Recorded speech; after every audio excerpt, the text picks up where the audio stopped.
state of existence may be part of the problem as well. Yeah, because visually it appears to be in two places at once, but it's actually moved so rapidly. And if you can capture that, does it actually travel in between those points A, B, and B? But you have one way. Let me grab a piece of.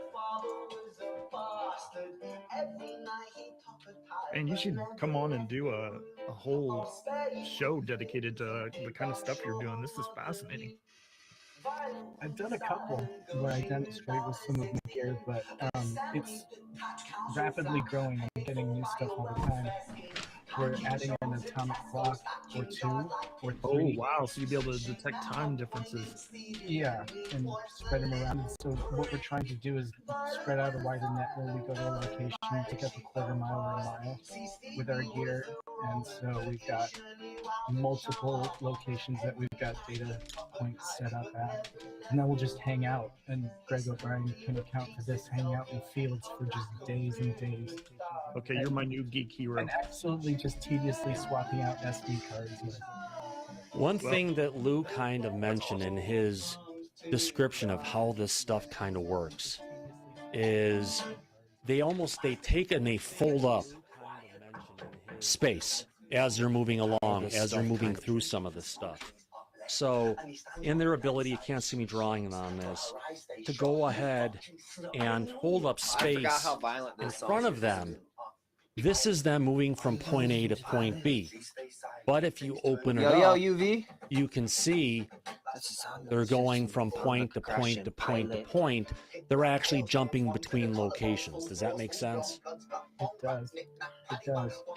And you can get laser pinpoint accuracy with some of the stuff that we're working out with the air displacement and using like literally laser grid technology. But UV, is this the same UV that I saw you live, dude? Stretch that out and potentially see if it's actually traveling in between point A and B or not. Because some of the stuff that I've seen, it's like Eminem too. Kind of almost skip across a large area of space. Again, I'll hold it up. I'm not capturing any visuals. UFO is going from point A to point B. It folds up what's in front of them. And when it actually moves across, it's like actually just hitting and it only has to travel over those little amounts of space before it gets there. Because I'm stuck playing chords, I can't even upstream. In George, or George and Jeremy's video, I could kind of very similar to play like that. I played one earlier. That's kind of on the loose side, but I must say that does demonstrate. But it also goes along with the video that we saw. Even though it's 120 frames a second, it's still jumping from point to point. And that one video that we have from what do you call that? Malta. It's that same thing where it's going from point to point to point to point. And I guess you're trying to say, how many frames a second can we go? Are you still going to get that smooth object, or is it still going to be looking like it's jumping? So again, it's dealing with space, time, space, warping things potentially. There are so many just different considerations that's where a theoretical physicist should really prosper well. Right. He's restreaming me. I'm all good with that, man. Minds on the nuts and bolts that they haven't thought for one moment on what do we do when we find them and we prove it. Like, where's that discussion? Why are these great minds and all these papers being written on the next step? These guys believe in what they're really doing. We should already have that massively on the table. Where's the humanitarian aspect Kane, of you're on it, dude. Besides like just the nuts and bolts of the craft? That's what we're missing. UV, taking 10%. A look at the picture and asking the real questions Kane's my manager. From different aspects. What would they be doing here? What could they be doing here? And opening up that conversation, because I tell you, the government's been looking at that for 75 years, and they know a hell of a lot more than they're willing to let in on. Well, they haven't even admitted it. But it was closer than it appeared. Absolutely. And then next Michael, you also have your hand up? Yeah, Tim, how are you going to configure the atomic My pants clocks, were and what is it down, that they will tell you? and the Well, aliens they're were actually around. detectors, and they're going to tell me what kind of rays are coming down and how fast, and um, what I'm going to do with that Yeah, all information right. is see That's if called any of that is being being broken up that's or called deflected being by probed. anything in the air. It's one more way for me also to consider if I get a reading from something Yeah. that's Oh, breaking here we go. these beams Yeah. per se. I It might tells see a my cameras DMT where to machine look. elf if I keep drinking coffee, And dude. so I'm it's telling all you part what. of the detection system. It's not Mhm. really anything that's going to give me anything. I just made some that I can coffee too. point out and be like, oh, look, we see this waveform and it spikes right here. Yes, Yeah. that'll be there, but it's more of a detection system for me. No, but so Wrong the phone. atomic clocks are not going to tell you anything about it. Time for a big shot of vodka. Or nickname. It's just a nickname for what is it, an ohm detector? Chop a line. I don't have Dance any by coke right Richard. now, or any oxys or No, anything. it's detecting invisible rays that are coming in. But what I do have is smoke, and vodka, Oh, so if there's a and change in those invisible kratom. rays that are coming in I got because kratom. something That's else pretty is much like blocking it, oxycodone. it would detect that. right, and it would tell me kind of where to look, if you will. Absolutely. And If I so- could break in here really quick, Tim, would you believe it or not? We had a great show so far. We've still got more ahead of us. If you do us a favor, if you're having a good time, please go ahead and give us a thumbs up. And if you're not having a good time, go ahead and give us a thumbs down. But I don't tell use us what to Instagram. do. As Cosmic part of it, I'll take a Depot. thumbs up or thumbs down. We have I 200 saw I don't Cosmic know, Depot the people other day. watching the My show mind right is now. going so I slow greatly right now, appreciate but I'm it. like By the way, if you fucking haven't subscribed yet, please subscribe to the show. That's the only way fried, we're going to dude. hit 6,000 There's so many subs and cosmic beyond. people, and great like- broadcast. Fried Do us a favor, hit dopamine. that subscribe button. We greatly I don't appreciate know to have you around which- for a bit longer. Back to you, Tim. If I could say something. You real in quick, I just Detroit? wanna I don't That's use what's anything up. on YouTube right now What- until I figure out how to post everywhere at something once. that we've I been don't talking know. about tonight. We've been talking about What how I'm gonna do. there's I'm the gonna scientific restart. approach My that SU plan is has, to and then there's, restart you know, and have better quality downplaying video, experiencers. better It setup. doesn't have to be that way. Because I And got better if you don't mind, audio Tim, I'm now, going to brag on you for a but second. I'm not even because using it. Tim is a great example. We've sat here tonight and heard some awesome I- scientific tools that he's bringing to bear. I want to make something. But I he's want to make also my shared with music us on the better, you know. show So His own That's why I haven't personal been using it. experience with some amazing I don't want to pictures keep that making he like took.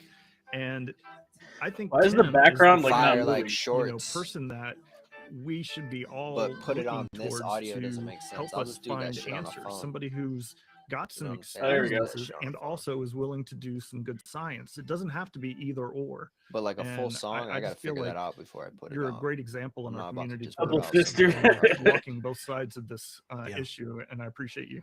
It's incredibly humbling. I appreciate you saying that. And if I have anything that's ever of value, I will always show all my work. And I will definitely, leave it up to all of us to decide what it is. And I always promise to do that. But I appreciate that because it's not easy All right, to so do, what we got? quite honestly. And what's made it easy is that We I got haven't this asked man for drinking his dime, coffee. We I've got done Thomas everything myself. Fessler.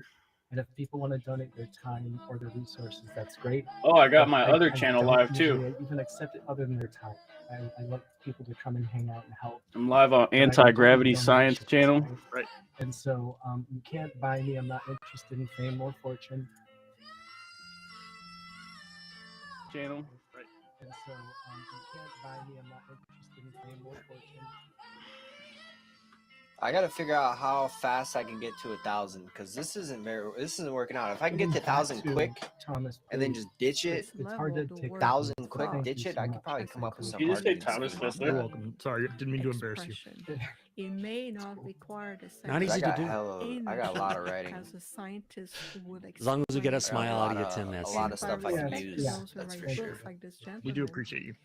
Oh God, yeah. Yes, it's Hell, he was on the fair Disclosure Tonight thing keep over in mind, 100 however, times. So that even he's been around for a timelines, bit. even Yeah, this is my trillions home. of years Absolutely. from It now, feels so What is that comfortable to come sound? and hang everything out is here. a complicated. Oh It shit, we got another recharges my person. batteries, Who and says honestly, that by the Thomas, time we I've said seemingly this a lot of reached that times on the point show, in but you space really and do time present that an we were incredible simply platform coming for back people where they can into the come and perfect talk and share mind of their the perfection experiences, of the and no prime matter what level or creator, background where they're we're all simply from, coming we back to all point What to am I zero even looking point. for? I don't know. on That's the it. same level. 100%. Show. How many 100%, shows out there 100%, do 100%. I did a like I whole do? presentation. I'm so glad you said I did a whole Granted, it can get a presentation little bit on this about a crazy at year times ago and get by something myself, a solo unexpected, presentation. But you know, for the most wow. part, people are respectful. They That's come in, they add a lot if to the we conversation. stop and think about this and it's, concept, Tune in, tune in. right? That's It why I is tune in, looking for that cyclical. unexpected That's all it juiciness. is. It's cyclical. kidding. It's Or just within going just the through the past few motions hours, again. based on some events Something that have created happened us. today That's that you it. may or may That's not it. be I don't aware know of. So who. we've got a It's a load. conversation. Who that Anything is, else up but they on, are really that's smart. In your, You know in your why? sites, Tim? Because Well, we do have a big spring and summer coming for the group, and it's literally just we named it In UAP RG. when we go back in time, that's a long ways. Go Beckley It Tippy. doesn't end. It doesn't. It doesn't end. Go Beckley 13.8 Tippy. billion years old. There is infinite history behind that 13.8. Infinite. Information on As attending consciousness trial in learns. State versus Vallow. How many times has thought And I'm on learned there. something? Well, Yeah, it's been the going other on for thing a is you're not long, that long far time. Go from Beckley the Tippy. city anyway, the Our East City DNA branch. is Oh, yeah. divine. I mean, everywhere in It's Oregon is- divine. Well, Washington It's State as well. I've perfect. had a number of them. The flying human over brain here. And I just have is to get out there and look more. But yeah, perfect. they're here. They're You everywhere. filmed an It's airboat perfect. flying amongst the It's trees not at an Yellowstone. accident. Commando spy woman.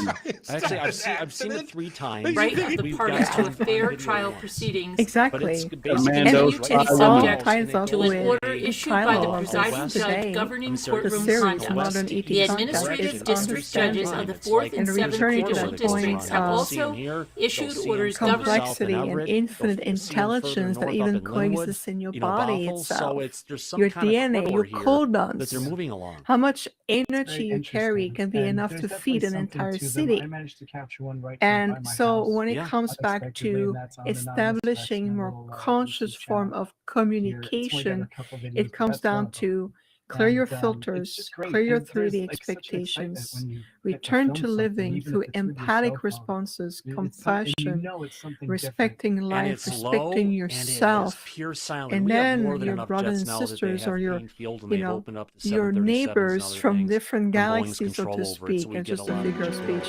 will come back and say, decent now you're ready to size have a aircraft conversation on with the us. internet. Because we live in the same place, we don't understand the language, and it won't be verbal communication as you know it right now. I'm telling you, it's a more complex and more effective way of communicating, and the transmission of those thought forms, which is the speed of thought, is there, and it carries everything that you have. It's almost like a much modern, really elevated, complex fiber optic with everything. Yeah, 100%. And for anybody that ever questions any of this, I can just speak of the basics.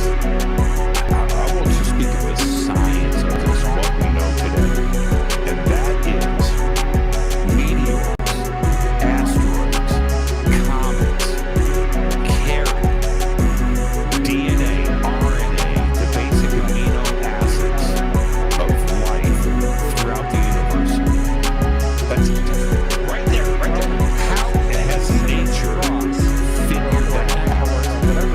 That the comp of the 20 complex sugars, you know, those amino acids that are needed for you and I to have this conversation are dropped off on rocks.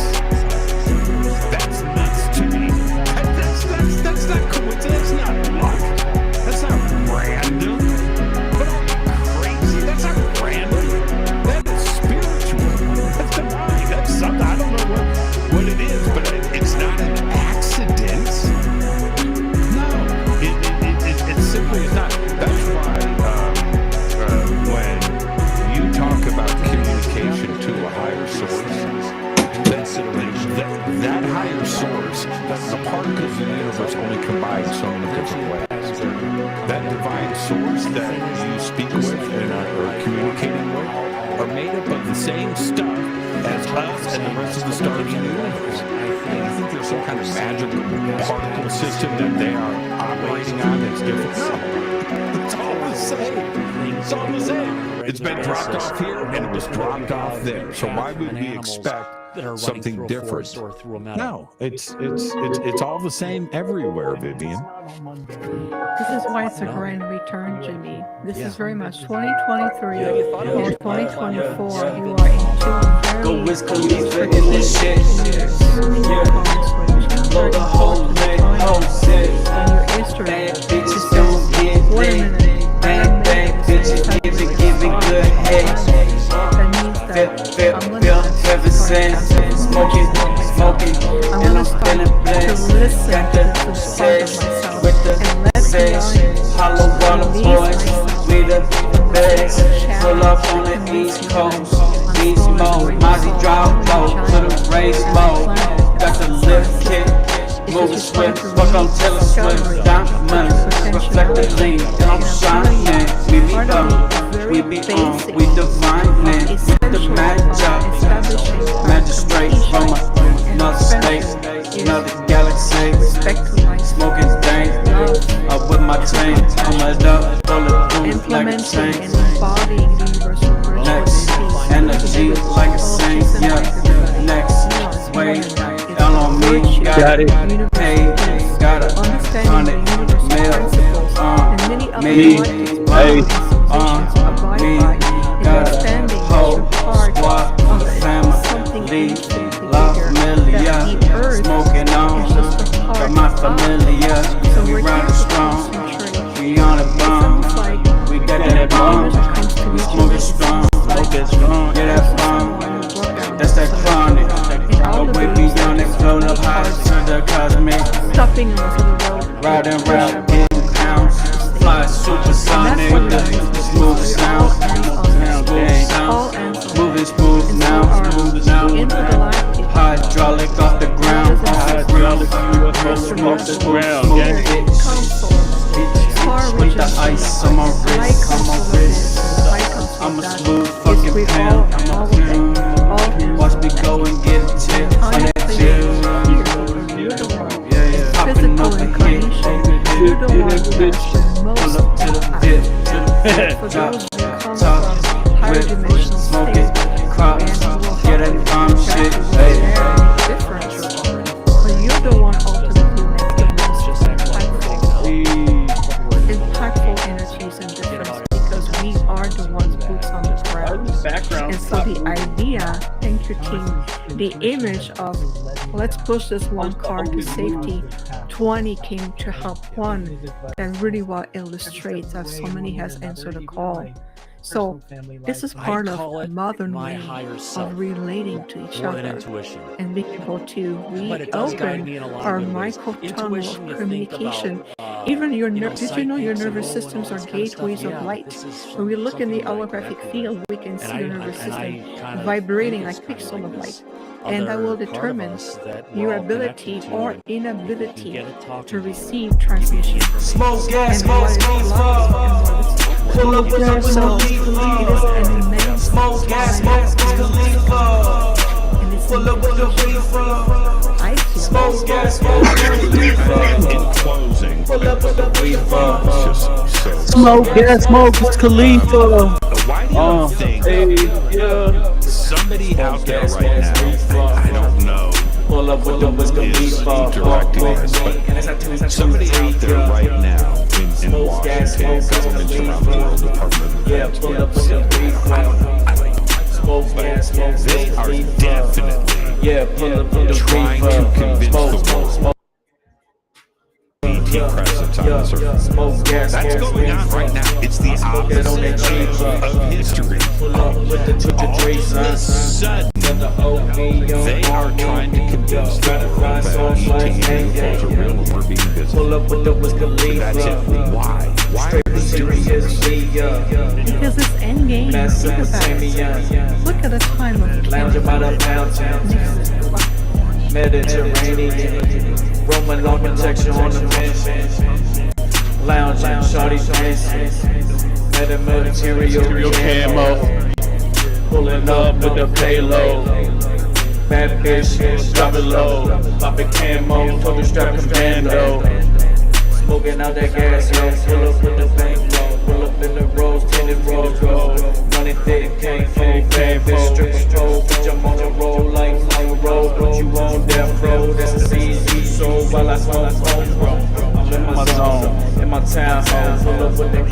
Maybe that you don't shoot them shots and they gone. Whip flying sauce like Easty Cone home and they done. Laser energetic, kinetic to the dumb. Smoking on that dope, toting all the chrome like a dime. Rep DC, rep OG from beyond. Stepping in from totality. Stepping from another dimension in the galaxy. Fuck the DEA, fuck the police. Pull up with that 2 to 3, I'm shooting that any. Pull up with that 2 to 3, I'm out of my weed. Hit the Middle East, smoking on that gas and making peace. On other notes, Sipping on Sky Slacks, 33 degrees. Bitch, I'm listening to let's go hang out after Disclosure tonight. Pull up on a Ducati. with the Glock on me, whipping a big body, smoke gas out the Ferrari. Son of it. That if this thing had hit the planet, instead of going off in the opposite direction, it would have wiped out power grids, it would have taken down satellites, who knows what it would have done to our vehicles. And they're calling it a Carrington level event. Now, the Carrington event is something when the Earth was hit by a major solar flare, I believe in the late 1800s, and when that took place, it actually set the telegraph wires on fire. Crazy times at it. Smoke with Khalifa. Any of this stuff. Look with the reefer. Smoke gas, smoke with I'd like to go ahead and just Khalifa. bring up a quick video on this from earlier today from Suspicious Observers. Dr. Ben Davidson is a great person, covers a lot of interesting stuff. I mean, he may not be Is that 223? a lot of people out there, but the stuff he covers, it's an unbelievable service, and luckily we are a media partner with Dave, so let's go ahead and actually remind me of this one. Pull up with the West. reefer. Thanks for bringing me up to Gas, speed. smoke with Khalifa. Pull up with the Chiba. Good morning, folks. We have several fascinating topics for today. Earth just got very nothing. Again, the weird thing is when things explode, science and Serious big. Mesopotamia Commando.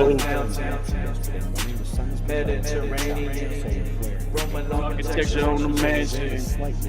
Lounging, shawty dancing. Material camo. Pulling up with the payload. Bad bitch, just drop it low. I'm a camo, touch step commando. we are all very lucky to be having electricity happening. We got that so bad we're lucky to be online, still having internet, and we still have power systems. Homegrown, I'm in my zone. In my town, Flying sauce like Easty Cone home. Laser energetic and kinetic. Toting on chrome like a dime. Rep DC, rep OG from beyond. Stepping in, totality. Galaxy. Fuck the DEA, fuck the police, man. Smoke up that OG. Smoke up that healthy Urbington. Smoke up that healthy Cushington, you hear? You can do frame by frame on YouTube. That is a monster. Holy Sipping on Scott's like 33 degrees. Illuminati, pull up on the how that thing's curving around, West. with the Glock on me, whipping a big body, smooth gas in the Ferrari. The speeds, I think he said, were Ah. 10 times faster than. Well, he's about to bring that out. This is this is Earth here, I believe, right? Earth is the Yellow one here, yes. and this is at the same level of where it is. When's the last time you saw something that was white in strength?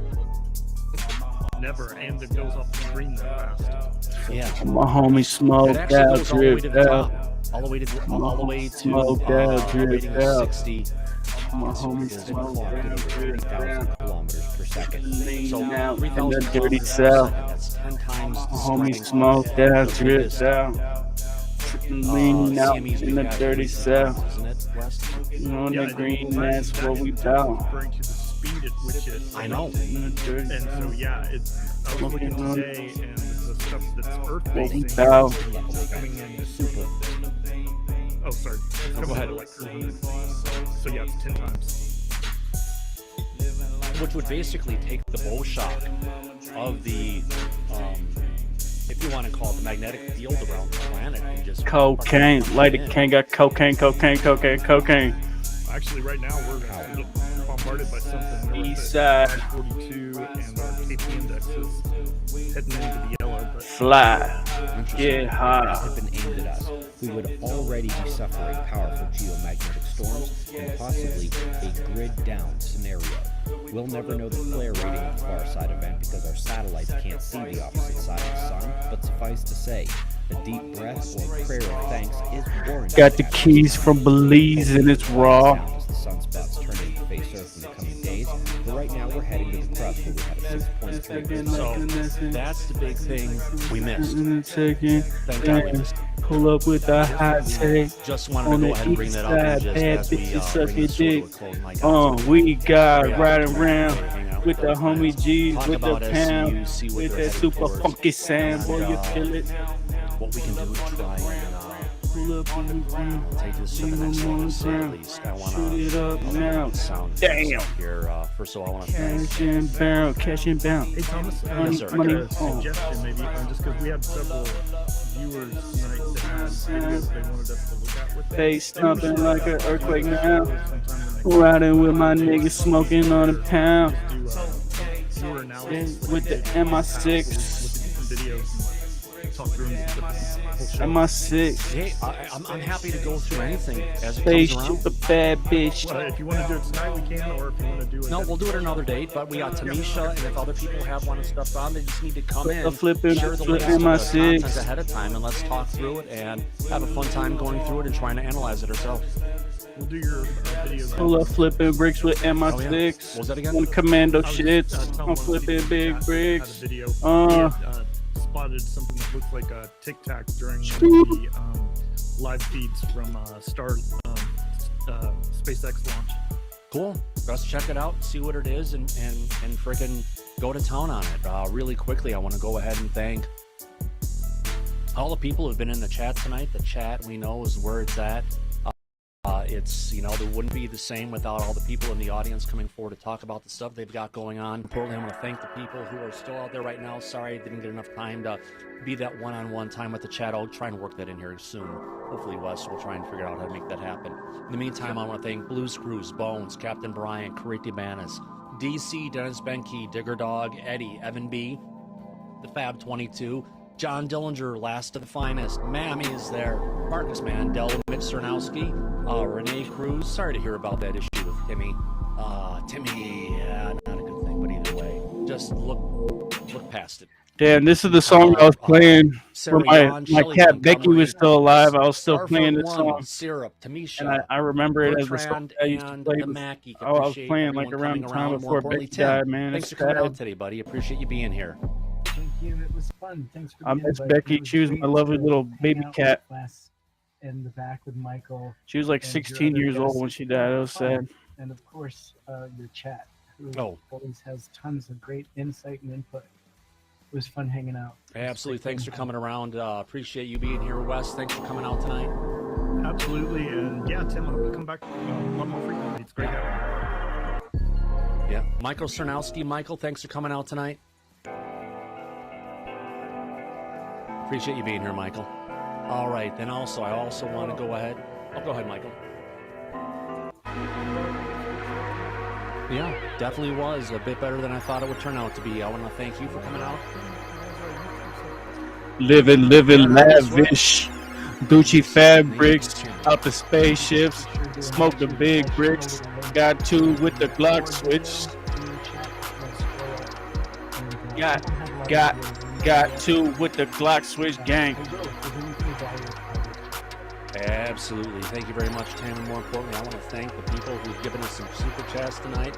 Holy cow, we've got three that came in. One from Space Dog. Strapped Radio, up like much, motherfucking Jim Scott. NSA. I'm smoking out the yay. I'm whipping, flipping, dipping on that bay. Carl's co-member. I'm riding with the rolling up a bank. Rolled up, rolled up dope. Production. I am always so humble. That hoe by dropping your love and low. support. Thank you, Man, everybody, dope. for everything that you Man, do. low More hydraulic importantly, as we usually Lambo. say at the Smoke end of Smoke big dope. every one You of our already broadcasts, know. Let's go. gotta Hey, have a good time. Keep the let the good times roll. On that note, I want to thank everybody again for coming out tonight. And as we usually say at the end of every one of our broadcasts, eyes open, no fear, be safe, everyone. Absolutely. Remember, they're in bankruptcy. If they buy you, they may not be to buy you for long. If not, good, everybody. Love you. See you soon. Bye-bye. Bye.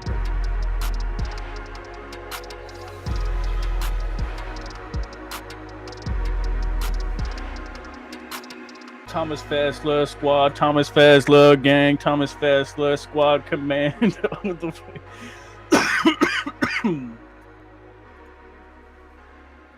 Hey, Spaced Out Radio's live. Holy shit.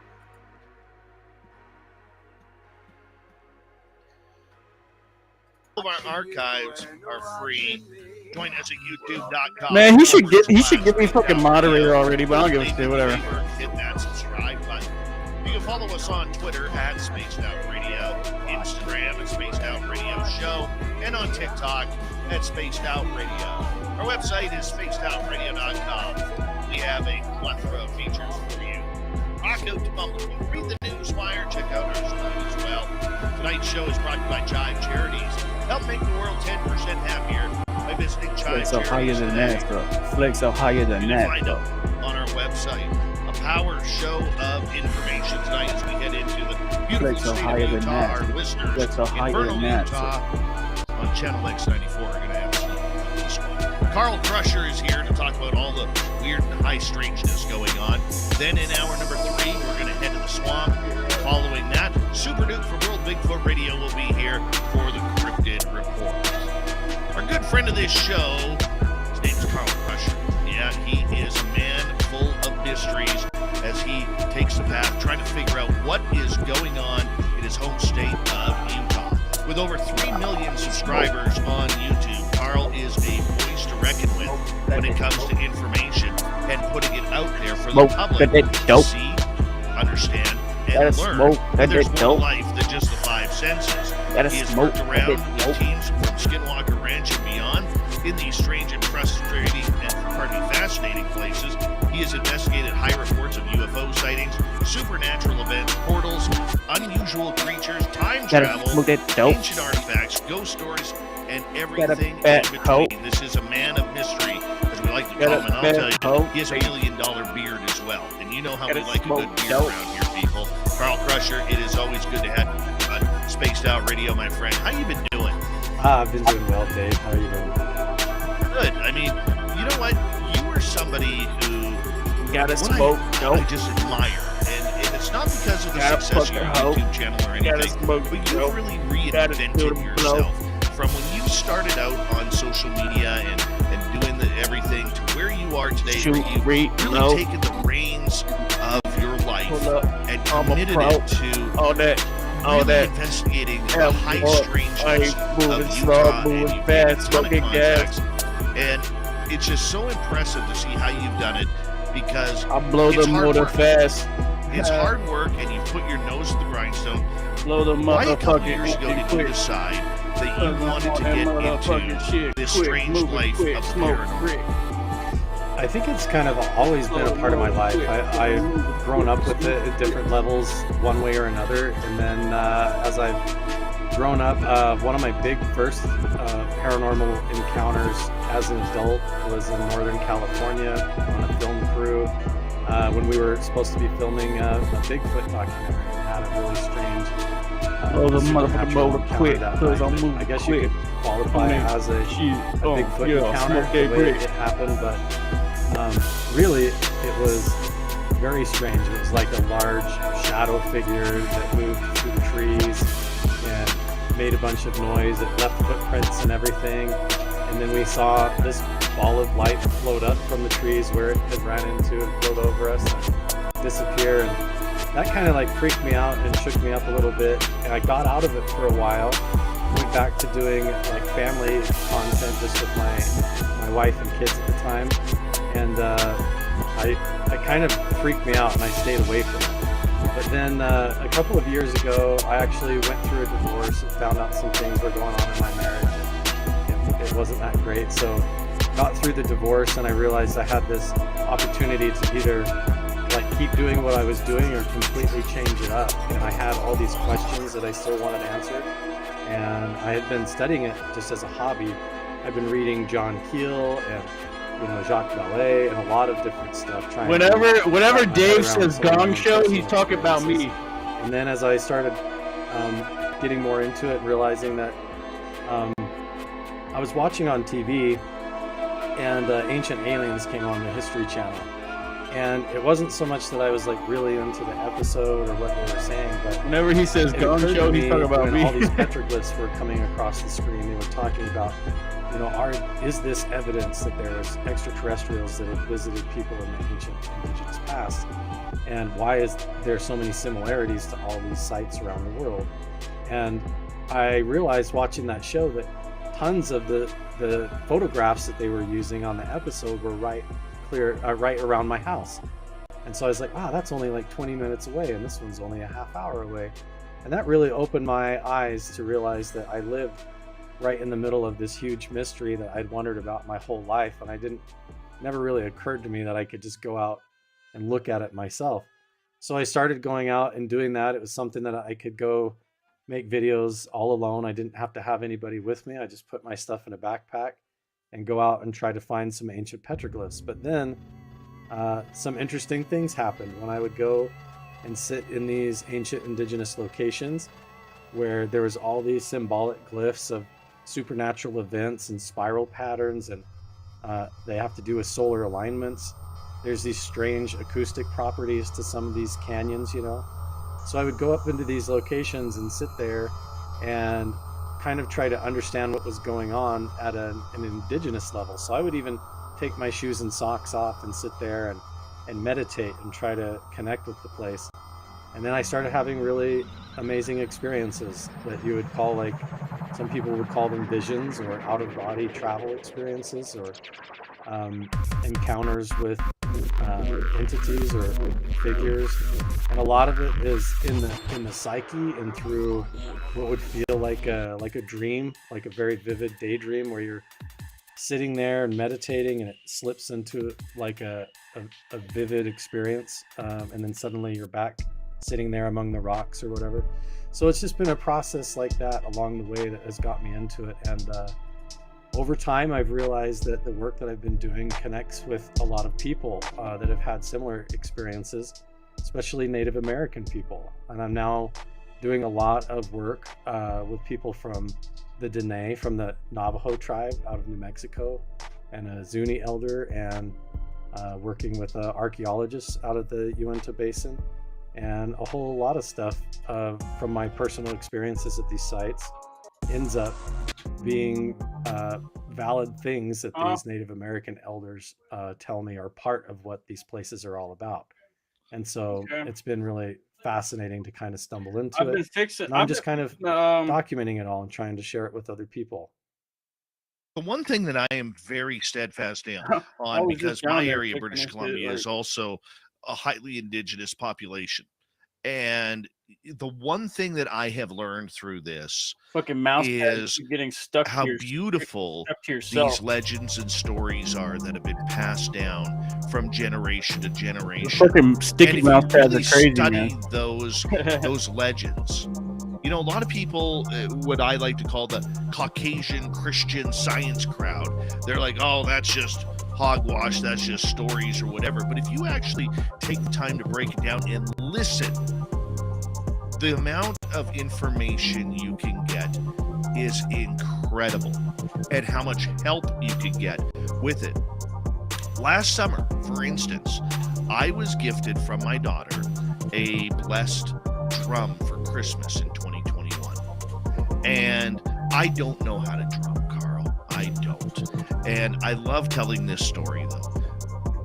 My buddy Paul and I were in my Jeep. We're on this logging road that kind of oversees a bunch of trees and forest and everything. So we figure, this is a good place to turn up. Humans around. Let's just get out there. My son is sleeping in the back of the Jeep because he always seemed to fall asleep before we had any fun. And he was only 9 at the time, 8 at the time, so can't blame him. So we start drumming. And all of a sudden, in my head, I hear this Native American voice say to me, "Thank you for drumming. That is absolutely beautiful. But you're not going to find anything here tonight. But if you go to your other area," and I knew the area he was telling me about, he goes, "You're going to see something special." So I tell Paul this. He goes, "We got all night. Let's go." So we hop out. And one of the things I wanted to see, that I put a goal for myself last year, was to see the Starlink satellites. So we go up to this special spot where I like to go for viewing the sky. And on our east, we have full northern lights right over top of us. On our west, here comes Starlink, and we're right in between.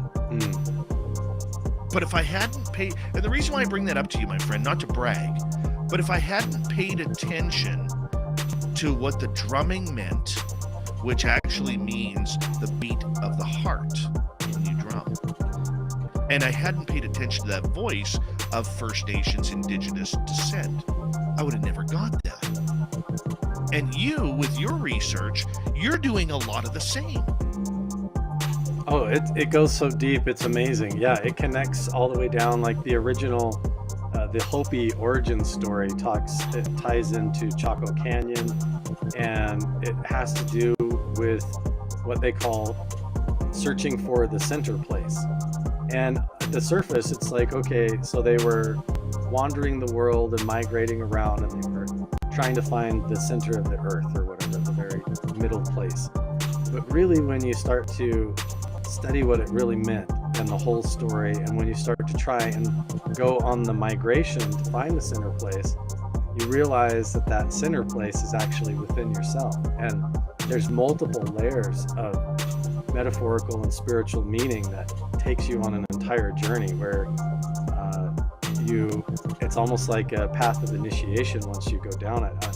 And you're right, like even the very first experience that I referenced about, that might have been like a Bigfoot encounter up in Northern California, it didn't even occur to me until years later that the night that happened, right before, when we were sitting around the campfire, this lady named Nadia, she brought out a little drum and she burned incense, and she was drumming on a little drum and singing songs and things like that. And at the time I was like, oh, what does she think that's going to do, or whatever.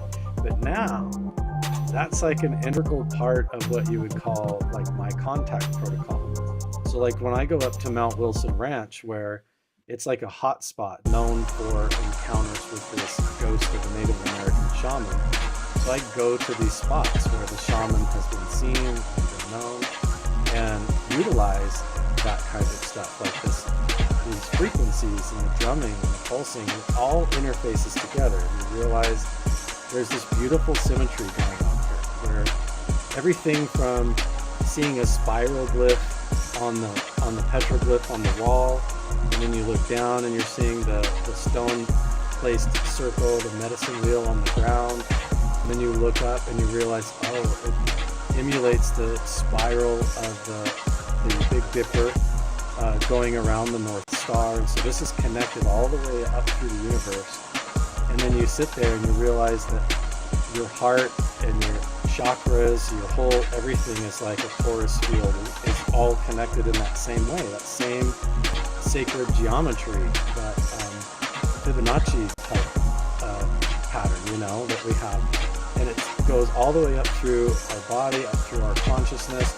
And then you sit there and you're like, wow, how did these ancient indigenous people find all this symbolism and this alignment all the way up into the stars and even to the stones in the ground and what they carve in the rocks, and then all the way into themselves in their spiritual journey, in the music that they're playing and their chanting and all that stuff. And then suddenly you realize through all of that just now, with like quantum physics and us trying to understand meditation and telepathy and remote viewing and stuff, we're just barely scratching at the surface of things that these ancient indigenous people had as a part of their way of life.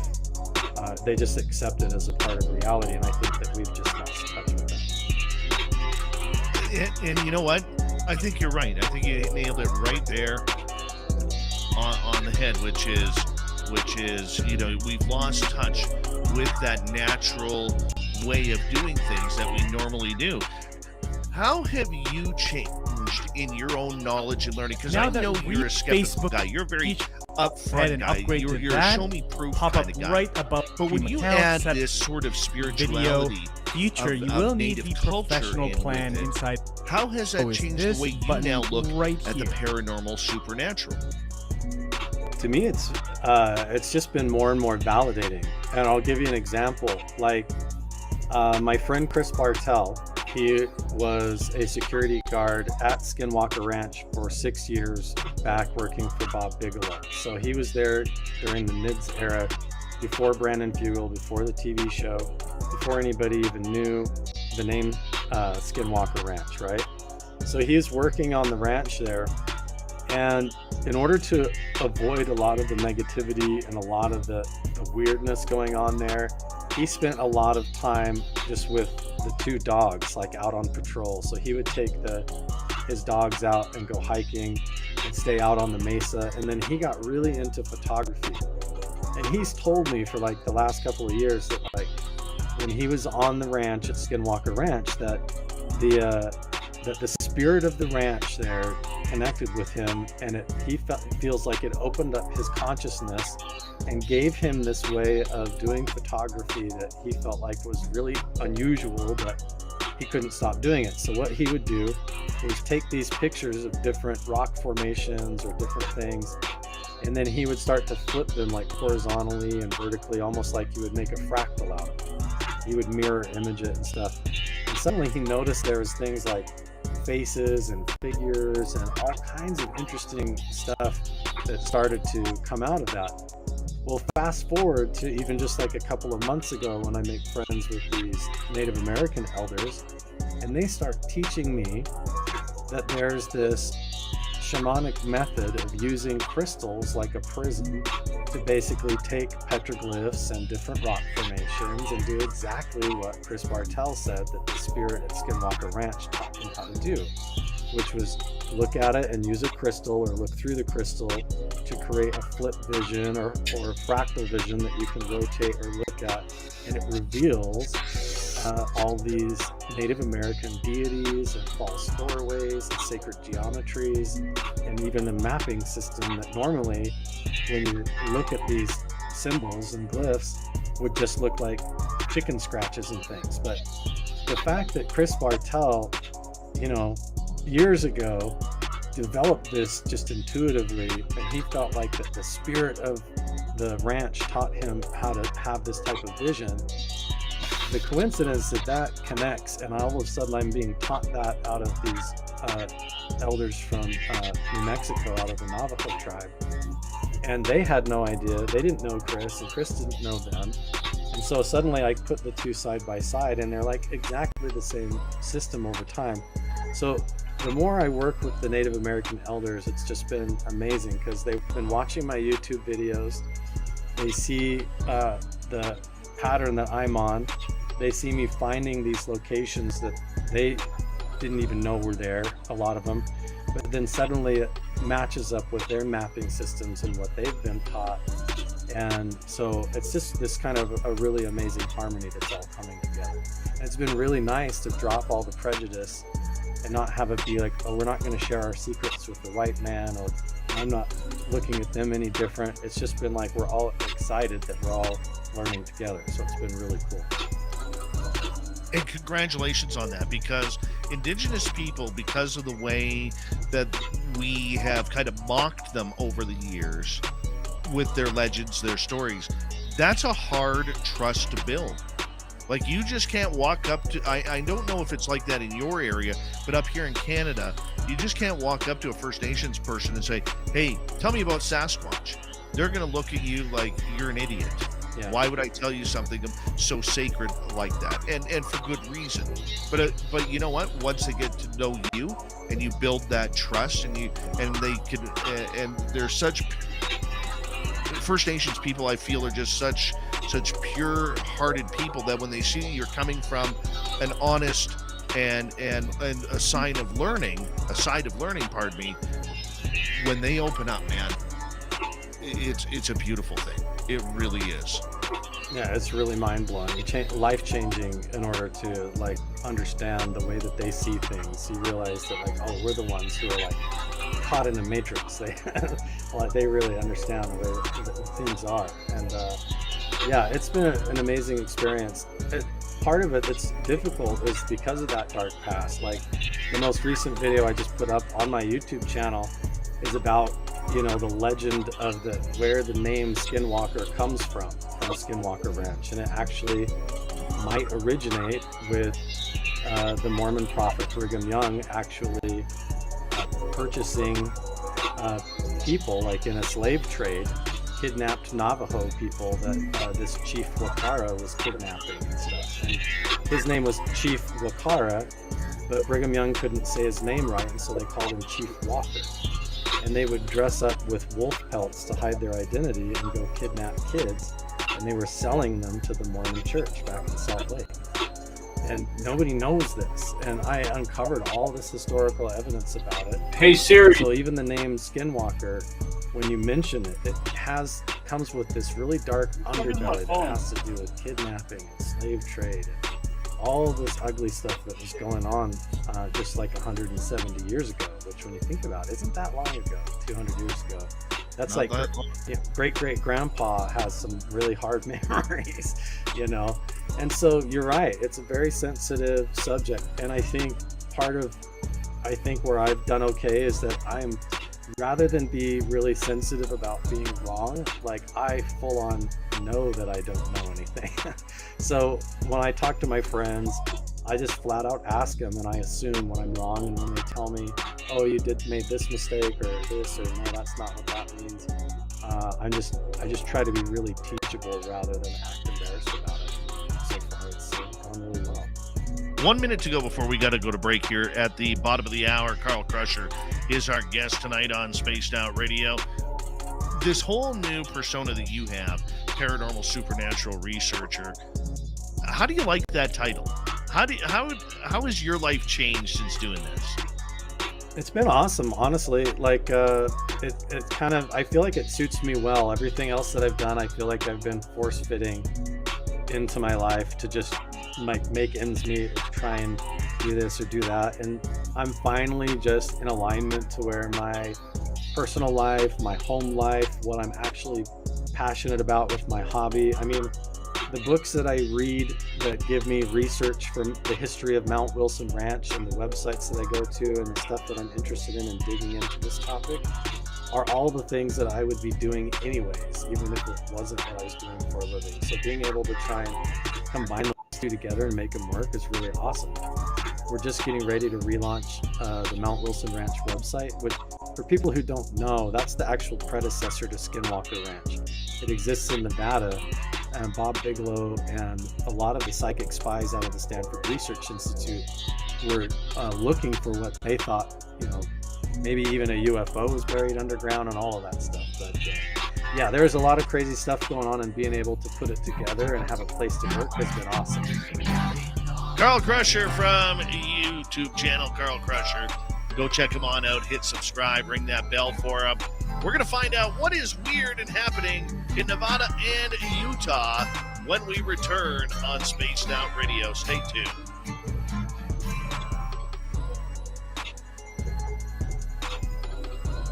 That was a quick first half hour, man. That flew right by. No, you had your sore throat, so I was trying to talk along. I'm feeling better now. So thank you for that. But yeah, man, just for our audience, who the members who plan on coming down to Vegas, Carl's going to try and make it down and join us for that event. So if you want to hang out with Carl, maybe he'll let you tug his beard. Okay, $25 a shot. You know, you have to come to Vegas and join us May 19th to 21st for the second annual Vegas fan party. Spaced Out Radio. Yeah, we're gonna have a lot of fun, dude. I hope you can make it. I really do. I'm gonna try. I think it would be super fun to meet everybody. I'm probably gonna go there and then go straight up to Mount Wilson and do some research and stuff. So that'd be awesome. How far is Mount Wilson from Vegas? I think it's about a 3-hour drive north. So like if you were going to go to the Black Mailbox and Rachel, Nevada, Little Alien, it's like only like another half hour actually if you just skip past all of that and go up to Mount Wilson. Honestly, I think it's a lot cooler because you've got a whole saloon, there's accommodations, there's like eight rooms, probably 20 people could stay there. And I mean, it's haunted as hell, dude. There's so much. Sounds like this sounds like a fall road trip for Dave. Yes, you definitely got to come up there and check it out. It's crazy. Oh yeah. Well, you know what? I try and get to Vegas twice a year. So I'll be going in spring, and I like to go in fall again to kind of have a cooler trip for Christmas. And dude, if we can get a few days out there with you, that would be rock star, man. It would be cool to bring a whole crew up there. The way God said, "Ask and you shall receive." So I'm gonna ask for a moderator. Come up and do research for the whatever it's called. Shows up there to film a documentary or whatever. And then I'm on a moderator on most of the other cool UFO shows anyway. Like Contact in the Meadow type things where we do our own version of like CE5 meditations at night and UFO watching, paranormal investigating, even going prospecting up to the abandoned mine shafts and things. But we're even just in the next couple of weeks bringing the archaeologist in so we can survey all that out and make sure where we take people is all good to go and do it ethically. So it's all lined up. Is it safe up there? Like you're not dealing with rattlesnakes or anything like that? There's a little bit of that. I mean, there's going to be waivers that people sign, and it is definitely an adventure. It's not just something where it's not just going to Disneyland. You're hiking around and going up the mountain, and if you're, it is definitely like that. If you were going to go, if you could go to Skinwalker Ranch, and imagine you could actually spend the night in Homestead 2 with a group of researchers and actually have it supervised and make sure that it was safe and things like that. Mount Wilson Ranch is actually a place that you can do that, and the website's getting ready to launch probably in the next week or so. I gotta get you up here for a holiday too, man. That would be awesome. Take you to a few of our hot spots where, I mean, do you guys go in armed up there? It depends. Sometimes I go in armed. The only thing I'm usually worried about is other people or big cats and stuff. But a lot of times I just take bear spray. Yeah. See, our area, we got to watch out for grizzly bears, black bears, mountain lions, 1,500-pound moose, porcupines, badgers, and wolverines. There's a lot of crap. Oh, Sasquatch and Dogman too. That too. I'd love to take you to the area, man, where we saw that 10-foot Sasquatch last year. That'd be awesome. The snow has finally started melting, man. It has finally started melting, and I am just I'm itching to get out there.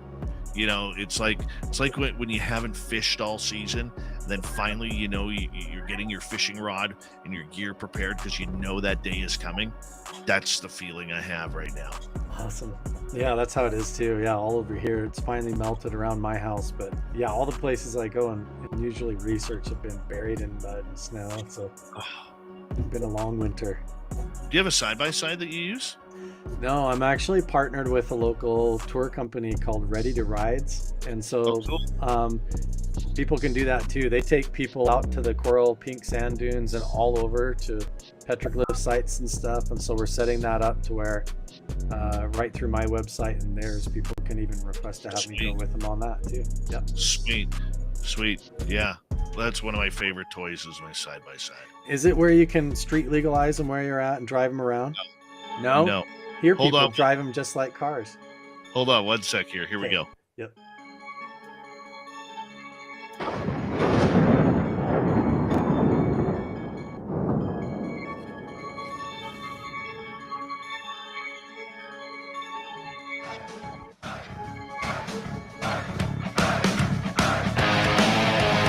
Second half hour of Space Now Radio is now underway. Thank you so much for joining us. My name is Dave Scott. Very much appreciate earning your listening ears. I want to remind you that if you miss portions of this show or others, check out our free archives at youtube.com/Spaced Out Radio. Do old Davey the favor, hit that subscribe button. Our website is spacedoutradio.com. We have a plethora of features for you. Rock out to Bumblefoot, read the Newswire, check out our swag as well. Follow us on Twitter at Spaced Out Radio, Instagram at Spaced Out Radio Show, and on TikTok at Spaced Out Radio. Carl Crusher is here tonight from the YouTube channel Carl Crusher. Go check it on out. Over 3 million subscribers watching him work the desert of Nevada and Utah, looking for all things strange. Could it be hieroglyphics? Could it be UFOs, aliens, Bigfoot, any type of paranormal creature that seems to be haunting the area? He's chasing on after it. And we thank you so much, Carl, for coming on the show tonight. Carl, you know, in looking at your channel and everything that you do you have a preference? Do you like the more ancient history of everything, going for petroglyphs and hieroglyphs? Do you prefer the ghost hunting or the UFO watching or the skinwalkers? What is your preference? What's your favorite? To me, it's kind of a unified approach. I feel like there's a thread of commonality to a lot of these phenomena, whether it's UFOs in the sky or the entities that seem to come out of the craft, as well as the paranormal phenomena. The connection that I found was that in most UFO cases and sightings, right alongside of it, a lot of times edited out of the original documents and reports, people also saw spirits of dead ancestors or had weird missing time loops, all kinds of, they saw strange cryptids or even a Bigfoot standing there, different things. And it's almost like a weird mix, but depending on who's writing the book or telling the story or making the TV show, they kind of like focus it on one particular emphasis. But when you look at it from a broad perspective, you kind of realize, or at least I did, that a lot of these things that seem like they're not connected at all actually might be actually more connected. And Skinwalker Ranch sort of is like a prime example of that, where you have everything from like tons of UFO sightings that happen up in the basin up there, but also these reports of it affecting things down on the ground, where people are having strange dreams or health effects, and almost like Havana syndrome type health effects. But then also like their house is haunted, cupboards are opening, and this hitchhiker follows them around.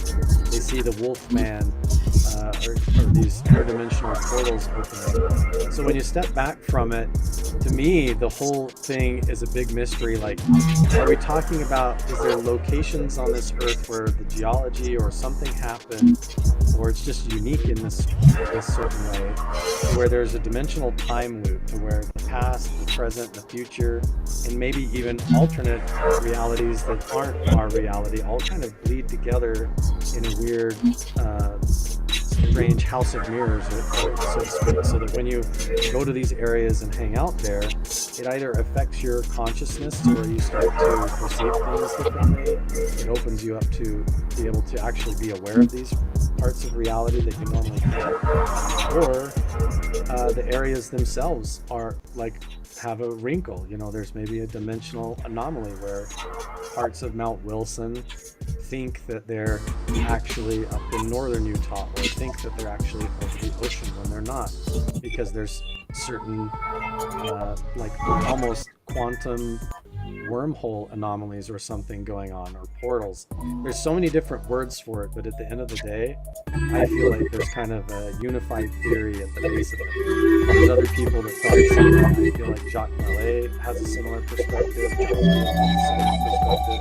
A lot of other researchers kind of step back and realize that it's all unified. Even like Bob Bigelow and these guys who are looking for UFOs and metamaterials, they've all had encounters with like Native American ghosts, and they've seen portals and everything across the spectrum. So for me, I'm really obsessed.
Not this guy.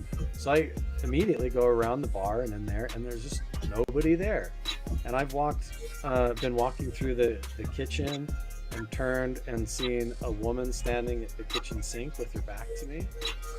She had like a dress on and an apron and everything. Like I looked and saw her, and I thought it was a lady that I knew. And then I walked through the doorway, and the woman that I thought it was sitting at the table. She wasn't at the kitchen at all. So then I stepped back through the doorway and looked in the kitchen. There's no one in the kitchen. Oh my. And that stuff happens. And now we've even found I had like gone to bed and closed all the doors in the building and then gone back over. All the doors are wide open inside, and then on the security camera we get these weird orbs, these balls that look like a toroidal field, like looks like a floating donut floating through the, and they'll go fast and change direction. And this is in the middle of winter time. They're not bugs or anything, but a lot of strange stuff. But yeah, mostly, like, for me personally, it's very odd to sleep up there. When I try to go to bed, I have sleep paralysis episodes or out of body type things where I feel like I'm floating up through the ceiling. And we've taken infrasound devices, and we've been able to capture that there's really high amplified levels of Schumann resonance up there at Mount Wilson for some reason, right in the 7.4, 7.2 hertz, which directly affects your consciousness in the psychic spectrum. So, right, all the parts of your brain that are supposed to open up for telepathy and remote viewing and clairvoyance and all that stuff, that's exactly up at Mount Wilson. It's like a rock concert up there with that frequency. You can't hear it with your ear, but you stay up there over time and you start to notice things that are different there. And so it is a very special place. Okay, this just opens up to a whole new line of questioning here, because I would love to go to a place like that with a bunch of in-tune people, never mind psychic, just in-tune people with what's going on. You get 4 or 5, 6 of those people, 10 or more, you never know what you're going to be able to call in. Yeah, that's the idea, is that we're going to set it up so that we can do contact in the meadow with specific groups that request it, where I can come and we can do guided experiences like that. We've had independent people come there. That particular group I'm under contract not to even talk about, an independent research group, and they were down in the meadow and actually filmed things that I'm not allowed to talk about, but all that's going to come out hopefully in June. That is incredible, man. Yeah. Incredible. The idea that there is all of this going on, from, you know, mental telepathy to psychic intuition to paranormal supernatural events happening, is there something there that just kind of controls it all? Is it a UFO thing? Is it a paranormal thing? Or is this just one big zoo of phenomena activity? We don't know yet. That's what we're trying to narrow in on. If I went off of we're gonna get moderators, and what if I was going to say, wow, everything that if I thought all of the dots were going to connect and it's actually crazy, like the biggest phenomenal thing possible, then I would say that there's absolutely something buried at the ranch there that's a lot bigger than people think underground. Um, we'll call it a kind of a structure. That's what I'm allowed to say, a kind of structure. The question is that the effects that it has, we don't know. First of all, I'm not convinced that it's actually there and it's not just the geology things. I'm still really skeptical. It seems super far out to me, but more and more stuff keeps coming up. To me, it almost feels like there's a level of it that seems like intentional, like it's a controlled, like a non-harmful defense mechanism. So let's say when you try to fly a drone and you're trying to do like ground penetrating radar or LiDAR to see what's buried underground there, your drone suddenly thinks that it's flying in a completely different part of the world than it actually is, and then it will just drop out of the sky. Or when you start to go out there and looking around and start to meditate, you feel like you're going out of body or going through the astral plane and different things, or you feel like there's a red ball of light moving through the trees coming towards you and creepy things. And so you don't know, like, is it affecting your consciousness into where, like, when you go to these areas, it opens you up within your own brain, and then like almost like a dream, you know, like if you're dreaming at night and you start thinking, oh man, I hope a monster doesn't come up the stairs and get me, because you think it immediately fills in the gaps of the dream, and the dream starts to manifest almost instantly what you're afraid of, you know. And it's almost like some of that starts to happen. So which one is it? Is it really coming from ourselves? Like, so are you really just getting heightened up and then seeing things because it amplifies those parts of the brain because of that Schumann resonance? Or is it an actual, like a controlled effect where it's something is doing that to you and to things? And it gets interesting when it's not just happening inside your emotions or inside your brain, but when you start to get stuff on equipment, the occasional times when the drone does work, or when the equipment doesn't fail, or when you get something on special types of cameras, and then it starts to get really interesting and you realize, oh, it's not just in my head, right? Right. Now, besides what you are not allowed to say, I know you probably have some stories you can say from there.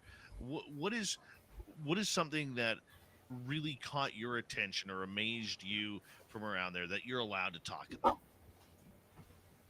Oh man. Like the personal experiences of seeing the full body apparitions is the stuff that sticks with me. Like I've had like half awake, half asleep visions and dreams and meditation encounters and psychic experiences like that, you know, that you could always question forever. But to see something like with your own waking eyes, those are unique. And so I think when you have a waking Lasagna in the house. totally lucid, totally vivid, having a conversation with somebody, Shit. you just look over their shoulder and full on see a person that just doesn't look right, like walk past the doorway, things like that. But when it combines up into like a pattern of events over the course of 4 or 5 days, and you start to piece it together with previous trips that you've had up there gets to be this string of synchronicity and coincidences that make everybody a little bit puzzled. Like they're not really coincidences. There's so many times where, like, I don't know how to describe it. Man, to describe some of the synchronicities, you'd have to even understand the owners of the ranch and some of the personal experiences that they've had, like with their dad passing away there.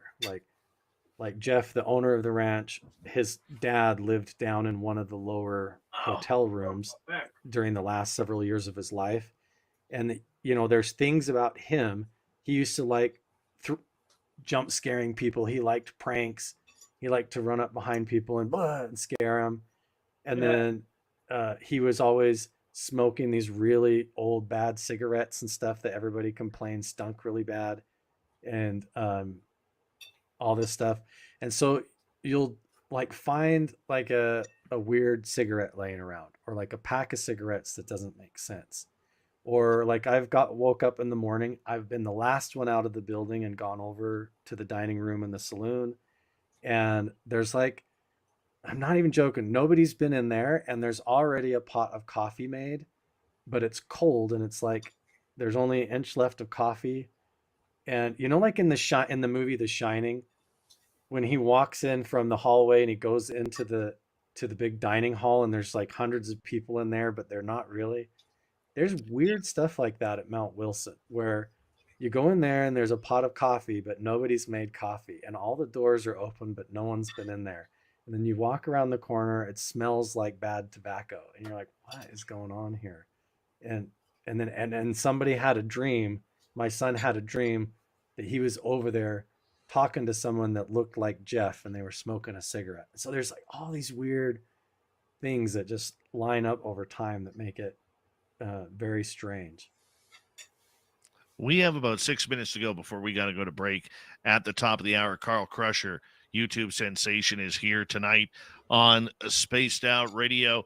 Carl, let's talk about some of the creatures, because when you think of Utah, you think of skinwalkers. You think of these evil creatures that could shapeshift. They've been known to hitchhike. They've been known to chase cars. They've been known to go from looking like a deer to looking like a wolf. I mean, how real do you think skinwalkers are? There was a time there where I was just, basically bent on trying to figure out what the origins of what that all came from, that it was some kind of a misunderstanding. And I think I actually did figure out like the origin of the name Skinwalker and where that comes from. But the actual idea of the medicine man or the shaman who actually undergoes certain processes in order to be able to shapeshift is something that I haven't personally seen myself or witnessed, but the Native American elders and the shaman that are teaching me, they're very adamant that that stuff is real and that they've seen it or they've been taught it. And the problem that I have with it is that there's a lot of misunderstandings around it, that it is always evil. Usually, like in the Navajo culture, the shapeshifters, it's not necessarily a skinwalker at all. The skinwalker name, this idea that it's like a person that has a curse placed upon them or on a particular place, and they shapeshift into like a dog man or a wolf man or whatever, and then they go kidnap people or scare people to protect a place or something like that. A lot of that actually comes from the early Mormon pioneers and working with this Chief Walker or Chief Wakara, and they were doing a lot of kidnapping and slave trade and things like that. So a lot of the Skinwalker name and myth comes from Chief Walker and those types of early stories of those things going on. But the actual Navajo shapeshifter legends, a lot of those, they're adamant that they're real, that there are people who, can shapeshift to take on the abilities or the qualities or the communication of other animals. And usually it's not a predatory animal. Usually it's like a deer or a crow or a raven or something like that, in order to see like remote view where water is or to see where the herd is. It's almost like a bi-local remote viewing, but also a literal shape-shifting where they believe that people do shape-shift into other animals. And then that transcends a lot of times when they die, they'll still see that animal hanging around and just assume that it's grandpa or whatever. And so, but it's not necessarily always associated with a curse or anything horrible. But if there is a history up at Skinwalker Ranch, when you have the Buffalo Soldiers, the Masonic symbols on the wall, the actual history of Chief Walker and the slave trade, and some of the stuff that was going on up there, there's a lot of evidence that lines up that there could definitely be like all that darkness that happened at Skinwalker Ranch in the past. As much as I've tried to debunk that, it's uglier and uglier the more you dig into it. Do you see this creature? I mean, as you're saying, there's still the bewilderment of whether it's something evil or something that is just there. Do you see it almost being ominous, not only maybe not for the people outside that area, but for those who are directly involved, whether they're indigenous or landowners in that area? I think it could be. It really depends on, like I said, sometimes it's meant to be a negative thing that we would take like a curse or whatever. And so, yeah, but honestly, when I've talked to like Chris Bartell and I talked to the Skinwalker Ranch crew, and we discussed stuff like the hitchhiker effect, how a lot of the stuff seems to be consistent with the Native American oral traditions. The encounters that people are having have to do a lot with, people disrespecting the land, or, digging up things they're not supposed to, taking stuff they shouldn't, or just not even acknowledging history. And so I don't know how much of it's real or not. It's so hard to say, but the truth is, I personally feel like there is something strange going on in some of these places. There is a real phenomena, and then there's a lot of strange government human experiments that go on in some of these spots too, that gets confused for a lot of that. But if you're talking about the actual legends of shapeshifters and skinwalkers and entities that move interdimensionally, that is a consistent story and oral tradition that goes along with the ancient petroglyphs and everything in these indigenous cultures that goes back thousands of years. A lot of people say, oh, it's not ancient aliens or whatever. And a lot of that is just a misunderstanding, because they're right. It's not aliens that came down and built the pyramids, and they didn't come down and do the carvings. They didn't do all of it for the indigenous people. But all of the Native American indigenous people say that they were taught how to do that stuff by star people, or shown how to do it. They were shown where to go, taught how to live, taught how to grow crops, taught how to look at the stars. And all of it comes full circle when you really look at it. Carl, I'm going to get you to hold on right there, because we are going to go to break here at the top of the hour. When we return with Carl Crusher, and make sure during the break you go hit subscribe on his YouTube channel. Yo! We're going to get into the UFO aspect of everything. Utah, Nevada, kind of a hotbed for the UFOs flying on over. Maybe Carl's got some aliens. We'll find out in hour 2 next. Spaced Out Radio.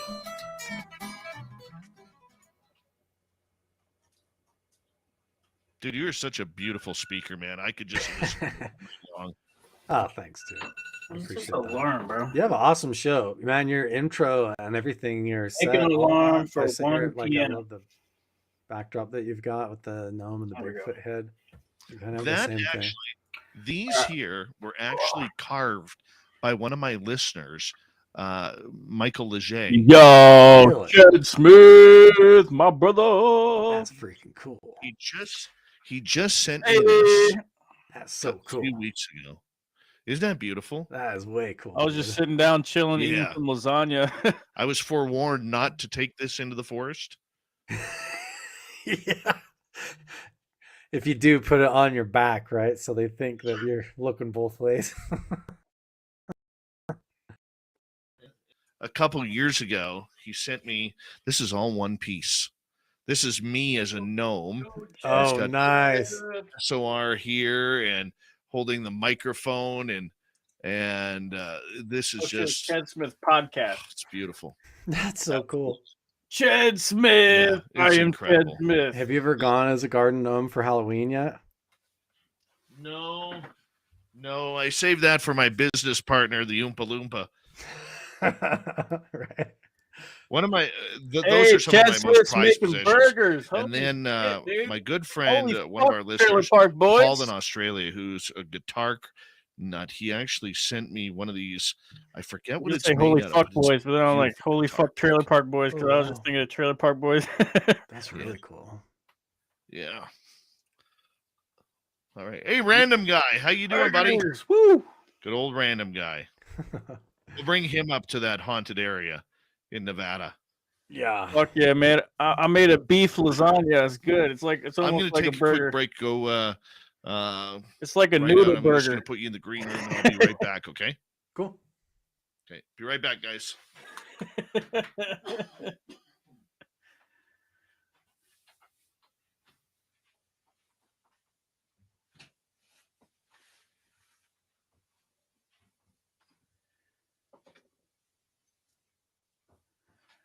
See what kind of smokes. I already smoked that big nug already.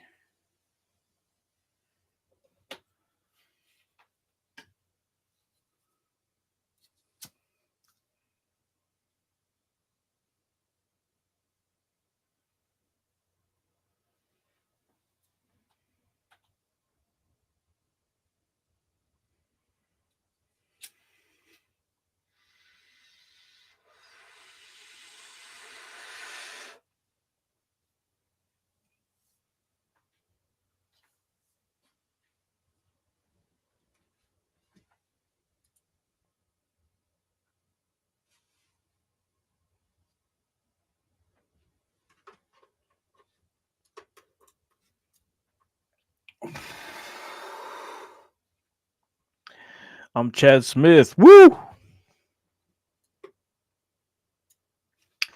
I'm Chad Smith, baby. I'm Chad Smith. How can I do this? How should I do? How should I set up these cameras and shit?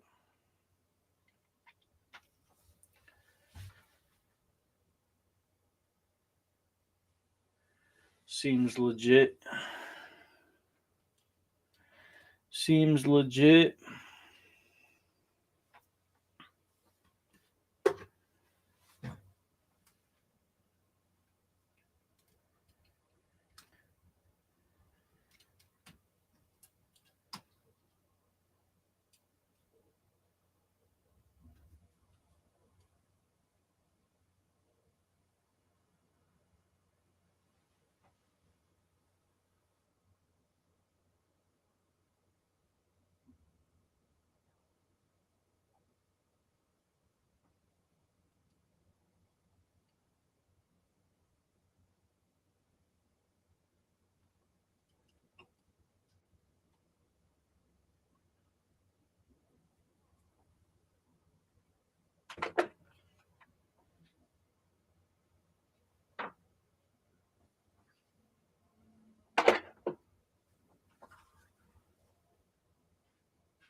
All right. Sorry about that. Want to remind people that if you are coming to our Las Vegas event and you haven't got an email from us, we seem to be having troubles getting through to Gmail accounts. So if you have a Gmail account, you haven't heard from us about Las Vegas, please email info@spacedoutradio.com, info@spacedoutradio.com. We want to see you in Vegas at the Golden Nugget for our second annual fan party. And you want to go there too because it's going to be my 50th birthday party. I want to spend my 50th birthday with all of you. So make sure you get on in and join us that weekend. We got great stuff going on. We got a VIP party. We have the live YouTube show. We have a night watch. We have an experiencers event going on. We got a ton of events going on the Friday and Saturday. We want to make sure that all of you are there. So make sure you email in at info@spacedoutradio.com. info@spacedoutradio.com. And this weekend, I will be in San Francisco for UFO Con 2023. So make sure that you, excuse me, if you're in San Francisco area, join us. Go to get your tickets at UFOcon2023.com.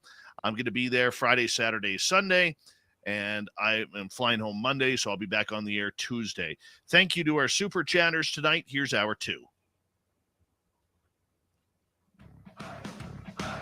You're listening to Spaced Out Radio with Dave Scott. Follow Dave on Twitter at Spaced Out Radio and on Facebook, Spaced Out Radio Show. Hour number 2 of Spaced Out Radio is now underway. Thank you so much for joining us. My name is Dave Scott. Very much appreciate earning your listening ears wherever you are on this beautiful planet we call Earth. Hello to everyone listening in on our terrestrial affiliates around North America, digitally on Odyssey Radio, TalkStream Live at KPNL. All of our archives are free. Join us at youtube.com/spaced out radio. Do old Davey the favor, hit that subscribe button. The Desert Clam has set the password for tonight in the SOR Space Travelers Club. Tatterdemalion. Tatterdemalion is your password. Use it wisely, Space Travelers, as the Clam sets the password each and every night right here on Spaced Out Radio. Our website is spacedoutradio.com. We have a plethora of features for you. Rock out to Bumblefoot, read the news wire, check out our swag as well. Follow us on Twitter at Spaced Out Radio, Instagram at Spaced Out Radio Show, and on TikTok at Spaced Out Radio. Here we go. Carl Crusher from his ever-popular YouTube channel, over 3 million subscribers, as he takes them on a journey through Nevada and the Uinta Basin, looking for everything strange. And we're talking about Utah right now, and I know our fans on X94 in Vernal are going to love this next topic as we get into UFOs. Now, Carl, there's a bunch of UFO sightings and high strangeness in the sky that seems to happen over Nevada and Utah.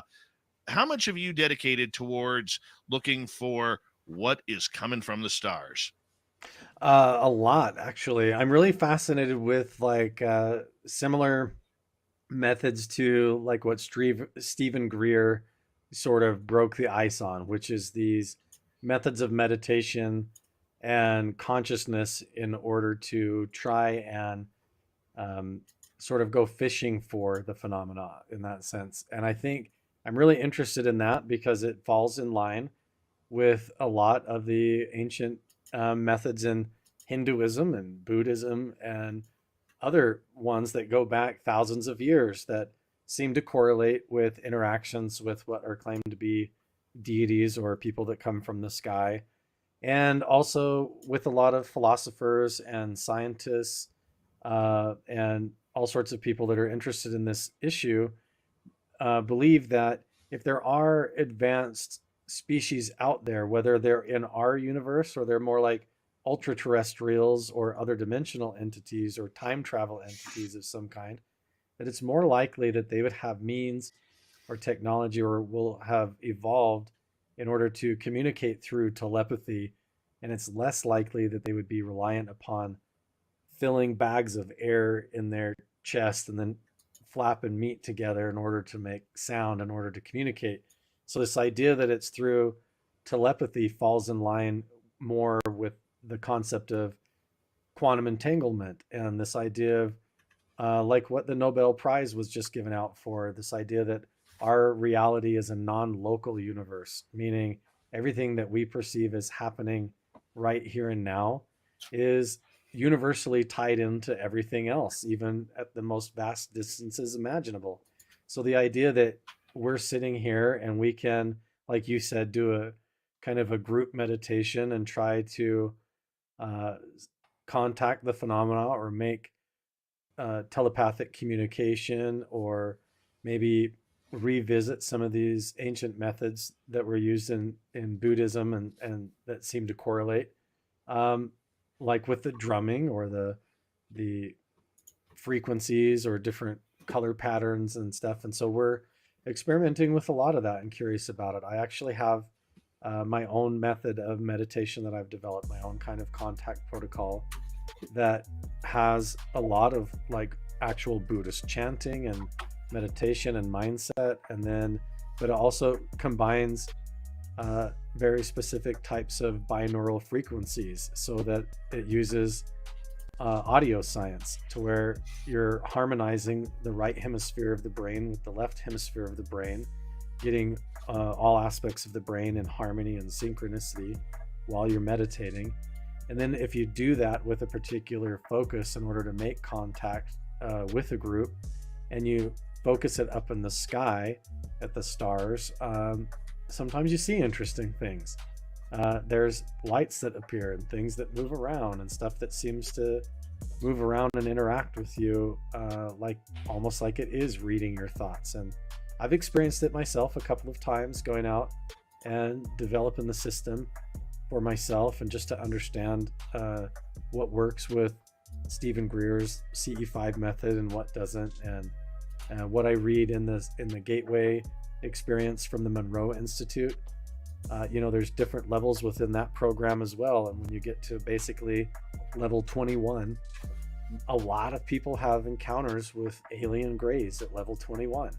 When you go beyond that, up into the level 30s and some of the stuff that they don't even release into the public anymore, you have all kinds of interesting,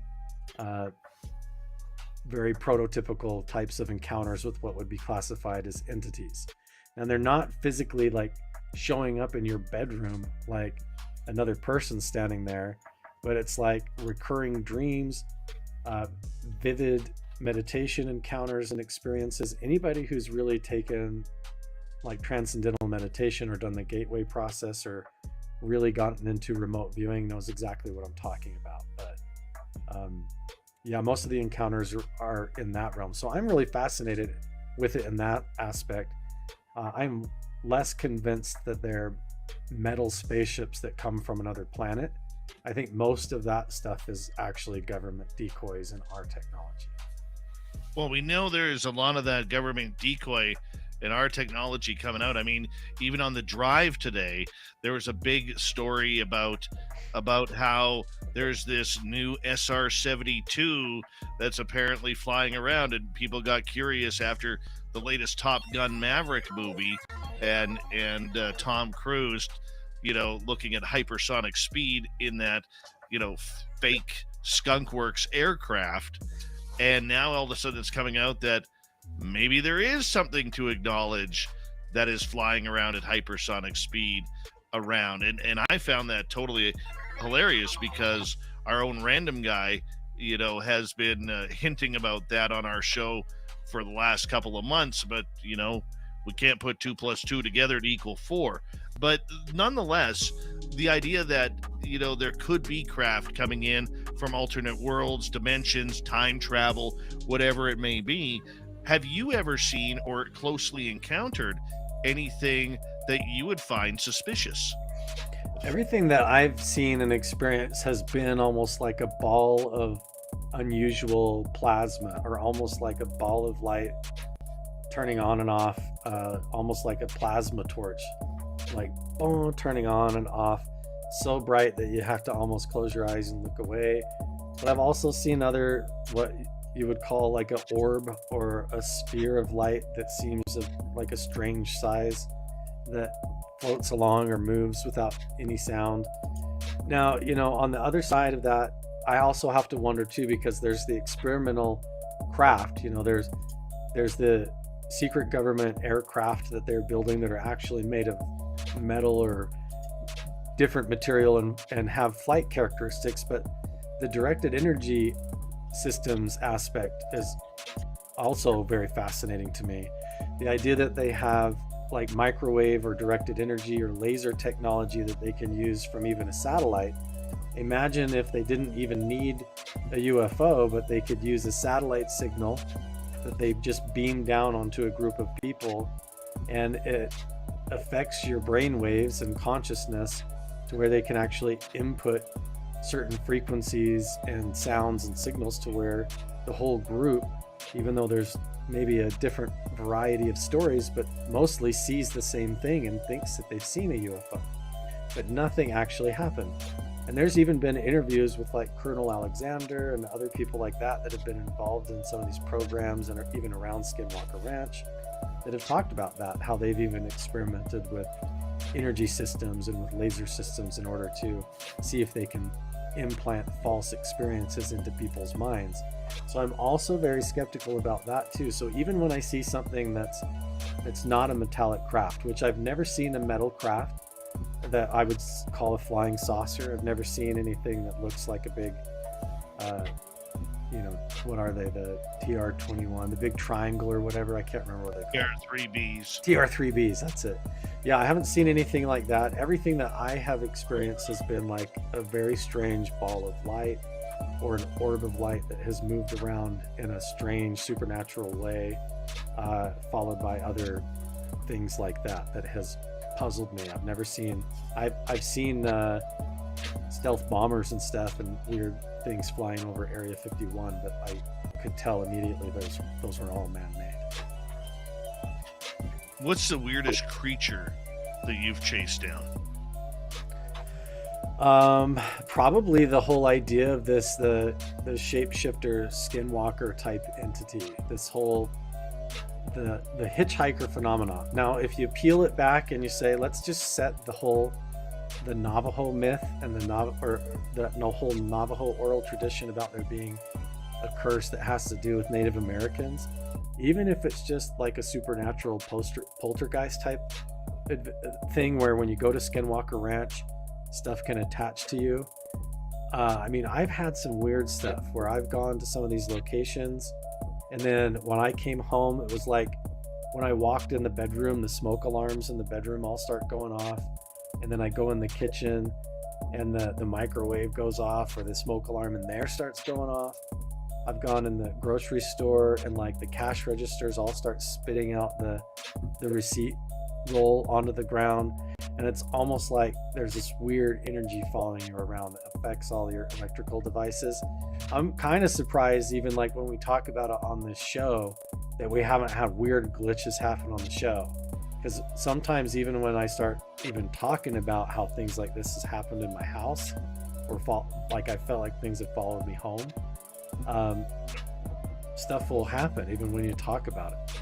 But I think like just that kind of interdimensional paranormal hitchhiker trickster stuff has been kind of consistent, to where even when I go from one location to another, if it's known for hauntings, it can be kind of the same, to where right when you're sitting there thinking, it's really not that scary, it's kind of peaceful down here, and right when you're thinking that, I mean, something will like scream in the bushes behind you, or like a barbed wire fence will just snap and the barbed wire comes back and almost hits you in the face, and just weird coincidences that make you feel like you're just walking into a trap all the time.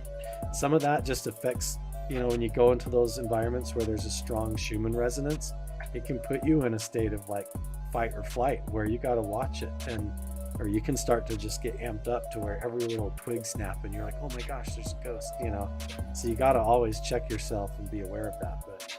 But now I stay pretty calm. I can go into places where some pretty gnarly stuff is supposed to happen, and I go to a lot of those places alone, and so far so good. Other than the weird paranormal stuff that sometimes follows me home, usually it's just like really crazy nightmares for 3-4 days, and I just have to do meditation and spiritual work, learn from it, or face it head on, and then usually I'm okay. You don't have any aliens per se as of yet?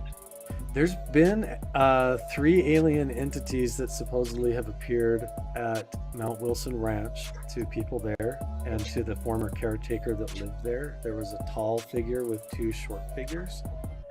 And when I was here with Chris Bartel, Chris Lado, and Brent Stone from the Museum of Tarot, we went to Mount Wilson and a few other sites, and then we did like a contact protocol meditation here at my house. And I did that thing where I went to level 21, and I had a really weird experience with that felt like I was in a room with little gray aliens like pulling at my shirt and trying to grab my hands, and there was this really sour smell, like a I don't know how to describe it. It's like almost like a vinegar sulfur smell, like I don't know, almost like a old garbage smell to it, but sour, kind of a vinegar. It's very odd, but that was unusual. It didn't feel like scary at all, but it just felt like if you were standing in a pool of water and there was like a lot of fish swimming around your ankles, and you're kind of like, ooh, like it felt like that. Yeah. Have you gone back there yet? No, not. I haven't like intentionally done the reverse remote viewing thing where I've gone and tried to bilocate and like go see what's on their ship or whatever. But I've had like, after I did that for a couple of nights, when I would go to bed and sleep at night, I'd have weird things where it was like they wanted to come and see what was up. So it was like a little alien gray would show up in my dream, and I'd wake up and be like, oh, that was weird, but nothing like actually show up physically in my bedroom or anything now. So you don't really got aliens just yet. They might be all around. I don't know. I think they're probably pretty smart. I mean, if they work through telepathy, it's probably not very hard for them to stay hidden. You know. No, I can hear you on that, and I can attest to that. I want to get to some audience questions here because they are piling up. Let's start with Brown Dwarf here. Carl, have you had any Sasquatch activity on the property, and what part of Northern California did you have your experience?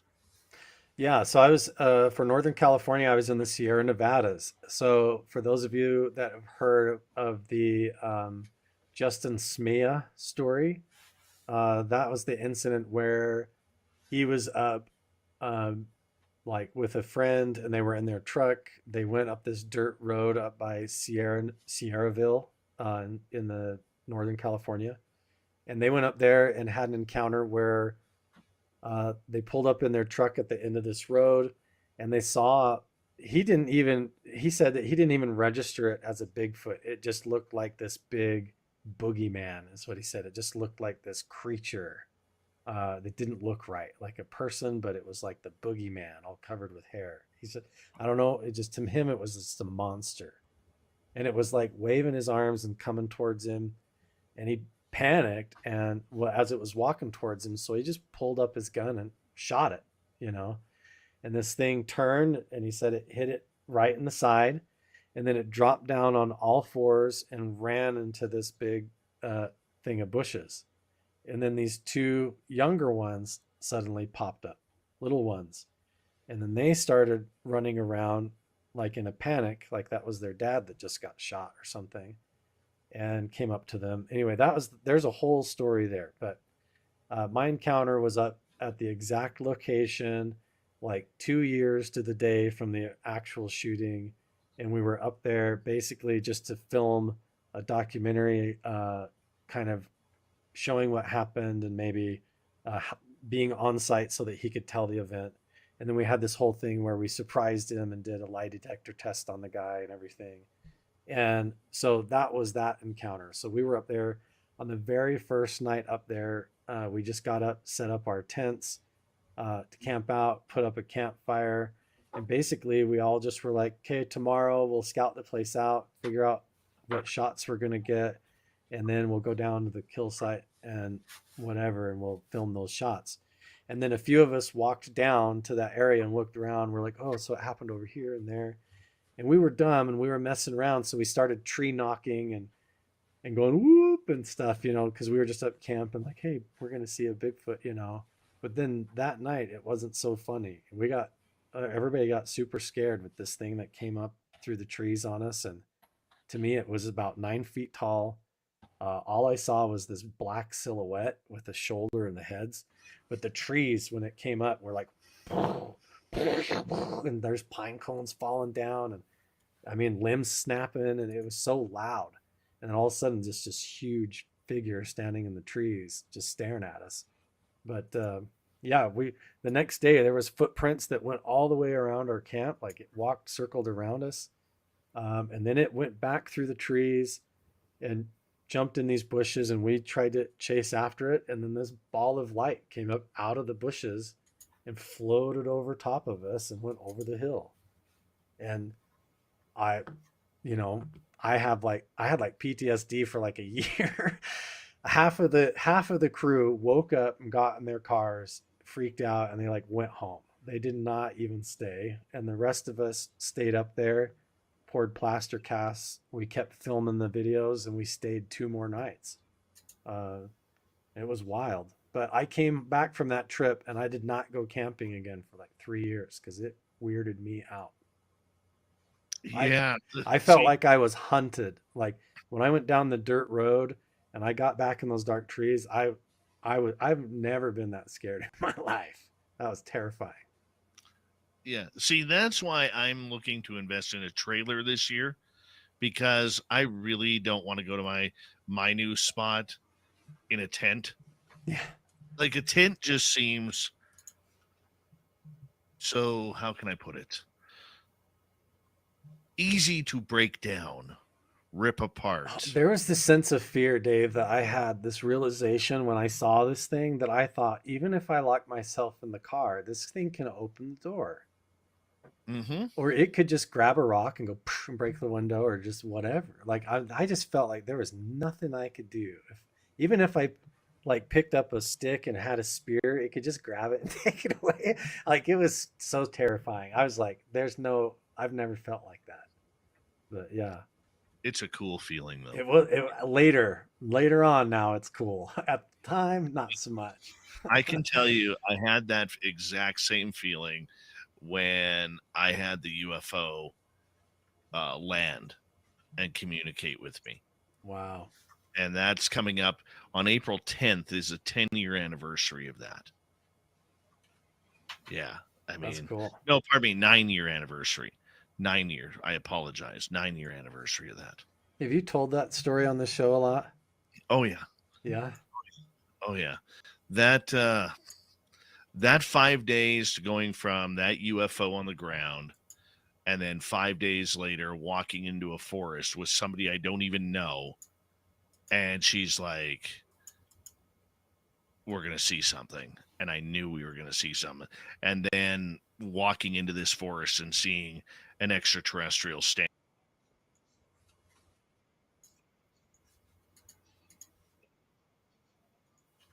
That feeling of flight or fright or flight or whatever the term is, I mean, it messes with you. It really does. And it's hard to. So when you're talking about that feeling that you have, I know exactly what you're talking about, because it's a scary feeling. But once you realize and you analyze it for thousands upon thousands of minutes, that's when it gets really cool, man. That's when it's like, damn, I wish I would have done this differently.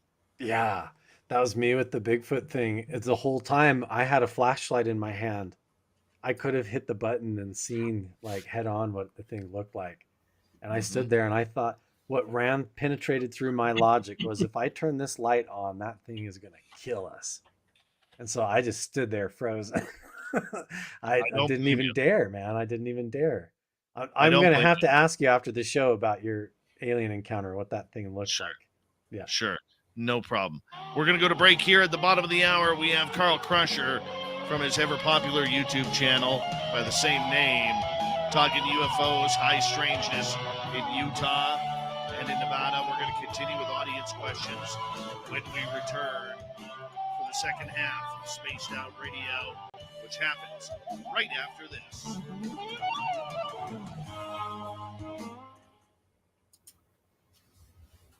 Oh, dude, that the UFO called me and my friend outside, and in talking to the same, and this about 10 o'clock at night.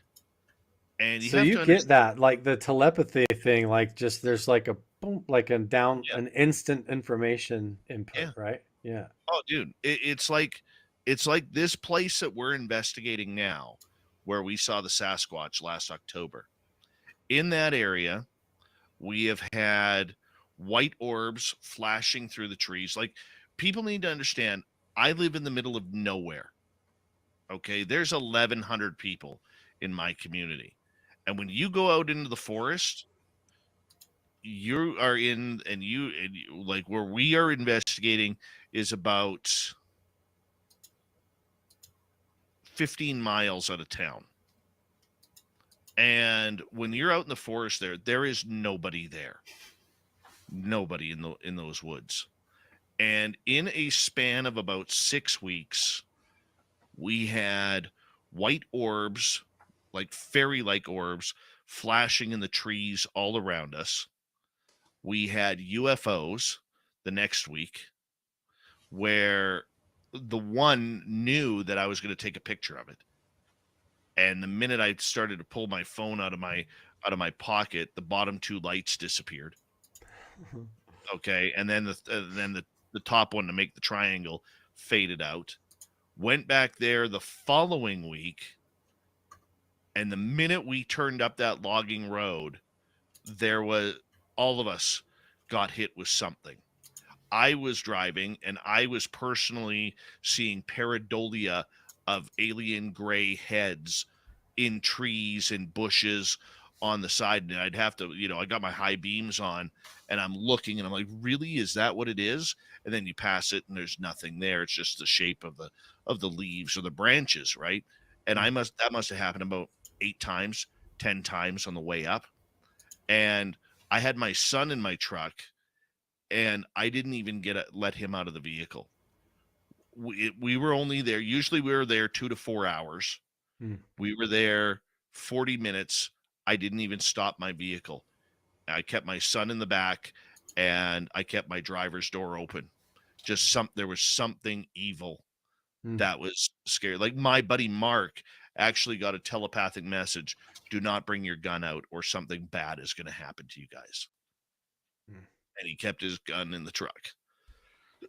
With that first sighting that you had where you saw the alien and the craft and everything, was that a negative encounter? What happened with that? No, that was No, it was 5 days apart. It was 5 days apart, and I try to be skeptical when I have an experience. I try to look for the logic first, as I think everybody should. Yeah. Okay.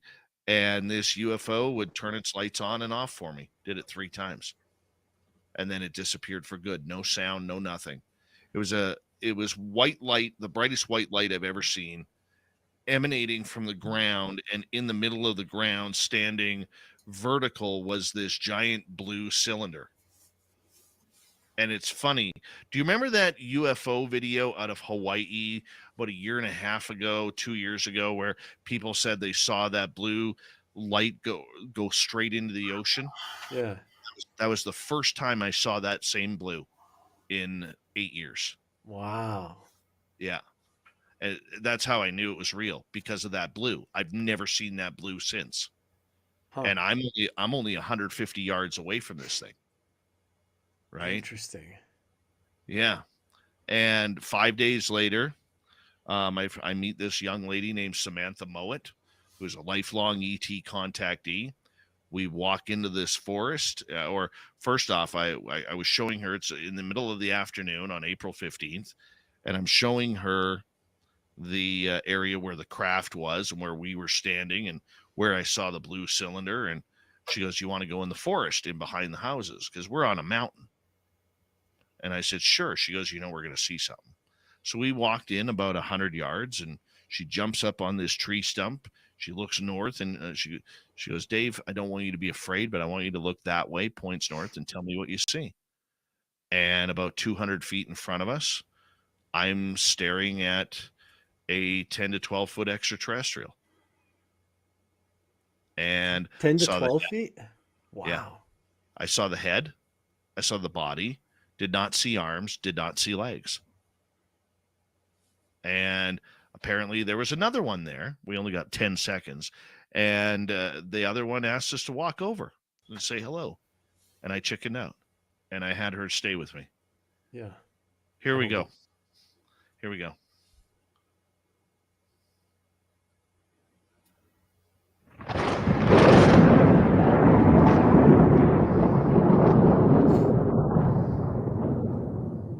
I don't really know why I'm streaming at this point, but it's pretty cool. Chill out, hang out. We passed the halfway point of Spaced Out Radio tonight. My name is Dave Scott. Hey, my friend. Thank you so much for joining us. We very much appreciate earning your listening ears. I want to remind you that if you've missed portions of this show or others, check out our free archives by going to youtube.com/Spaced Out Radio. Do old Davey the favor, hit that subscribe button. Our website is spacedoutradio.com. We have a plethora of features for you. Rock out to Bumblefoot, read the Newswire, check out our swag as well. Follow us on Twitter at Spaced Out Radio, Instagram at Spaced Out Radio Show, and on TikTok at Spaced Out Radio. Here we go. Once again, Carl Crusher is here tonight on the Mighty SOR, his YouTube channel, with over 3 million subscribers, as he is filming the strange and the odd when it comes to everywhere between Nevada and Utah. And we're going to continue with some audience questions here, if you don't mind, Carl. But we're so glad that you're here again, my friend. Oh, it's a pleasure. It's been awesome. Thank you. Let's go to Sovereign. Carl, who do you think made the pictographs and petroglyphs? Many admit it was not them and default to it, saying it was First Nations. Could it be cryptic alien, cryptic graffiti to denote stargates? It was definitely humans that did the petroglyphs and the pictographs, and I think even built most of the megalithic structures. I think what it indicates is a time period where those indigenous people and native people to the land were much more connected to the earth and much more connected to these locations that may act as like potential hotspots or may have geological qualities where there's a resonant frequency or a special harmony or a solar alignment that sort of in certain phases and times opens up reality in different ways to where the normal default mode of how physics works maybe is a little bit more loose or maybe is more quantum connected to other locations or times or places. So what I've found is that humans and people are brilliant, and these people who have been labeled as savages and native people who just sit around in the dirt and eat rats all day, like back in the desert archaic period, were actually in amazing harmony with the electromagnetic field of the earth. They were in touch with the resonant frequencies at these locations, and even though they had different names and terms and different language and understanding that was a lot more simple than us, there's a beautiful and advanced system underneath it all, to the point that even these petroglyphs and pictographs, when you look at them certain ways and with certain mindsets, or even using like a crystal or a prism to look through, that it actually reveals that they're meant to be spiritual doorways, pathways, maps, directions, or even face-to-face encounters with depictions of their deities and entities that were special to the native indigenous people.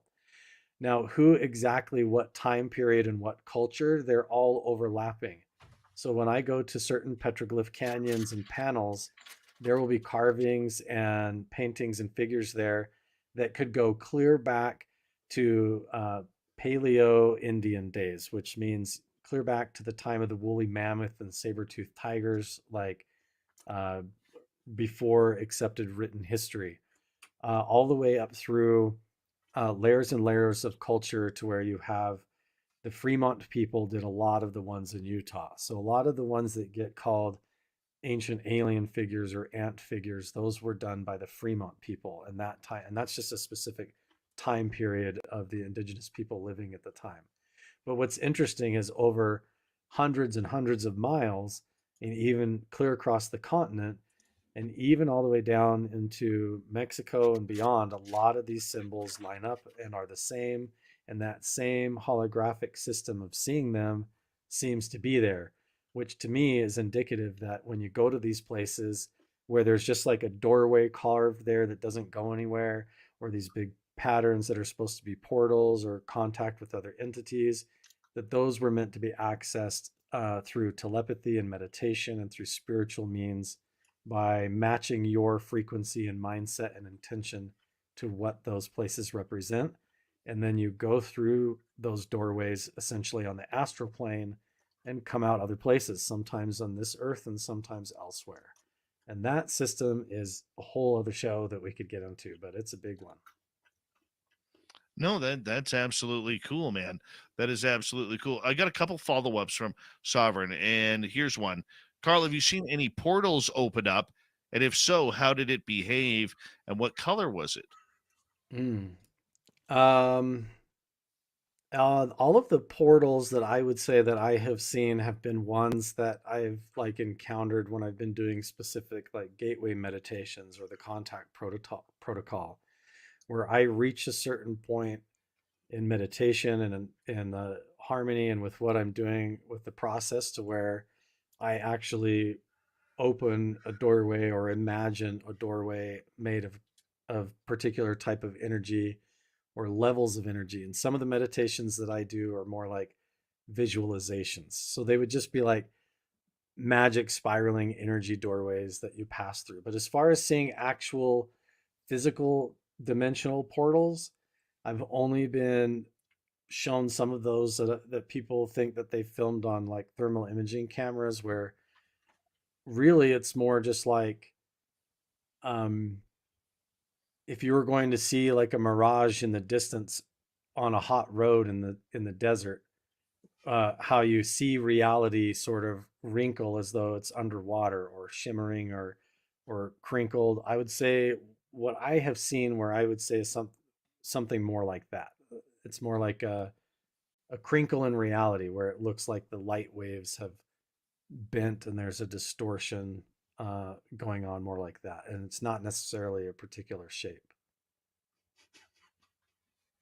I've never seen a portal. I don't even know if that's what it is. I just say, if I had to guess, like if that's in the places where we have things, you know, like a GPS data that jumps from one place to another on equipment and stuff like that. That's usually where like I've seen stuff like that. But okay, let's get to another question here from the audience. So let's go back to Sovereign here. Carl, have you experienced a time loop or a time slip, or have you noticed a person that you just saw get mysteriously bilocated to another location? I've had a few missing time incidents where I've just been sitting there totally awake and thinking my own thoughts, and then suddenly realize I'm like waking up still in the same spot or slightly different, and now the sun's gone down and it's 4 hours later. So I've had a few of those missing time incidents. As far as like time loops or time travel things, it's more like the paranormal stuff, like where um, things from the past seem to bleed through, almost like when I saw the apparition of the guy passing through the doorway. He had a look on his face, and when I saw him, almost like I was a ghost to him and he's a ghost to me or something. Like he was just as surprised to see me as I was to him. So maybe there's some kind of a wrinkle or a fold in time to where back in the past there's some guy just going from the hallway to the bathroom, and he glances up and sees me standing in the saloon, some futuristic looking guy, you know, standing there dressed the way that I am, and he's like, who the heck is that guy? You know, it could have been something totally like that, where the past and the future just fold in and touch each other in a strange way. But a lot of it seems to happen through consciousness. You know, it's not really like the show Stranger Things, where you actually see some big blob and like a hole open in the wall and some creature actually crawls through. It's all non-physical, like other dimensional psychic experiences, a lot of them. Very true. You know what? I think a lot of these people who go missing, like we just talked about portals in the last question, I think a lot of these people who go missing have no clue that they've even walked into one. Yeah. Yeah, like you know, I have some friends that have worked at other locations and stuff where they've had experiences like that, and basically it's like they're walking towards like a weird anomaly that they see in the trees, and so while they're walking towards it, suddenly they realize that they feel like they're lost, and the forest, like the vegetation doesn't even look the same as where they were. So they turn around to go back out into the meadow, and it takes like 3 times longer to get back to the meadow than it is when they walked into the tree line. And weird things like that, like where time and distance and how far you've walked doesn't make sense when you turn around and go back. Some stuff like that. So I can imagine, like if David Pilates missing 411, that somebody's just hiking along, step right through a fold in reality and into some other parallel dimension, and you wouldn't even know. Let's go to Dave here. Carl, do your phones act randomly when you're experiencing anomalous behavior? My phone hasn't acted strange, other than actually, you know, when I've been at some of these locations and trying to film videos and take pictures, there are some locations where even when I try to take the photographs, I get home and the photos, certain ones are all black. They're just blanked out.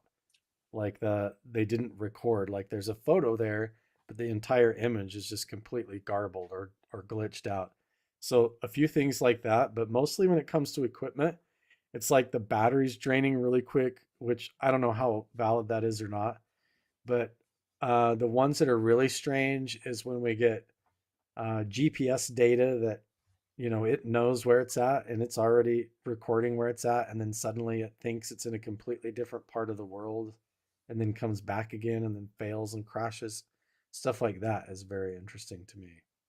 Do you have a lot of gear that acts strange, especially on maybe different guidelines or pardon me, ley lines or in different areas where there are geometric anomalies? Yeah, like at Mount Wilson Ranch, I've never seen a drone fly there that didn't completely drop out of the sky and fail. Like even professional drone flying crews that have come in with like $10,000 big, huge drones that take up the back of a truck. And I've watched those things completely scramble and fall out of the sky up there. Like, and their data go haywire. Like, lots of interesting stuff like that. But, and then you go to other places and it's fine. So I don't know. But, yeah, it seems like certain locations, there's something either in the geology or like an anomaly there that definitely has an effect on electrical equipment. Let's go to classically BC. Are red clouds or mist a sign of UFO activity, if you've noticed? I haven't noticed any correlation. You know, I think when I go out and look around, I'm like, are they, what do they call it? Where they're spraying, seeding the sky? What do they call it? Oh man, I can't even think of the name. Where they're spray fake clouds. What is it? The old chemtrails? Chemtrails. Yeah, I don't know why I couldn't think of that name. Chemtrails.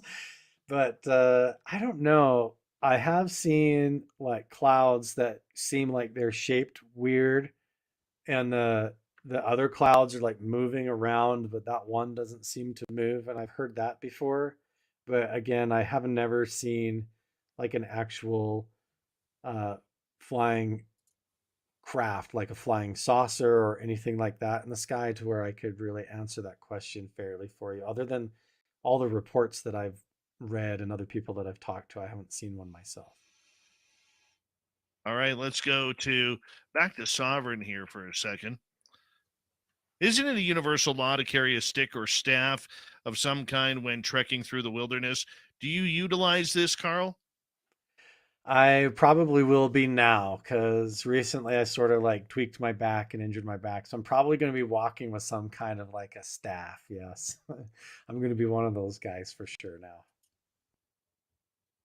All right.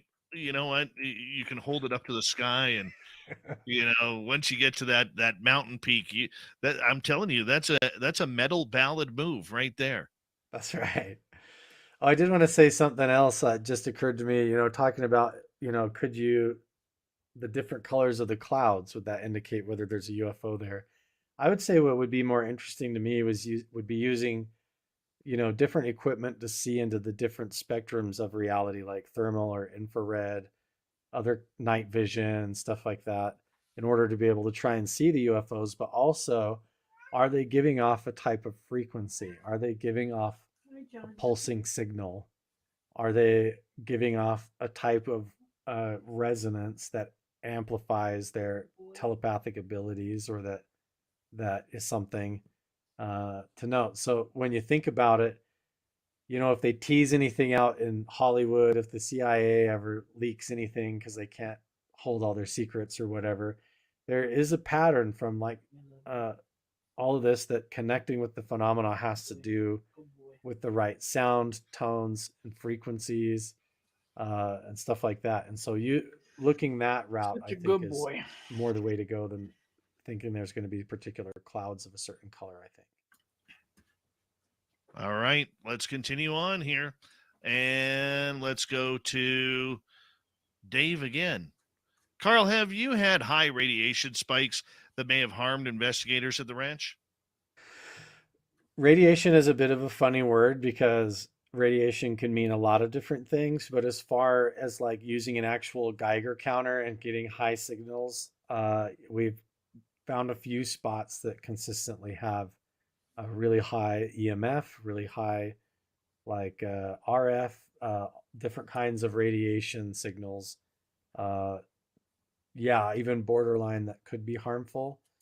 The only types of experiences that I could say, I can't say that I could confirm that there was high levels of actual like radiation is people usually think of like nuclear radiation, right? Like, but there's all different kinds. You can get microwave radiation, gamma radiation. You can get doses of radiation just like picking up rocks, like certain uh, uranium in the ground, you can get dosed with it.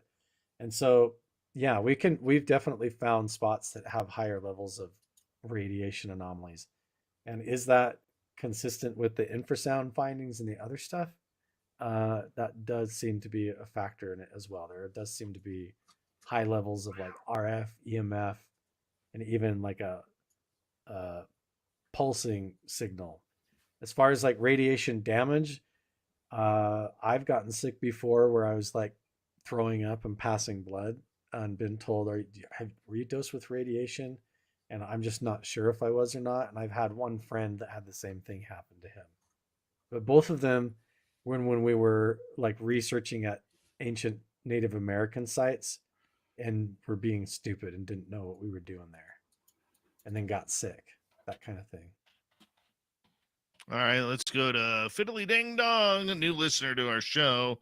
Did the Navajo elders talk about the Shining Ones?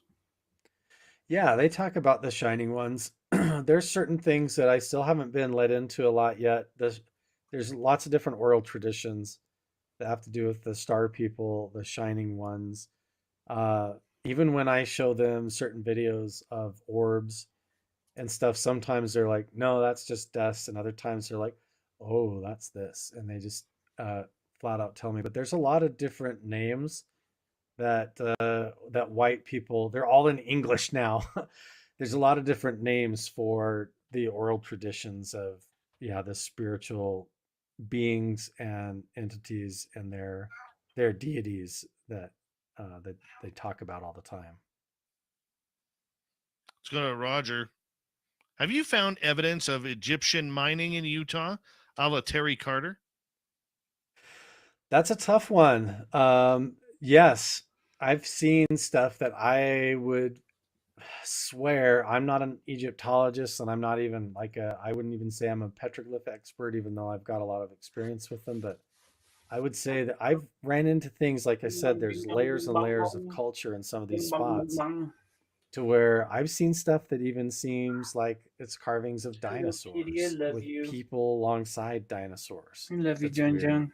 I've seen stuff that looks Egyptian, stuff that looks Phoenician, stuff that looks like it could be Knights Templar, but it's not.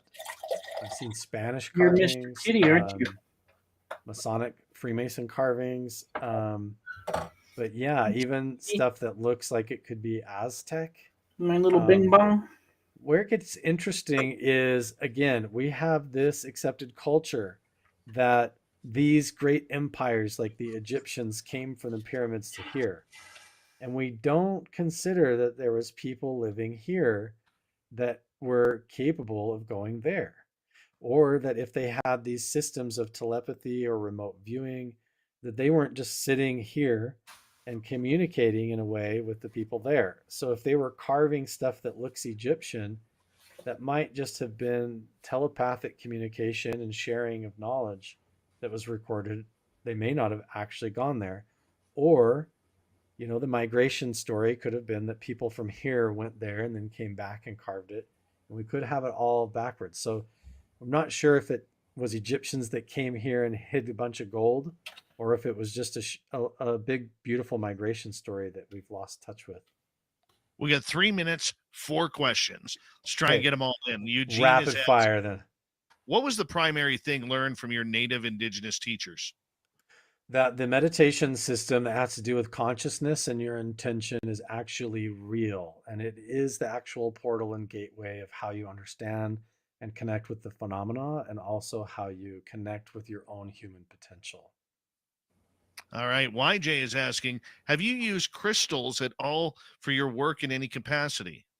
Yes, I've used them as pendulums, almost like for dowsing and guiding. I've also used them for meditation and also to look through like a crystal ball or seer stone in order to try and interpret certain messages. But I always take that stuff with skepticism. Okay, continuing on here. Let's go to Doof in Australia. Carl, my theory is that the aliens are here under the ocean, plenty of room and unexplored. So thinking a base at least is here. Your thoughts? Yes, I think if they have the ability to come here and build giant bases and hide them from us like that, that they're also transdimensional beings, meaning that they can change their frequential harmony of their ships or their whatever to where they're not necessarily even in our dimension of reality or our physical reality, but they sort of are able to hide in a sub frequency almost in between our radio signals. They hide in the blind spot. And so that's more like along the lines of ultra terrestrials, but yes. And final question from our audience, 90 seconds to go. Kira's asking, have you tried using the 528 sound frequency, the heart, to heal the land or any other sound frequency?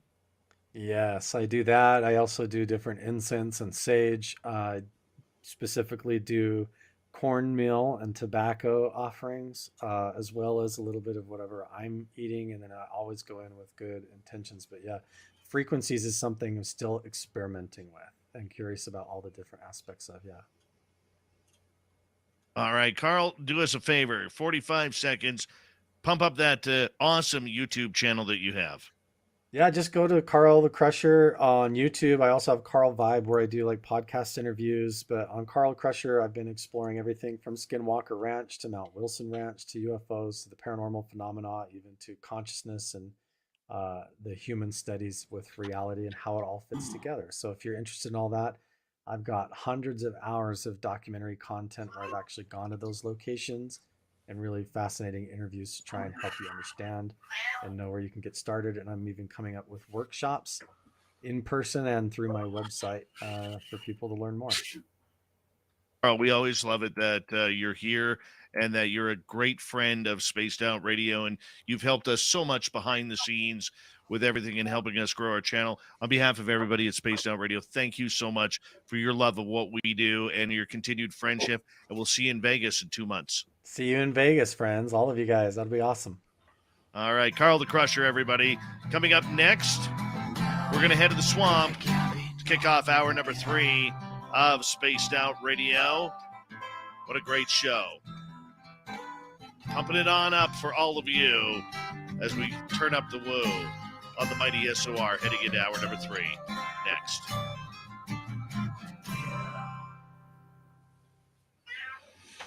Thanks, buddy. Hey, thanks, Dave. It's my pleasure anytime, friend. And I'm excited to come to Vegas. I can't wait to see you there. It's going to be fun to hang out in person for sure. Hey, good luck with your next hour. Appreciate that, buddy. You You take bet. care, okay? You too. All right, take care.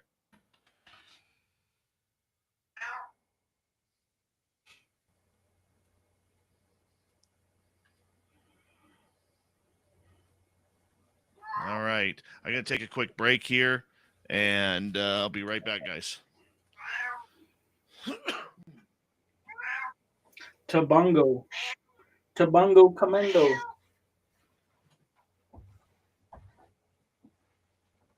Tamando.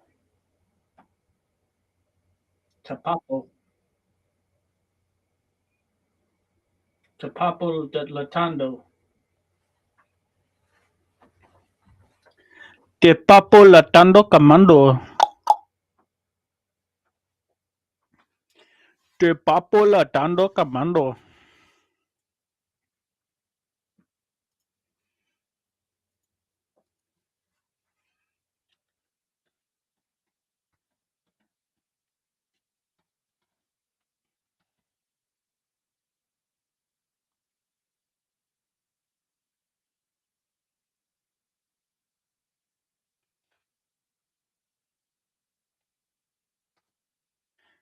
Te papo latando camando.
Okay.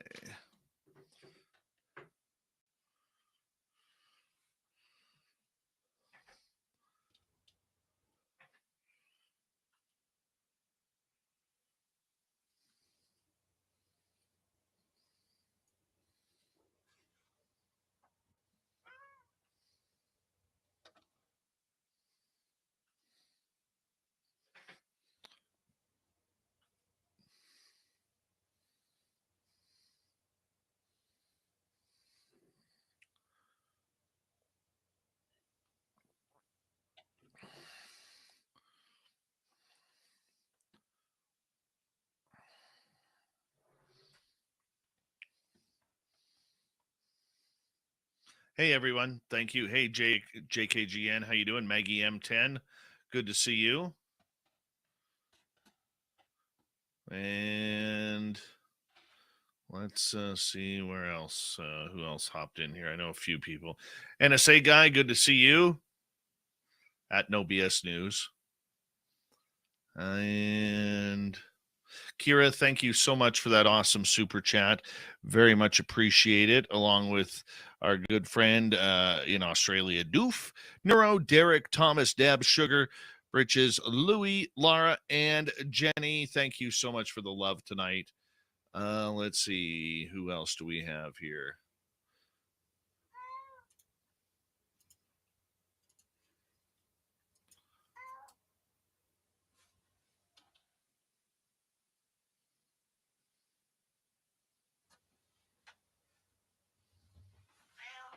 Hi, John.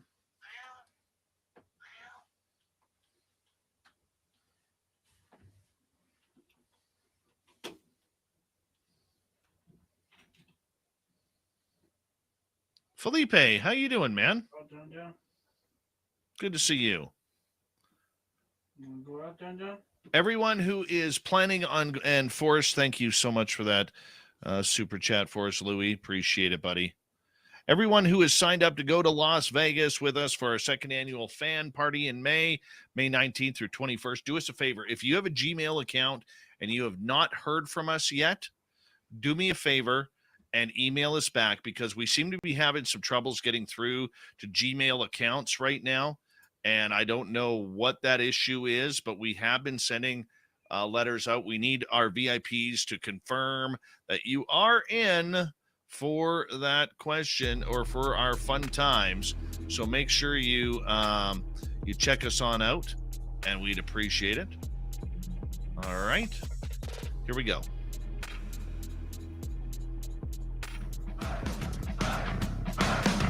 you like to connect with us? Head to spacedoutradio.com for all your latest show info. Now, back to Dave Scott and SOR. Third and final hour of Spaced Out Radio is now underway. Thank you so much for joining us. We really do appreciate earning your listening ears. Wherever you are on this beautiful planet we call Earth, hello to everyone listening in on our terrestrial affiliates around North America, digitally on Odyssey Radio, TalkStream Live, and KPNL. All of our archives are free. Join us at youtube.com/Spaced Out Radio. Do old Davey the favor, hit that subscribe button. The Desert Clam has set the password for tonight in the SOR Space Travelers Club, Tatterdemalion. Tatterdemalion is your password. Use it wisely, Space Travelers, as the Clam sets the password each and every night right here on Spaced Out Radio. Our website is spacedoutradio.com. We have a plethora of features for you. Rock out to Bumblefoot, read the Newswire, check out our swag as well. Follow us on Twitter at Spaced Out Radio, Instagram at Spaced Out Radio Show, and on TikTok at Spaced Out Radio. We continue on tonight as we head to the swamp. Our resident swamp dweller takes us on another spooky journey. Hi, Spaced Out Radio listeners. This is Swamp Dweller. It's time for your nightly dose of spookiness on the show. If you have an interesting encounter or a spooky story that you would like to share, be sure to submit them in at swampdweller.net. You can also find our YouTube channel at youtube.com/swampdwellerreads. Now, let's chill out, relax, and together, let's enter the swamp. I had been looking forward to this fishing trip on a remote river in Ohio for quite some time. I had looked forward to packing up my gear, including my kayak and my GoPros, to make some cool YouTube videos. When the day came, I set out early in the morning to beat the heat. As I paddled down the river, the only sounds were the gentle lapping of the water against the kayak and the chirping of birds in the trees. It was peaceful and serene, and I felt completely alone in the world. The only noises were the occasional narration I'd add in my video. But as I rounded a bend in the river, I saw something that shattered that feeling of solitude. It was a man, but more like a wild man, standing on the bank, staring at me with this absolutely crazy look in his eyes. He was covered in dirt and leaves, and his hair was matted and unkempt. He looked like he had been living in the woods for years, and I wondered how he had survived without any human contact for so long. I tried my best to paddle away, but he lunged at me with surprising speed, and before I knew it, he had flipped my kayak. I tumbled into the water, gasping for air and struggling to stay afloat. The wild man swam towards me, and I could see the hunger in his eyes. This wasn't an unprovoked attack, I was food. I tried to swim away, and I lost my GoPro in the process. But he was too fast for me to start worrying about that now. He grabbed me by the ankle, and I felt his sharp nails digging into my skin. I began screaming for help, but there was no one around to help me. Nobody was going to hear me. I fought back with everything I had, but he was so strong. I could feel my strength fading as he dragged me towards the shore. As we reached the bank, I saw that he had built a makeshift shelter out of branches and leaves. He pushed me inside, and I could feel the rough ground against my back. I knew that I was trapped. For hours, he taunted me with this wild, incoherent rambling, pacing back and forth in front of the shelter. I could hear the sound of twigs snapping as he moved around, and the sound of his labored breathing as he tried to catch his breath. As night fell, I could see the light of a fire outside the shelter. I could hear the sound of something cooking, and the smell of roasted meat filled my nostrils. I realized with horror that the wild man was preparing to eat me. I knew that I had to escape, no matter what it took. I waited until he was distracted by the fire. Then I made my move. I burst out of the shelter and ran towards my kayak, hoping to get away with all of my strength. But again, this wild man was way too fast. He caught up to me and tackled me to the ground instantly. I could feel his hot breath on my face as he prepared to strike. But before he could, I heard the sound of a gunshot. The wild man slumped to the ground dead. I looked to see a park ranger standing over him, gun in hand. He had been tracking the wild man for quite some time apparently, and had finally caught up with him. Obviously, he didn't want to kill the man, he really wanted to help him and rehabilitate him, but he saw me in absolute agony, laying there, battered and bruised, needing help, and acted accordingly in my opinion. I realized that I had narrowly escaped death that night. The wild man had almost made me his next meal. This was a reminder of the danger that can lurk in the most unexpected places, even on a peaceful fishing trip down a remote river in Ohio.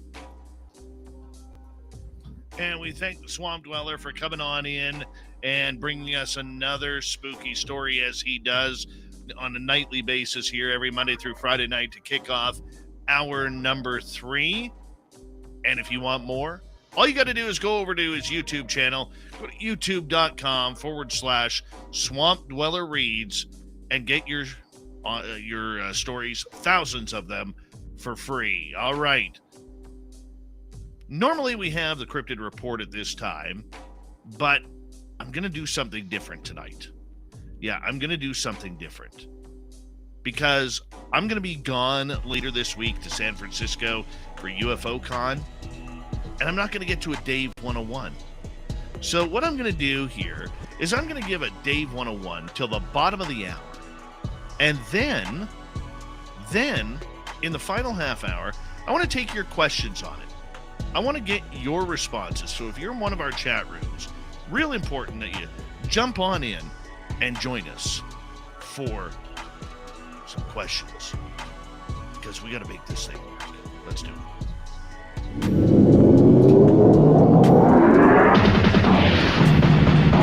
It's time for Dave 101.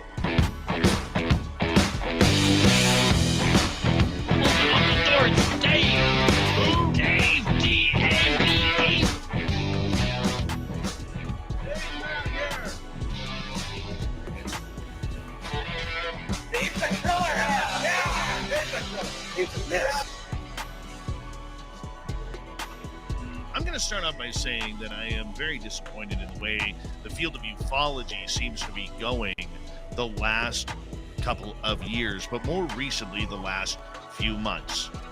We have seen a number of groups pop up. We have seen a number of these groups gather together and seem to have a lot of pull with what is going on within the government and this subject. Here's a few things that I personally learned, and whether you agree with them or not, that is up to you. But the people I talk to, the people that I have exchanged information with, this is how I come together with my thoughts.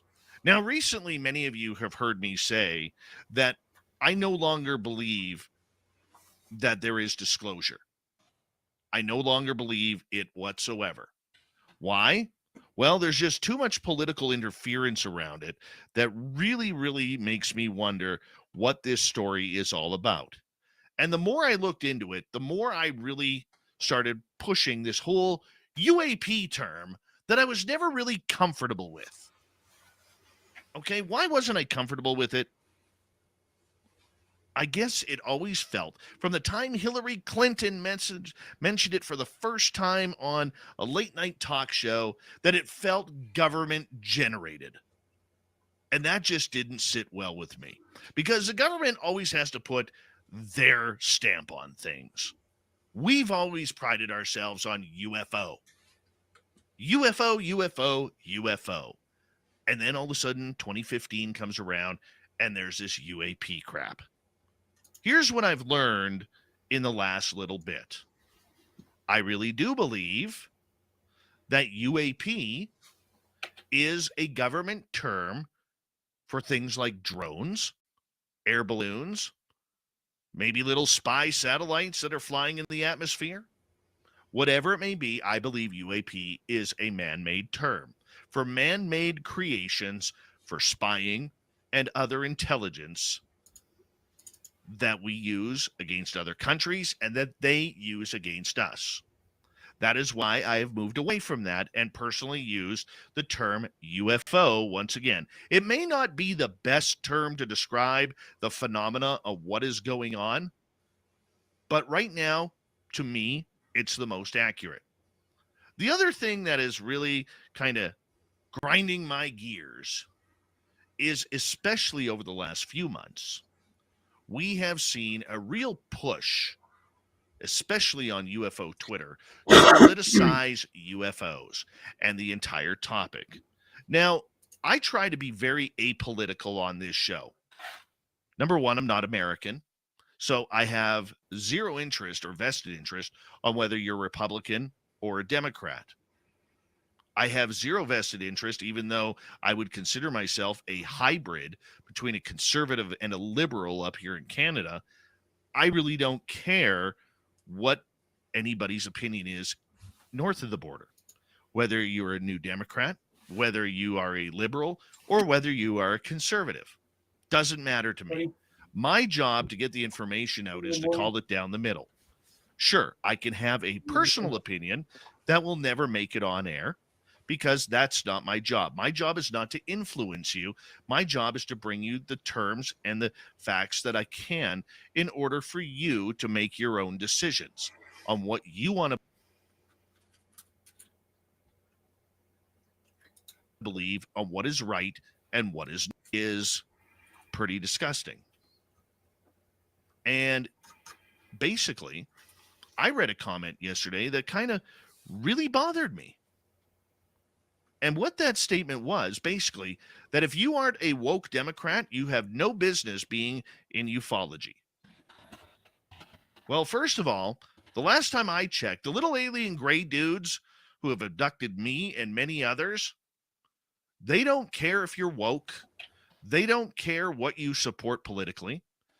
They have no political affiliation. And they're here as scientists to try and figure out what is going on for them. The fact that we are now trying to politicize this subject is absolutely ridiculous. There are very few topics in this entire planet that will affect every single person in this world. Nuclear holocaust is one of them. A major pandemic greater than COVID would be another. Jesus Christ coming down from the heavens would be a major factor. And of course, extraterrestrial life announcing that they are here. Okay? They don't care. Doesn't matter what religion you are. It doesn't matter what your sexuality is. It doesn't matter who you voted for. This is a universal topic. And here's the other thing I learned. To me, the way all of these groups are getting together, the way they are bonding, especially the scientists from SCU to Galileo Project, to Ryan Graves' new project, to UAPX, to every other group in between, including the ever-elusive Enigma Labs, they all seem to be doing one thing in common. And you can even throw MUFON in there right now. The board of directors, not the investigators or the people who are boots on ground. They seem to be wanting to fulfill a manifest destiny that Lou Elizondo wrote a few months ago, saying that he would like to destroy ufology. Now, I don't think Lou is involved with this because, from what I know, he's not a fan of Enigma. And he's got some big questions regarding their purpose regarding UFOs, which is seeming to be all about the money and the research grants. So what is this all about? I think, and this is just me personally, I think there are a bunch of trolls that have invaded our Twitter spaces, invaded our chat rooms, invaded many other places to discourage and create deception regarding the UFO subject. And I mean that seriously, because the infighting and the arguments that is going on within the community right now is not very comfortable for any one of us who is doing work. Whether you're a hardcore, give me the facts and proof type of person, or whether you're a woo guy like myself. We are all trying in our own little way to bring these stories to light. Now, there are a lot of people who are out there in the UFO world who don't like what I do because I'm too woo. I'm too much believing in the stories that you, me, and many others have experienced. And that doesn't bother me because there's a place for me. There's a place for those who want the cold, hard facts. There's a place for the people who want the truth. And there's a place for people who are lining up because they just want empirical proof. That is the beauty of what we're all doing. And many of us hosts are actually seeing this, whereas where we were once before enemies and maybe shooting each other down publicly or privately, we are now coming together because we know that there is a bigger system that needs to be called out and potentially fought. And that is one that of a battle we will never win. That's because the United States military, the United States government, and now the scientists who are involved with this subject do not want us to know what is going on. Screw transparency, many of them are saying. We heard it here Friday night with Rich Hoffman from the SCU and from many other groups who he is advising. Where does that leave us? Where does this put us? Where do we stand? Well, we're not going to stop here in trying to bring the message out to all of you. We won't. We can't. This is what we do. This is what our radio stations rely on, our YouTube subscribers rely on, and all the people who download this podcast, around 70,000 people a month who want to know this information. And they want your stories. Look, it's an uncomfortable time right now, especially with everything that's going on in the world. We are all on a little bit of an edge that we are trying to find our own place and our own little gem of happiness. And we need to do that. What we need to stop doing is the infighting, because what that does is that makes us look like a bunch of tinfoil hat conspiracy theorists that really don't know what is truly going on. No, they don't want us to change.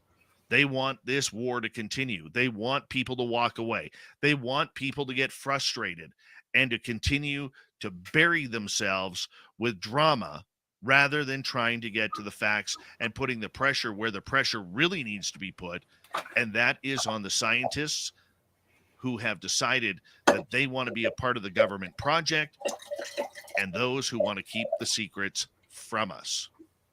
We as citizens deserve to know. We need to know. We don't need disclosure because there is no such thing. We already know it's confirmation. And yes, more news will trickle out. Maybe more videos and photographs will trickle out. But it's not going to be anything that sets the world on fire that the aliens are here. No, over the last 7 years since the institution of the To the Stars Academy was brought forward, we have seen these secrets build. Private contracts, government officials coming on in, spy versus spy. We have seen it all. And yet we still want to believe. The experiencers out there have already had their own disclosure. They don't need to know that this phenomena is real, because to them, myself included, it already is. We know what we saw. We don't need skeptics out there telling us, oh, well, maybe that alien in the forest was a tree, Dave, or maybe you were seeing things that you weren't seeing before. No, I know what I saw, and I had a witness with me.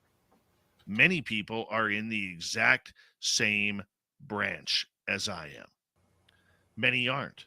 Many prefer to stay silent, while very few of us will actually put our name, face, and voice on podcasts, radio shows, or on camera, or in front of conferences to say, this is what I went through.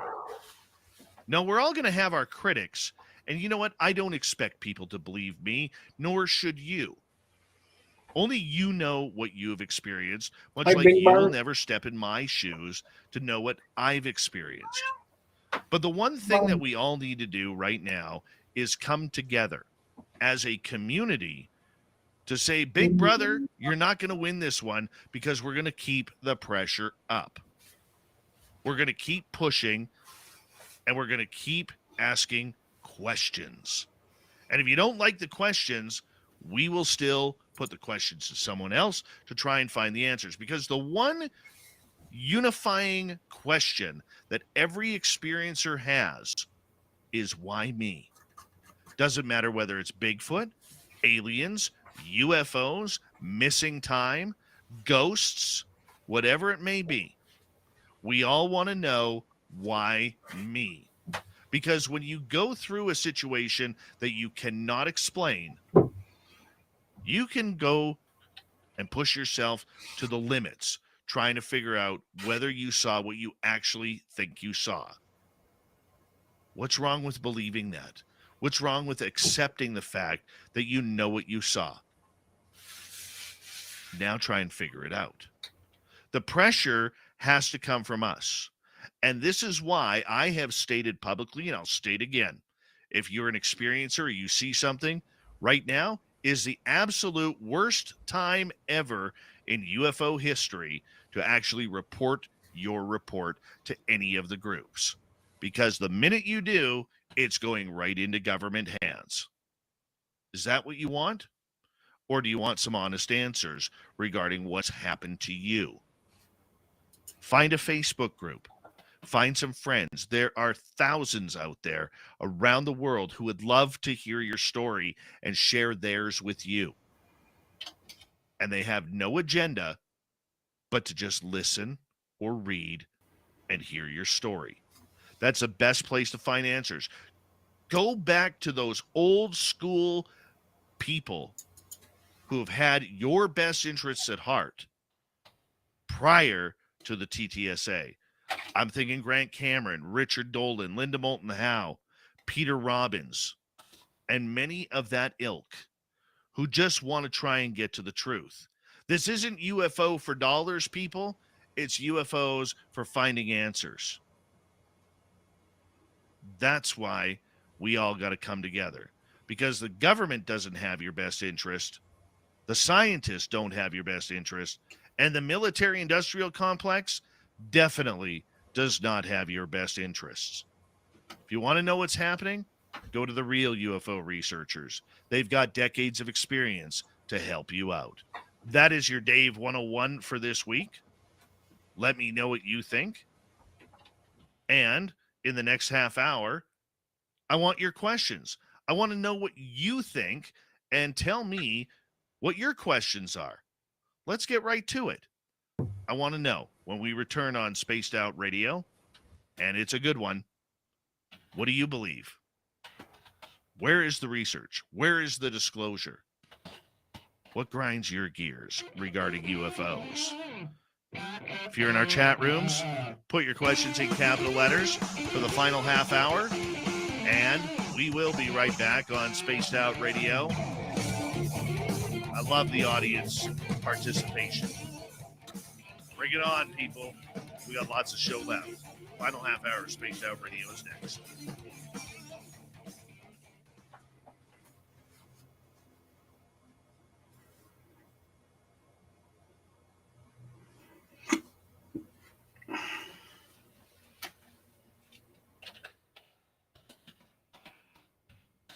All right. Get your questions in, people.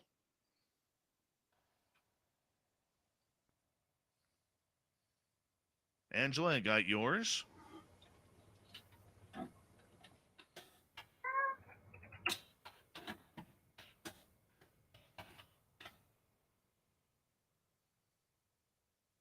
Hey, Grantavius, how's the lip blade?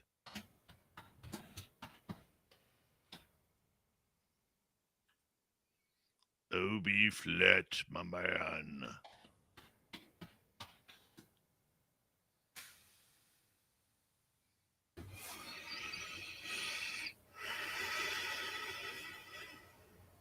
Keep them coming.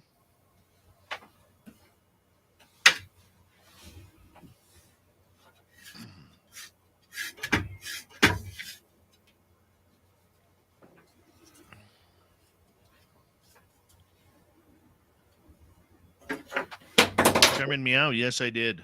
That was Avi Loeb who was saying about the motherships. You know what? I'm gonna answer that when we come up, okay? because I do have a good answer for that, but I want to tell it during the show, if that's okay.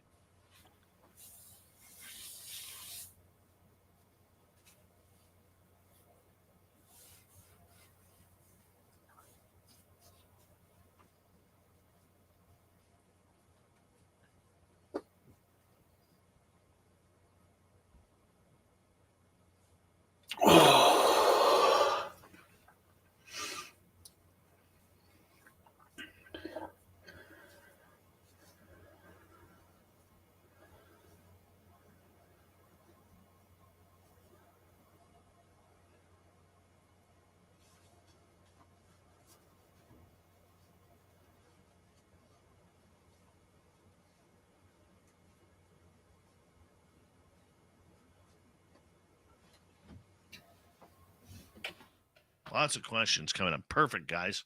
Perfect. I think we got about enough. I'll take a couple more. If I do not get to your question, stick around for overtime after the show, and I will get it to you there.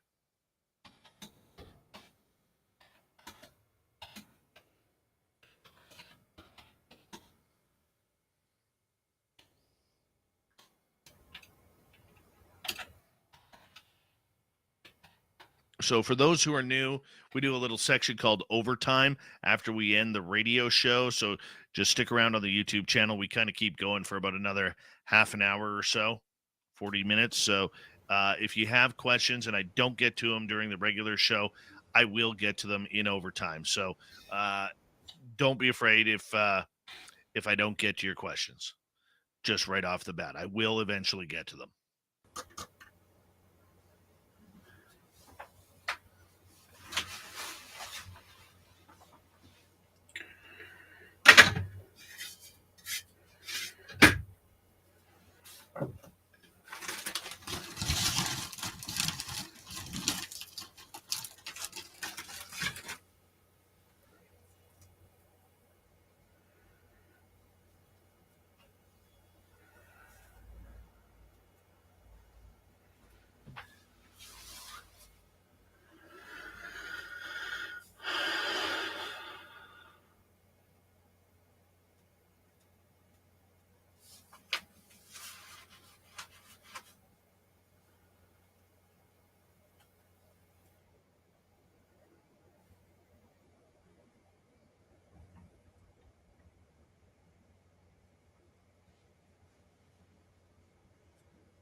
I want to say a big thank you tonight to Jenny, Laura, Louie, Sugar Britches, Deb, Thomas, Derek, Nero, Doof, Kira, Louie again, Random Guy, YJ, and Nancy H for the amazing super chats. Very much appreciate the love and support. And we are just seconds away. You can always go and check out our swag on our store at our website, spacedoutradio.com. We got some cool stuff there for you. I just picked up a pair of runners, by the way. Here we go.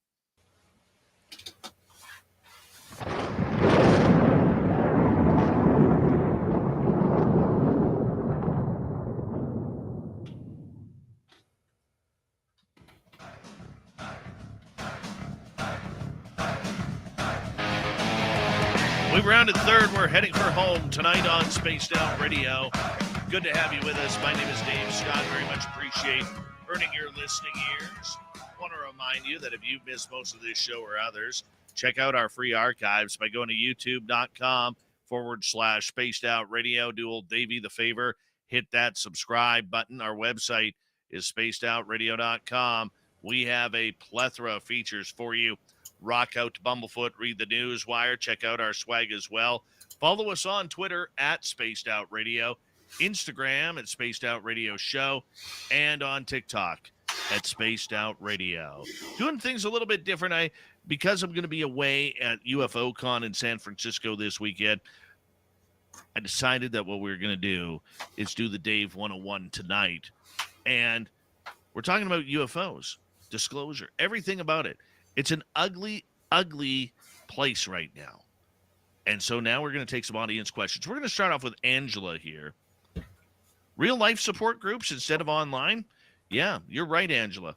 If you can find a group of people within your community where you can sit down and talk face-to-face about your experiences, believe it or not, a lot of libraries actually have these groups going on.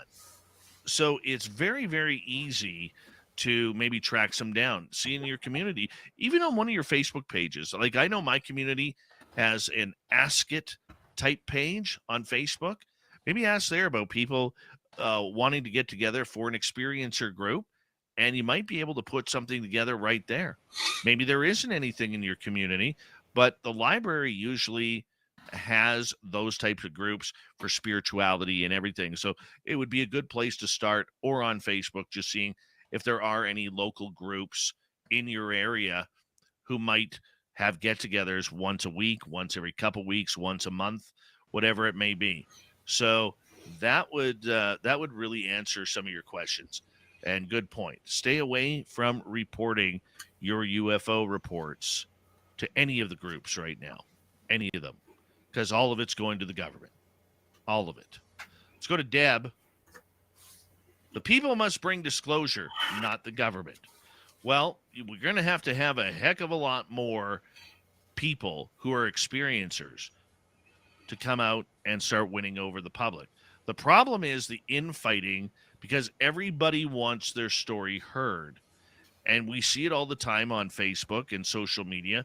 UFO Twitter is a prime example of this, where people, the minute you go public, there's all the wolves there ready to rip you apart.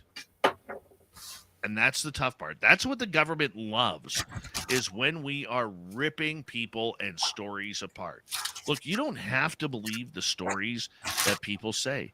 You are allowed to not be believed. And you're allowed to tell somebody, look, you don't have to believe me. That's just the way it is. But we do need the community to come together more. You are absolutely right on that, Deb. Absolutely right. Because if the community doesn't come together, it's just going to be the wild, wild west continuing. That plays right into the government narrative hands on this subject, in my opinion. Let's go to Fiddly. Don't you think disclosure will be too scary for non-believers? Absolutely. I've stated this on this show a number of times, that I do not think humanity is ready for any sort of disclosure movement. I really don't. The experiencers are, and I think the majority of them could handle it because they've already had that experience. However, the five senses people, the religious people of the world, the ones who panic, people who suffer from depression, anxiety, those who are financially destitute, those who want to shoot anything in the air that isn't human, there is a lot going on. And I've said this before, but if you haven't heard it, I'll say it again. During COVID, there was a big test going on. And I asked Lou Elizondo this last year, and I asked him the question, are you, for UFOs and the study of disclosure, watching the way the public reacts during COVID? And he said, yes, absolutely. So to paraphrase what he stated by that is, when they were seeing people hogging toilet paper, hogging food, buying 14 gallons of milk, even though there's only 2 people in the house, buying $1,000 worth of beef and chicken and pork all at the same time to fill the freezer, because apparently, you know, when you get sick, there's a food shortage, even though there's never a toilet paper or food shortage at all. People panicked, and they were very aware of that, and they were able to really focus in on how the public was going to react and how they would react to something much larger than COVID. And trust me, aliens are much, much larger than COVID. And they were disappointed. I look at somebody like my father, who's a real five senses guy. I don't think he would be able to handle it. I think he would have a heart attack and he would die. I don't say that to wish that upon him because my dad is my hero. Okay, but it's a very, very good point. Look at all the religions who believe that anything that comes out of the sky is evil, demonic, part of the devil's team ready to rip Earth apart to start Armageddon. Bring on the back pages of the Bible in Revelation. No, there's a lot of people, billions of people on this planet that are not ready for that topic. Let's go to Pete. Have you ever reached out to any astronauts for an interview? As a matter of fact, I have. I am working on one. He's just not ready to come on the air yet. And I've reached out to a few others. But the problem is when you get to that point as an astronaut and you get talking engagements, a lot of them have agents and want to be paid. I've never paid for an interview in 25 years as a journalist, and I never will. And I've had to turn down a couple of interviews regarding that because one person wanted me to pay like $5,000 for 1 hour. I said, well, we're not a speaking engagement. We're an interview for a radio show. Didn't matter. The agent couldn't figure it out. So I will keep trying, but it's probably slim to none. Chairman Meow. Dave, did you see what the Pentagon said earlier about motherships? Yes, I did. And that came from Harvard scholar Avi Loeb, who still believes that Oumuamua back in 2017 may have been an alien spaceship. And basically what he was saying was he believes that there could be motherships within our solar system that are parked just off the corner of Earth, hang a left at Albuquerque, and go about 2 billion miles up. Maybe 100,000. Okay, maybe 500 miles. Just sitting there watching what's happening on Earth. The funny part about this that I have about this, they always talk about us experiencers. We don't know anything. Leave it to the scientists. Yet how many woo people from our Keith Andrews and on have we heard talking about this galactic federation sitting in a spaceship just beyond the moon, waiting for the Earthlings to grow up, stop battling each other, and become a part of the Federation?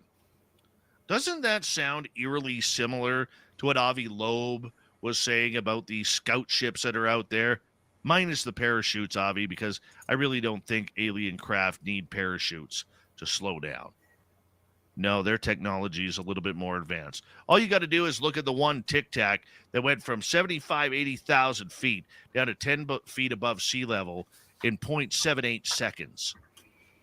0.78 seconds. Yeah, I don't think they used a parachute there, Avi. But yes, I found that eerily similar regarding that. But we as the public aren't supposed to know because our stories are so grandiose. Dave is asking, Canada is silent on the subject, and you're among the few with answers. What can you offer? Well, I do know that there is a project that is coming up. This is going to be put towards our top scientists in the country. It's going to involve the RCMP. It's going to involve Department of National Defense. It's going to involve NAV Canada, CSIS, Transport Canada, and any other alphabet agency that has collected reports over the years. Canada wants to do a very scientific poll because up here, apparently, UFOs are not a threat narrative, nor would they ever be because defense budget spending in our country is about 26th on the list. So they are in the process of putting this together. It's going to be a very interesting 8-9 months, and Canada could become one of the forerunners of any sort of confirmation or disclosure moving forward. So there could be some very exciting times. It all depends on what happens with the next election as well. Let's go to Jeff. Dave, why do I still feel like a dork when the woo comes out to normal people? Consider yourself one of the privileged, Jeff. Because those people who are not in the know, when they wake up and realize that the phenomena is real, whether it's ghosts or anything, they're going to come to you for answers because you're their woo guy. You're their paranormal guy. I have a reputation in my town. People see me, hey, you're the ghost guy from the ghost tour I used to run. Yeah, I'm proud of that. I am. Why shouldn't I be? Right? You have a chance to be a leader, Jeff. And when those people wake up, when they start reading the papers or watching television with the stories that are going on, they will come up to you. It may take a long time, but they will come up to you and they will say, Jeff, is this stuff really real? And then you get to say, yes, it is. Come listen to Spaced Out Radio. We can have a bag of popcorn or cheesies. Maybe some cheese and toast. And listen to the woo. We'll get them all one at a time, my man. We'll get them all one at a time. Let's go to Love v. Love. Should we expect or hope that the aliens or watchers interfere or intercept if we do go to nuclear war? God, let's hope. Let's hope. That's guaranteed disclosure right there if that happens. Guaranteed disclosure. Seriously. There's nothing more that they could do to prove disclosure than by the aliens shooting down any sort of nuclear type of weaponry. Let's make it happen. No, let's not make it happen. What are you saying, Dave? Shut up, Dave. Let's not make that happen. Let's take the long road on that one, if you don't mind. Let's go to Fiddly. My sister thinks believing is like living like an emu with its head in the sand is the best way to live. A lot of people are like that. I have family like that. You got to realize, Fiddly, a lot of people are still scared about these subjects. All right? They are scared of these subjects because they don't know how to react. They don't know what they would do. Or maybe they have actually seen something, but it scared them so much that they put it out of their mind that they never want to think about it again. I remember calling up my dad when I first saw Sasquatch. I remember calling up my dad. And I'm like, Dad, you're not going to believe what happened. He goes, what? I said, I saw a Sasquatch today. No, you didn't. Yes, I did, Dad. No, you didn't. Stop with that crap. Dad, I'm 40 years old, 39 years old. Why would I call you to tell you I saw a Sasquatch if I didn't? Nah, I don't believe in that crap. Well, I don't care if you believe it or not. I saw one. Okay? You're going to have people like that. Even those closest to you. But as long as you remain true in your convictions and what you believe and what you've experienced, stick with it. Because that's the winning path in the end. Let's go to Dancy. Dave, my why me after 40 years has turned into why not me? So hard to deal with. Of course it's hard to deal with. Why not you? Why you? Why me? Just that simple. We don't know why we were chosen. People who've experienced the ultimate part of the phenomena have no idea. Meditate on it. Learn from it. Maybe go under hypnosis. See what really happened to you. Let's go to Doubleday. I was listening to another popular podcast host about a month ago who had Richard Dolan on as a guest. When Richard refused to say that the balloons were alien, those called him crazy and insane. Well, some people just want to believe. And there are times and there are people out there that no matter what the government says, they aren't going to tell you the truth. Well, the good part about it is for our American audience is the Canadian government isn't very good at lying. I mean, every government lies, okay? I'm not saying the Canadians are a bunch of goody two-shoes. But when it comes to transparency, I have a lot more faith in the Canadian government than I do the American government on this subject. And you will know that it was the Canadian government who said that the drone that was shot down in the Yukon was about the size of a VW bug. It was cylindrical in its shape. And yet we heard the American military talk about it being a balloon. We heard Joe Biden talk about it being a balloon. What sounds more realistic to you? YJ, Dave, what nation on all of the earth is the most forthcoming regarding the alien presence here? I would say Brazil right now is leading the way.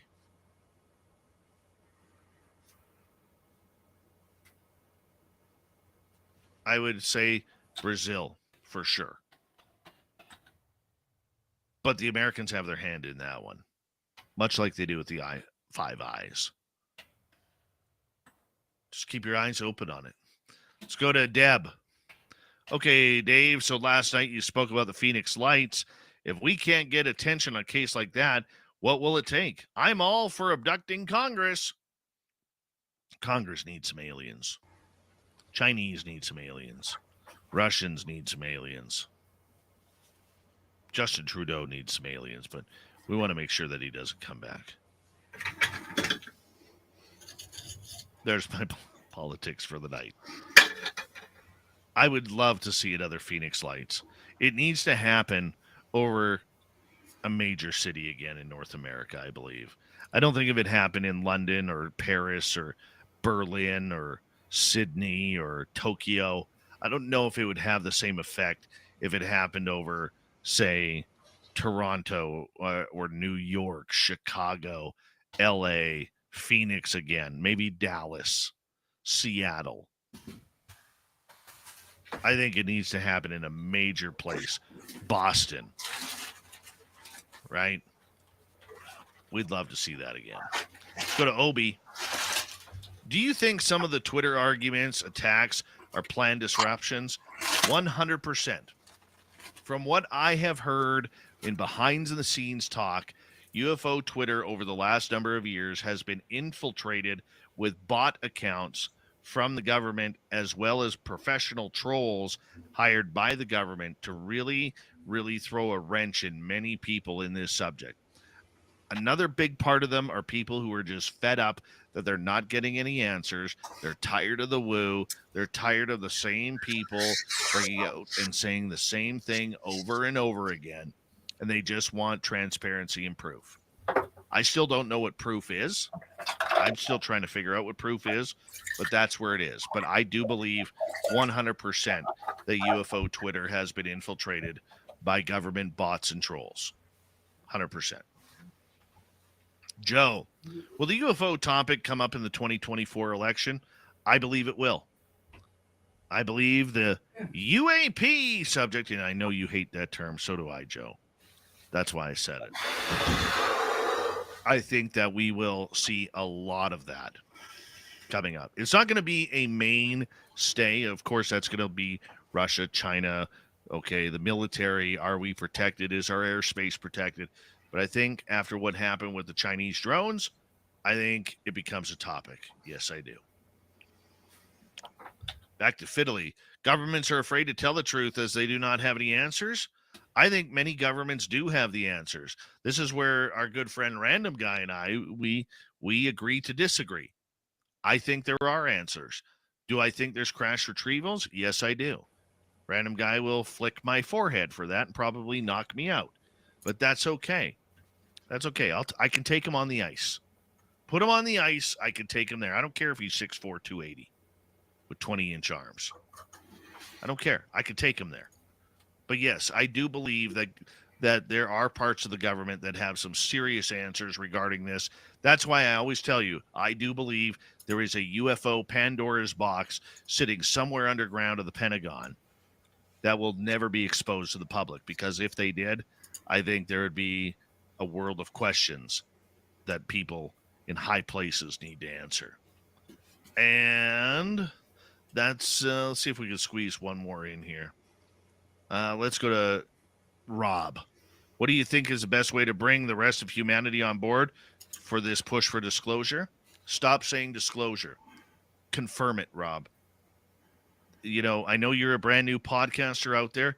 Get the disclosure term out of your mouth and start looking at what it really is. Confirmation of a great phenomena that they are never going to tell us the answers about. Once we start figuring that out, you're going to be much further ahead at what you think disclosure truly is. That's my best answer for you. I hope you don't take that as a pot shot or anything, but that's just my personal belief.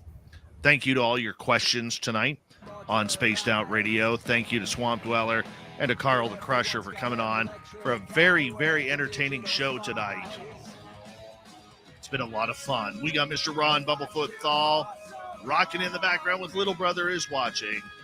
Bumblefoot is the official music of Spaced Out Radio, rocking us in and out of every single show. Get your horns up for the guitar god himself. Special thanks to everybody listening in at home, at work, in your cars, wherever you may be. Thank you to everyone in our chat rooms tonight. YouTube, Twitch, LGAP, Facebook, Spreaker, LinkedIn, Space Travelers Club, and on Twitter, hashtag Spaced Out Radio.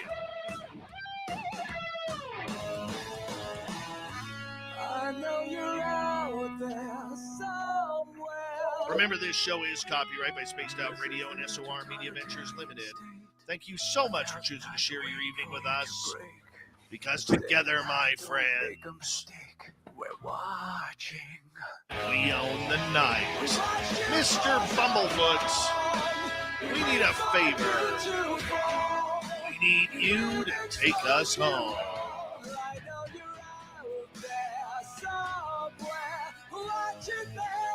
Yes, the Woo train has docked for the night. But soon, my friends, we shall ride again. Your seats are always available. Your tickets never expire. And if you want to bring a friend, we've got room for them too. Good night.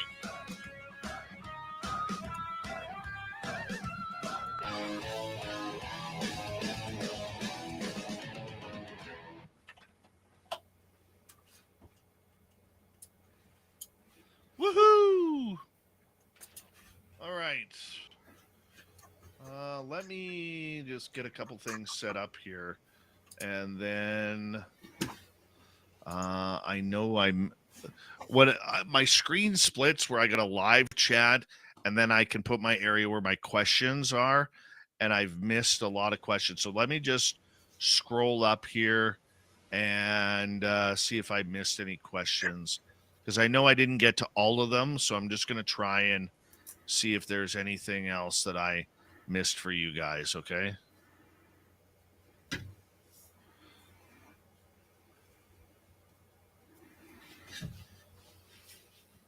All right.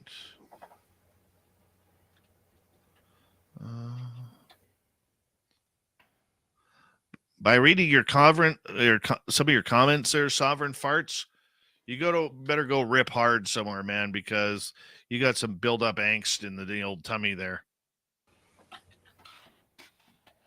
Thank you, Maggie, for that awesome super chat. The Magster. Maggie. All right.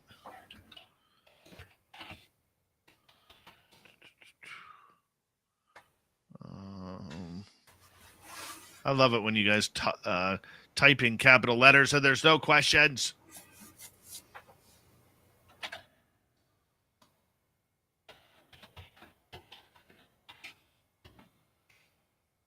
Hi, Lioness of Gaia.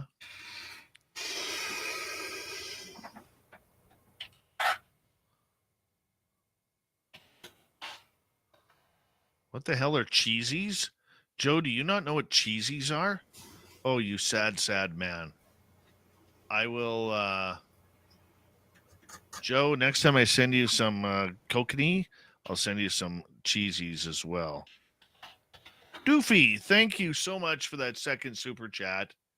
Very much appreciate it. Thank you for the love. Okay, did I miss any? I'm still trying to find my latest comment here. I'm almost done, I think. Yeah, we're almost done there. All right. Let's go back to the beginning. Now I'm going to be like, okay, what did I miss here? What did I miss at the front? And then there's that one. All right. Got bits and pieces of your experiences. Do you have it posted? So, no, I do not. Free your mind. You'd have to dig through all the shows, which means you're going to have to listen to our archives. So make sure you're signed up for those. Love v love. We're all going to be your watcher, and you better make it to Vegas. You said you're coming to Vegas. You said you are. You can't back out now. Otherwise, we got to call shenanigans. You don't want me to call shenanigans on you.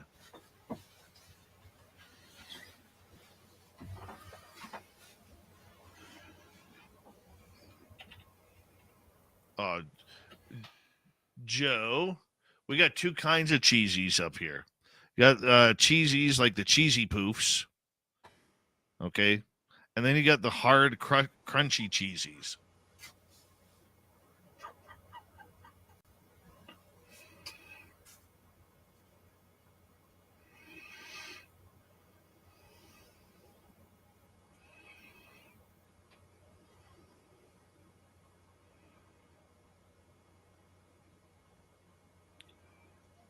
And don't be wanting me to do them shenanigans there, love be love. I got my eye on you now.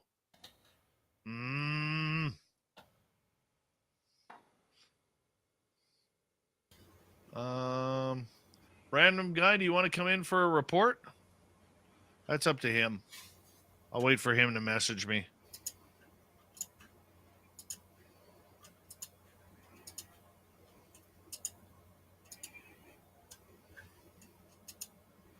Yeah, if you've never had Canadian kokanee beer, okay, which is like when you drink that totally ice cold, it is one of the most beautiful tastes you'll ever have.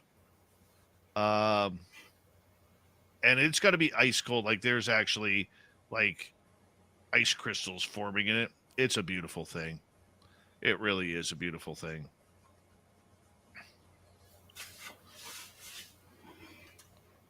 I will message him.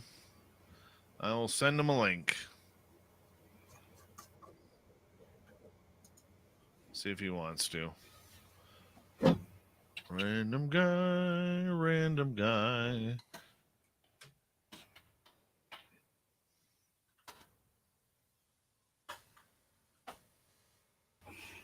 All right, I've sent him a link. That's right, Joe. Kokanee beer has little Bigfoots hidden on each can. I don't think Joe has ever gone through a case of beer as quickly as he had in his life as he did that 24 pack of Kokanee that I sent him a few years ago. Yeah. Oh, that Thurston Howell III. Thank you. Thank you for that.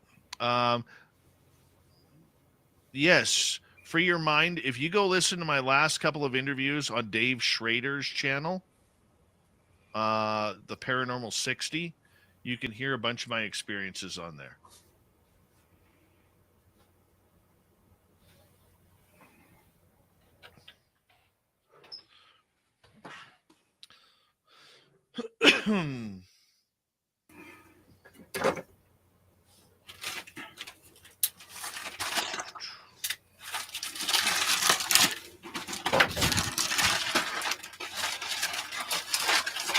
Steve Garvey, thank you for that super chat, my man. Hope you hit a home run for me, Jeff. Thank you.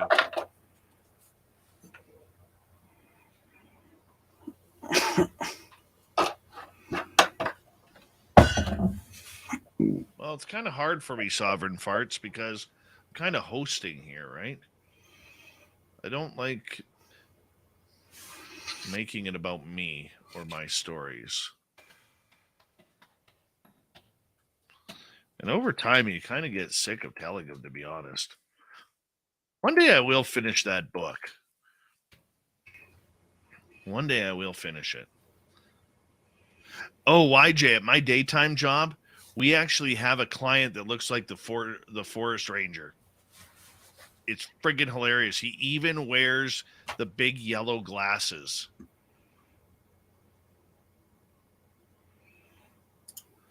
Random guy.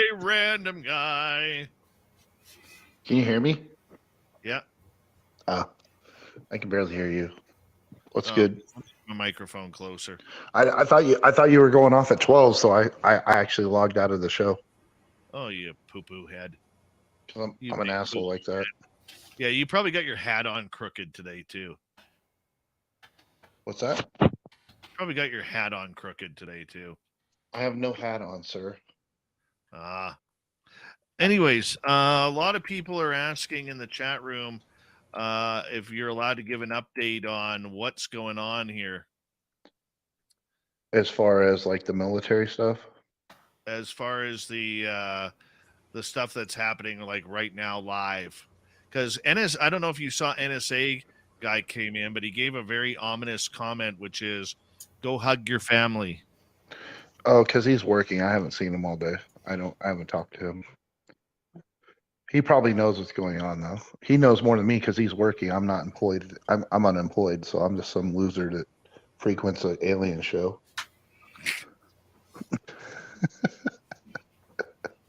Oh, come on.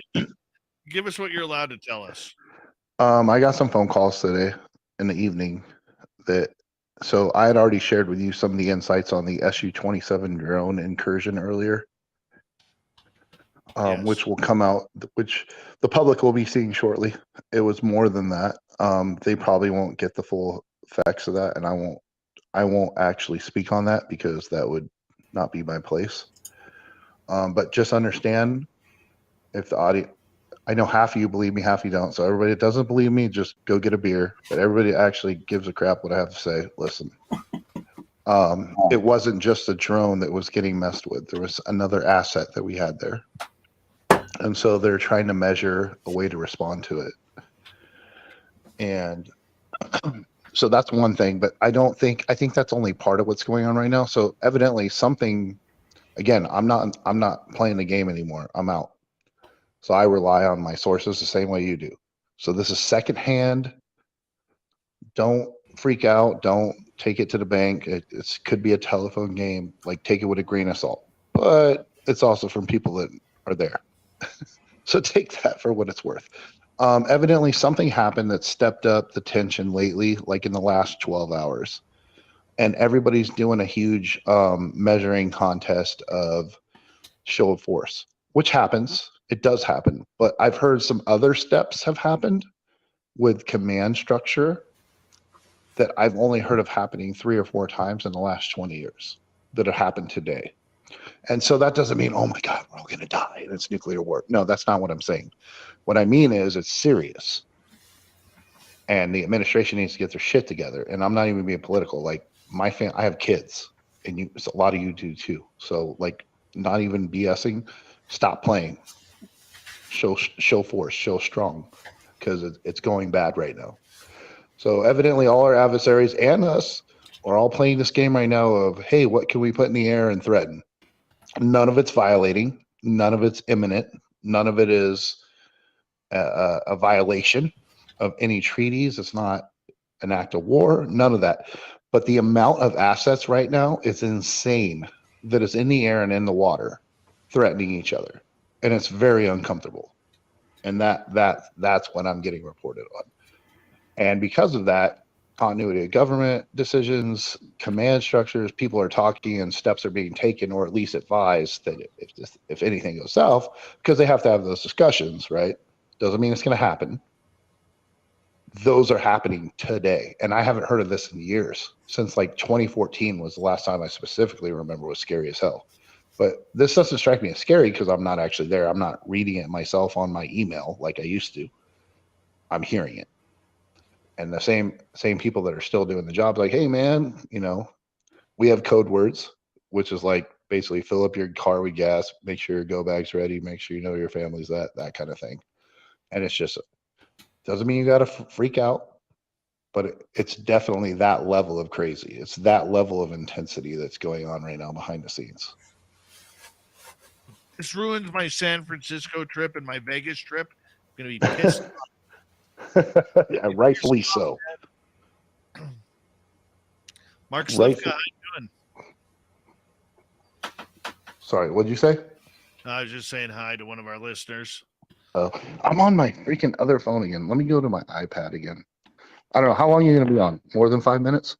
Oh yeah. Give me Okay. a second here because I am going to take a quick break here in a moment. All right, take your break, and when you're ready, just DM me in, and I'll come back with a much better audio. Well, just go in the chat room, and when you see me come back in. All right, copy that. Copy that. All right, bye. Random guy.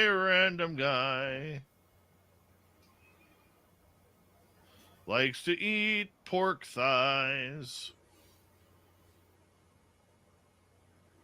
I had a great dinner tonight. Chicken and salad. Oh, so good. So good.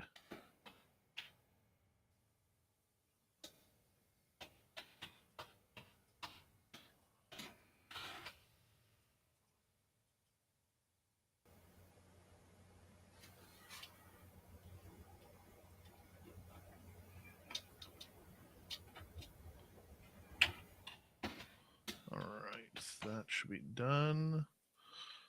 There we go. Do this. Do that. Do that. Do that. Do that.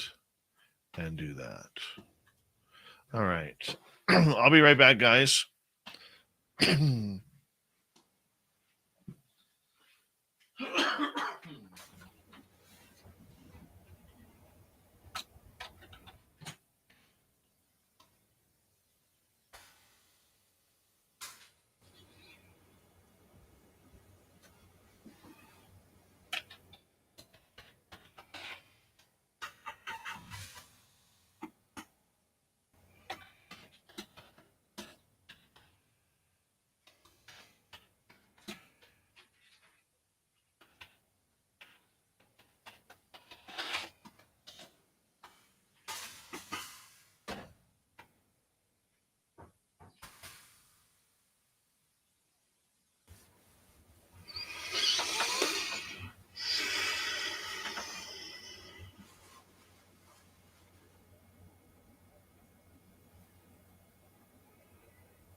Nuke that light button, Wakanda.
All right.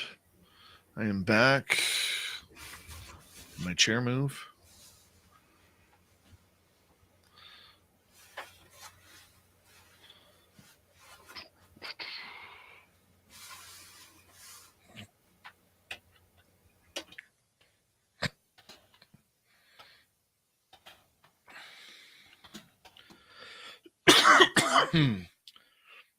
Excuse me.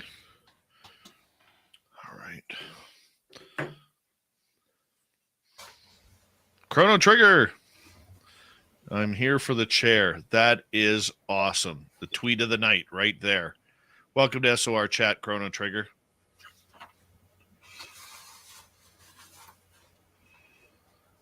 All right. Give me 2 seconds, guys. I just got to get the downloads started. Or uploads, whatever the hell they are.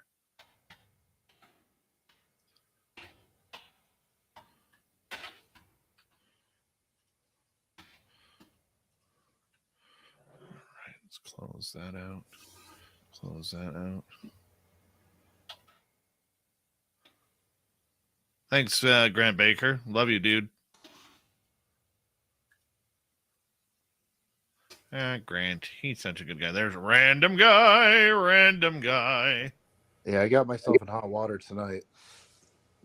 I met my apologies, by the way. I'm man enough to admit when I took it too far, but it just pissed me off the wrong way. So, my bad. I do mean my apologies, though. I'm human, guys, and I'm not a perfect one. If you haven't figured that out,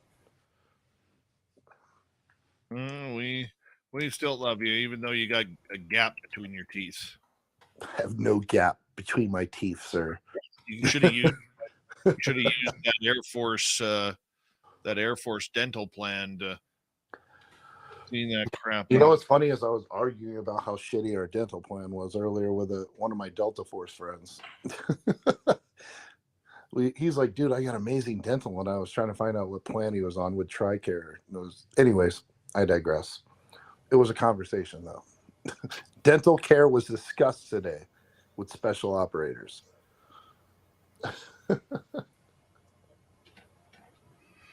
Dental plan. Exactly. No, so I mean, going back to what I was saying, I'm not trying to freak anybody, because the reality is this stuff happens, right? And you don't find out about it for years later. Today was one of those days where it was like, all right, damn, things are kind of going down, like, and it's kind of like, okay, we know that the Russians are going to fly by Alaska. We know, the Chinese are going to do this by Hawaii. Like, there's like normal things that happen. It's like a test of assets that happens like on a monthly basis. This is different. This was like everybody was worried that somebody else was going to do something that they actually, so far, thank God, nobody did anything. But they're like, hey, just in case, we're going to let them know. And China did it, Russia did it, we did it. Like, it's going down, like, as far as show of force. And so it was interesting, even locally in CONUS, there are certain bases where continuity conversations were had and things were changed. That's why I said I would not be surprised, depending on the outcome of the next 12 to 24 hours, if you saw a difference in DEFCON and like the fleet or something like that. Again, I'm not plugged in like that. I'm just going off what I'm hearing. Which is probably a lot better than anything you're going to get from your cable news network, for what it's worth. Well, you know what? I was shocked to have Mr. No BS News jump in here. What did he say? Because I didn't even talk to him. I texted. He literally got said recalled. He got recalled. So like he had two posts. Said Dave here, no BS, NSA guy. He goes, hug your family or keep your family close or something like that right now. Nah, he's being dramatic. But he did get recalled. I talked to him at like, I don't know what, 4 or 5 hours ago, and he was on a radio doing security checks over at Nellis Air Force Base. I'm in Vegas right now. Came out to the townhouse. So we'll see. We'll see what happens. It's not panic time, people. It's not panic, but it's just crazy the amount of stuff that goes on that like no one talks about. Like this is the kind of something that you guys would care about, right? Obviously. And you'll never hear about it. But yet you hear endless days of talk about stuff that has no bearing on your life. It's so backwards. Everything relevant is hidden. And it kind of ties into the UFO stuff, right? Because it's kind of the doctrine. Like if it matters, we're not telling you. And if it doesn't matter, we want to seem like we're on top of stuff, we're going to tell you a bunch of crap. And it sucks. It's been going on since the dawn of time. I get the national security stuff. Don't tell us about the super secret stuff. Don't tell us about what the next move is, because then the enemies will know. I respect that. But like if bad things are happening, be like, hey guys, Philip, I mean, but then on the other hand, we saw what happened like with the virus and other things and the overreactions. People buy it, like you said in your Dave 101. You say, hey guys, these guys are acting like a-holes and they're trying to flex on us. And next thing you know, Walmart's selling out at 9 a.m. of toilet paper, right? Like, that's just the world we live in now. It really is. And it sucks. And that's why they don't tell us stuff. But that's why they don't tell us. Because every time they try to tell us anything, we freaking act like idiots. And I mean society. It's just crazy.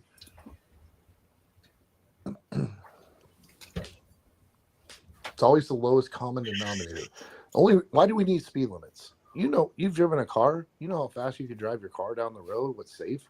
You have a speed limit because there's some idiot out there that if you don't tell him how slow to go, he's going to drive and kill people. It's always our entire society is focused around the lowest common denominator, and it's annoying. It can be, that's for sure. All right. Let's Twitter's being no help of anything right now. No, what I'm telling you is direct source. It's not going to be on Twitter. This is these are conversations going on in rooms with cipher locks. I'm telling you, cipher locks. What? Hi, Thomas Rock. How you doing? What are cipher locks? Like you got to punch in the right number code to get through it. Oh. Or you have to have a CAC card with a RFID chip that accesses it. Or both in some cases. Makes sense. Yep. So, like I said, it's not something to panic about. But it definitely has been on my mind, and it's annoying because I had three different sources that are in different parts of the United States say the same thing. So that's when I'm like, all right, I'm going to pay attention now. Usually I get a call a day from somebody telling me something. But when I get 3 calls from 3 different parts of America telling me the same thing, I'm kind of like, all right, I'm going to go check my stuff. You know what I mean? It's not common, man. It's not common. And you're not going to hear about it unless it goes bad. And then you'll hear about it after it goes bad. And that's not good. So like I tell people, man, just the state of affairs, and I will not go political with it. We're all political, right? If we're being honest, but I won't for the sake of the show. I'll just say the current administration does not deter our opposition. And that's a fact, and it's not even disputable. So be ready for whatever. That's all I'll say. And that doesn't mean panic. Doesn't mean the end of the world's coming. Because most people, even the insane other countries and dictators, for the most part, don't want mutually assured destruction. So that's what keeps them in check. But that's it. if they decide they're dying, like one of them has terminal cancer, it's going down because these people are not stable-minded. Like if the dude in North Korea or the dude in Russia or anybody else thinks they have nothing to live for and F it, that could be a problem. And we will win, I assure you. We have the technology and the ability to win. Doesn't mean people won't be hurt, though. You know what I mean? It doesn't mean things won't be disrupted. We will prevail. I guarantee it. I have full confidence in that. Doesn't mean you won't lose power for a week or two. Doesn't mean people won't. The biggest threat, I think, of us going to war with the superpower, believe it or not, is not the superpower. The biggest threat to us, if we were to go to war with Russia or China or anybody else that's big, we would eat ourselves alive here because we would panic so much. We would go into full-on, the Last of Us mode when nothing is even that bad. We would loot, we would do, and it just sucks, man. But I know that would happen. I know it because it happens every time something mildly happens in the civil courts. So why would it not happen if you're like, hey, we're at war with Russia now. Russians are attacking us. We're attacking them. Keep your eyes open. What do you think would happen in the streets? What do you think would happen in the stores? How do you think people would treat each other? It would be terrible. We would tear ourselves apart more than the enemy. And that's the saddest part about the whole damn thing. Just come on over to my house. We'll go look for Bigfoot while they're in their pissing contest. Yeah, so that's my take on that. What's chat? Has chat got anything? What is chat doing? Why does that always happen there? So weird. So weird.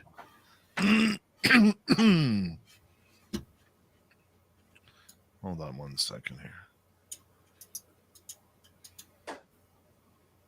That's done. That's done. Wait for that. Did you hear Tim and I last night, Random Guy? No, I went to bed earlier. Remember, I told you when you asked me to come on. Yeah. Joe Monk, it's both. But go ahead, Dave. In regards to the whole UFO thing, do you think that, like I said, the Dave 101, all the scientists seem to be compiling together. All the agencies seem to be piling together, all under one roof, whether it's Enigma or the government. Mm-hmm. And it's all about basically saying, screw you to the public. Do you think this is a calculated source because of the popularity of the subject that they want to shoot down? Or do you think that this is due to the fact that too many people are talking about it? I think it's a popularity issue, and it's used to leverage monetary gain. That's my personal opinion. I have no evidence of that. I'm welcome to have my mind changed, but from what I see, that's what I've seen so far. I think it's a popularity issue, and it's a convenience of consolidation, is what it seems like to me, for the ability to leverage monetary gain for multiple agencies or private companies in this case.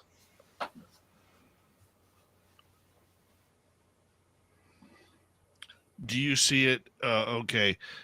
If this is a national security threat, do you see it being more about what's going on today? Or do you see that there is or do you think, because I know you don't have any insider information on it, but do you think that this is a subject that they want to regulate? Oh, they want complete control of it. And everything they've done with the virus and even what's going on today with the war in Ukraine, it all actually lends to that, because what we're doing right now is we're getting exhausted, right? The average person, I'm a regular dude. I'm used to, like, I have PTSD. I sleep 4 hours a night, you guys. I got issues, but I'm not normal. Most people are normal. They go about their lives. But even me, with my 4 hours of sleep as my civilian life, I just want to take care of my kids and get gas and watch football and be happy and the American dream and all that, right? And I'm sure most of you do too.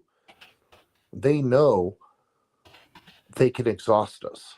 At some point, you can't worry about everything forever. So if they just turn it around into a situation where like, hey, we got this. Be worried about it, but don't worry, we got it. Just give us your money. We're putting money on it. We're in charge. We got your back. Don't worry about it. We're the government. We're here to help, right? Reagan said, worst thing you could ever hear from your government. And it's totally that. Because then, like I said, I'm of the opinion, I don't know for sure, but I'm of the opinion until proven wrong, I'm of the opinion that we definitely have evidence of extraterrestrial stuff. I'm also the opinion that they have no damn idea what it is. And I think because of that, they will never tell. I think if they knew what it was, they might actually tell us. Because then they can manipulate that too. You know, if they're cutting a deal with Grays or whatever, I don't know what people believe. And I'm not meaning to insult anybody, guys. I really not. It's not my intention. I like to joke about stuff. So I apologize when it comes off like that. But like if they're cutting backroom deals or whatever's going on with it, the reality is if they understood it, they would absolutely tell us because then they would spin it however they want for control. The fact they say nothing tells you they don't know what the hell it is. They have no idea. I totally believe they have evidence. I don't think it's enough for them to understand it. And I think therefore there's no disclosure. Because the worst thing they in their minds is we figure it out before they do. And then they can't control. That's what I think. Oh, I agree with you that they can't control it. I do.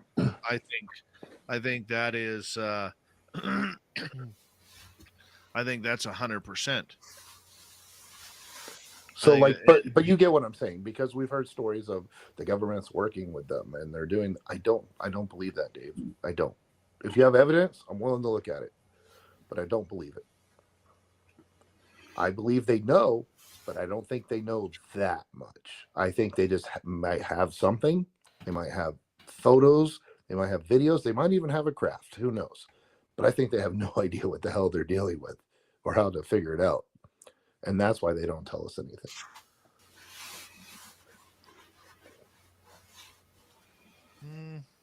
I think we'll still agree to disagree on that one, but that's okay. We're allowed. That's fine. Like I said, I'm open to changing my mind. I'm here to change my mind. That's fine. But you got to show me, not just speculation. Not some guy. Like I gotta know. Who is that guy? Where do you work? How do I know who he is? You know, that kind of stuff. But whatever. That's not what we're talking about right now. What I'm saying is, in general, to answer your question, it's definitely organized, because if they consolidate all of these resources, if they can get Enigma to play ball with MUFON and play ball with every other organization, then they have it consolidated. Then you only need to change one set of data. You only need to convince one set of data what you want the truth to be. And if they're all pulling from the same data, you get the result you want. And they all win because they're getting, even if whether they launch a subscription service for UFO lovers or if it's subsidized by the government or NASA, they're making money. So they're happy. And then the government gets what they want in consolidation and control of data. Am I wrong? True.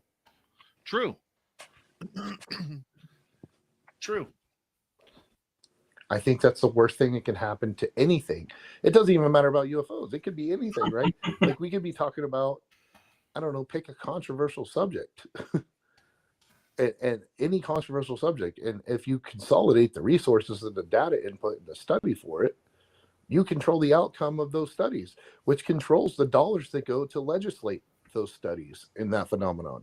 I don't care if it's texting and driving, drinking and driving, whatever. Insert anything here that might be negative. Once you consolidate the data, whoever controls the data controls the legislation, which controls the money. And there's no changing that. It's a bad idea for anything. Anything that you want the truth, consolidation ruins it. You want as many different people with differing opinions looking at something as possible.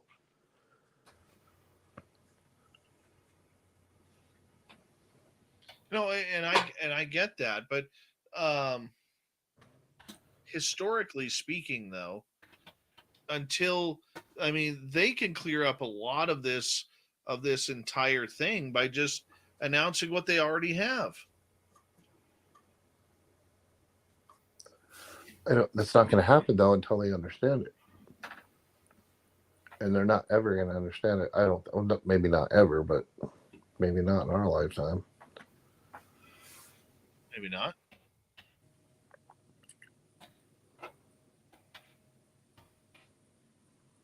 Maybe not. But what do you do? What do you do? I don't know. I'm trying to read the chat right now, which Timmy tells me never to do. He always leaves that to me. He's like, don't ever read the chat. You'll hate your life. Just like, oh my gosh, dude. Some of this is good. But it's good if we disagree, right? Because guess what? But guess what? What do you think of John Lear? I love John Lear. I know who John Lear is. I know the history of John Lear. I feel like John Lear was one of the most brilliant people in the subject ever to live, and brilliant in everything he did. I feel also that he was manipulated a little bit by certain people. My opinion, no evidence. But just based on some of the things he said, I was kind of like, all right, well, you're so smart and you know all this other stuff. You should clearly know when something is not accurate. So there's some of those moments, but I think he was a very trusting guy of his sources and the people he associated with, maybe too much so. But him as an individual and his brilliance, yes, I'm a big John Lear fan.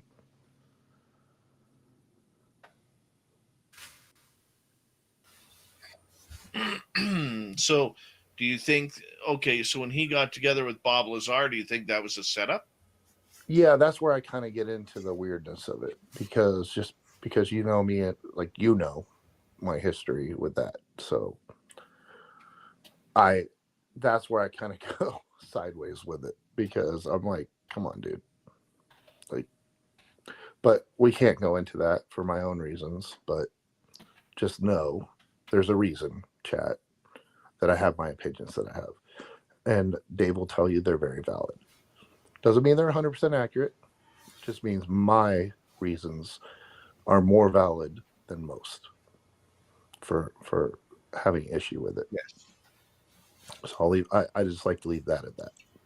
But yeah, as far as John Lear's individual accomplishments, thoughts, some of his hypotheses for propulsions, everything, I'm a big fan.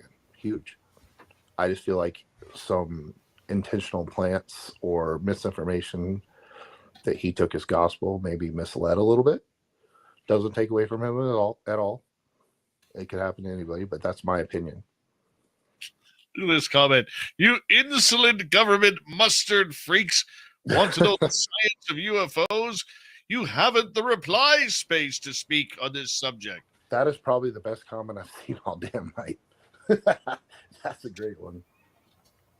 Oh, why do I, why do I hear that in Doc Brown's voice?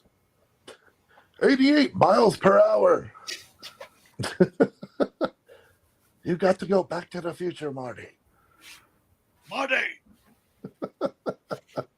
Marty! Dude, I love it. Oh, yeah. Oh, God. Oh. I could have handled a couple more Back to the Futures. Hey, friend of Squirrel, how you doing, buddy? You know what I wish I could do, Dave? I wish that I could, like, I know it'll never happen, but just for fantasy purposes, can you imagine? Purposes? Would it be doing Jaeger bombs for my butt cheeks or what? That's literally the furthest thing from my thought right now. But okay, sorry. Yeah, that's disgusting on multiple levels. But I've done worse. But I've also done worse. But to me, I just sometimes I laugh because it's like Discovery Channel could literally, if like the president of the United States, like, hey, random guy, you could take a Discovery camera crew, go anywhere you want in the America right now. Anywhere, any government installation, any military base, and you could say and do whatever you want. I would literally rip this. I would flip thing so upside down, and I wouldn't even have to freaking ask which hallway to walk down, and it would be hilarious. And the people would trip out. First of all, how much nothing there is, and second of all, how bad a lot of things are. And it's like I wish I could do it, man. It's like, and it's never gonna happen. But it's like my biggest fantasy is to be like, can I use everything I know to go expose how BS everything is? Never happened, but it would be super fun. And just actually, I would do it just to watch the 200 people in your chat blow their mind. That would be worth the price of admission by itself. That's like, I never thought about it before, having to prove myself, but it would be fun to prove to others some of the things that exist in our world that are just so false that we accept as truth. Yeah.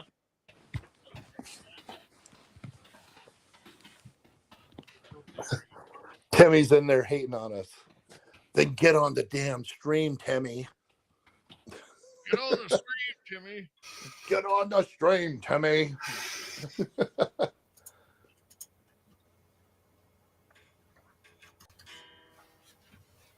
Too funny. Who's got questions? I was an asshole tonight. I apologize. Any questions before you tell me I'm nothing? Chat.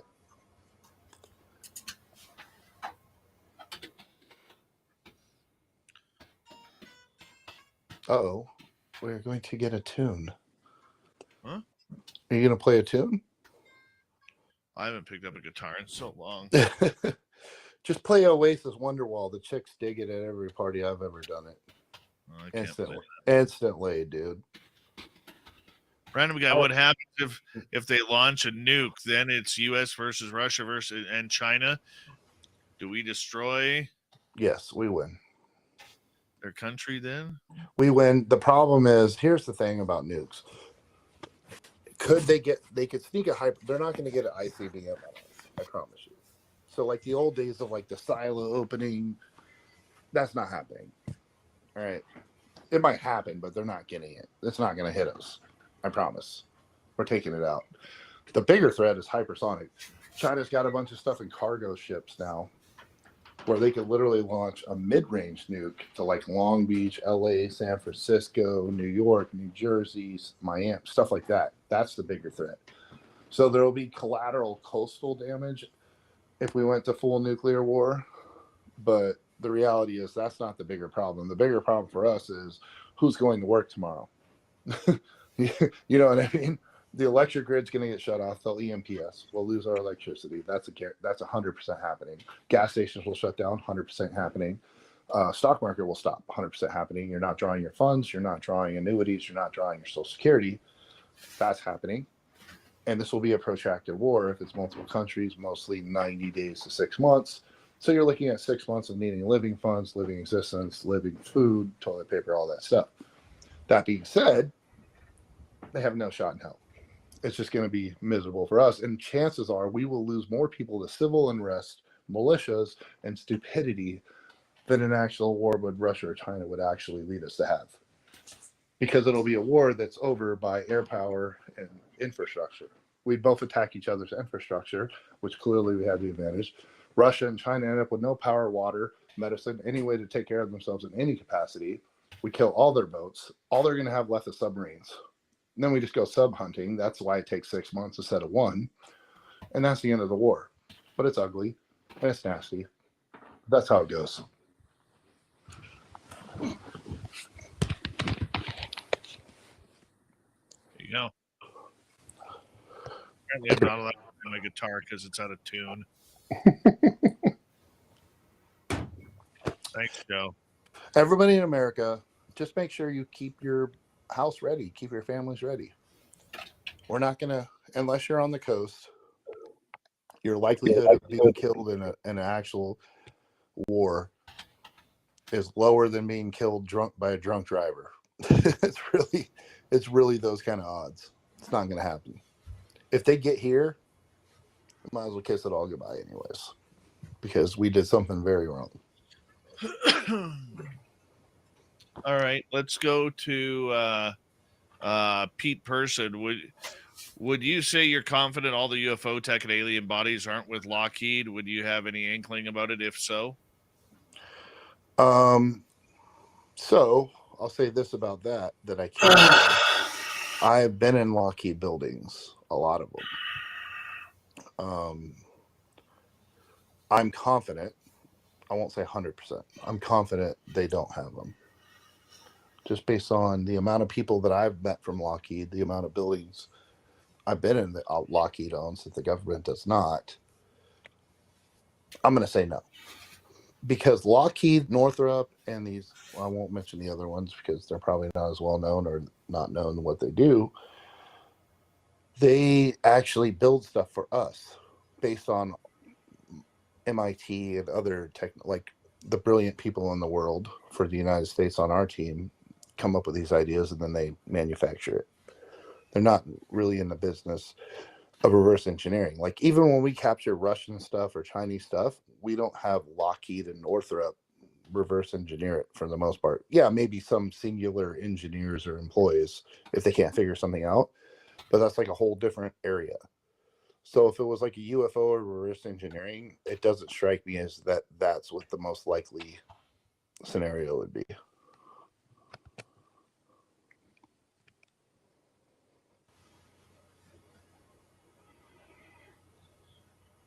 right?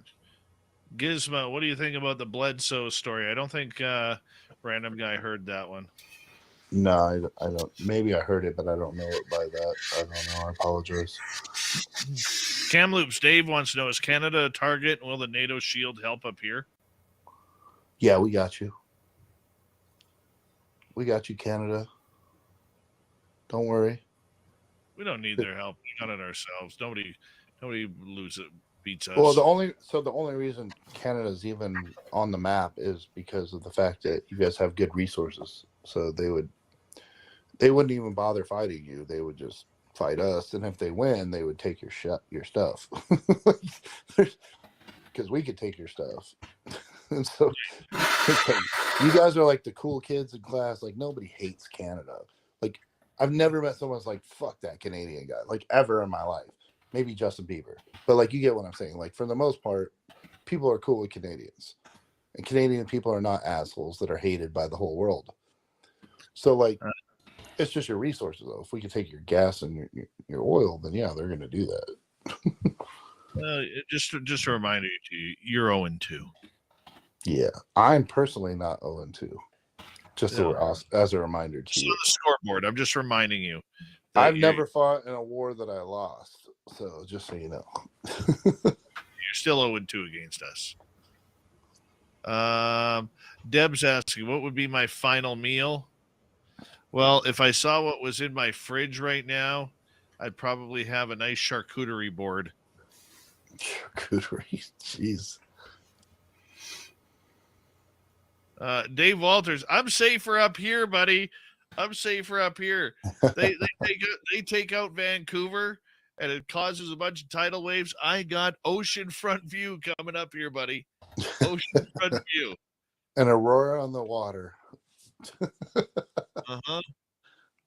That would be a great graphic. Sure, somebody's got that postcard.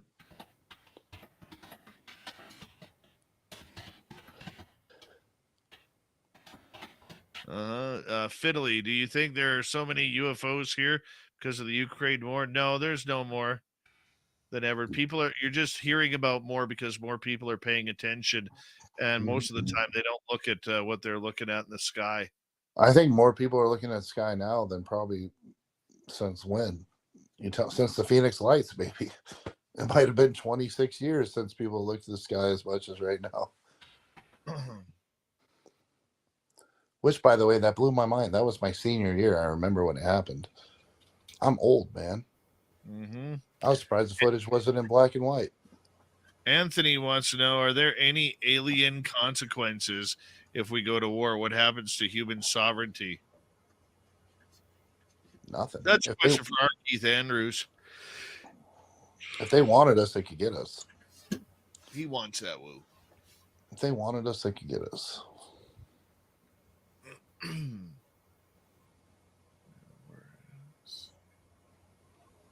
What would I want to eat, Deb? I would want. There's a steakhouse inside. What's the casino? The Mirage.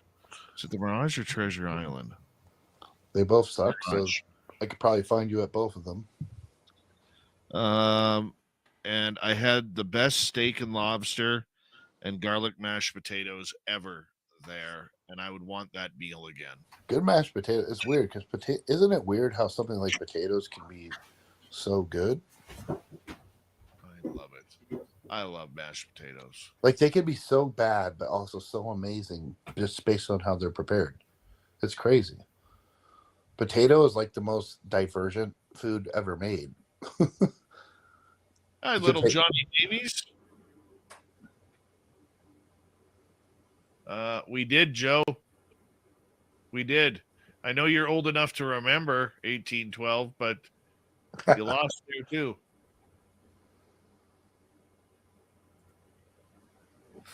Mike Bothwell, how you doing? And let's see what else. Nikki, one a random guy. Are there any U.S. missiles under the ocean floor? That wouldn't make any sense.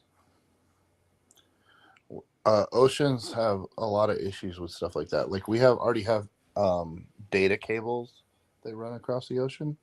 They have plenty of problems, and those are fixed and they move and they're mobile. A missile silo requires a fixed exit, and it has to be rigid and it can't move. So with the erosion of ocean floor, tectonic movement, tidal movements, all that, it's just not realistic. I've never heard of even something like that being plausible. Not to mention the amount of thrust that move from deep. It would have to be deep enough a satellite couldn't pick it up. And it would have to be so deep that the amount of density of ocean water to overcome would eat up any thrust that the missile might have. So I just don't see that as a thing. Submarines have them, and they already have very specific launch depths because they can do it from a fixed position of a, solid base.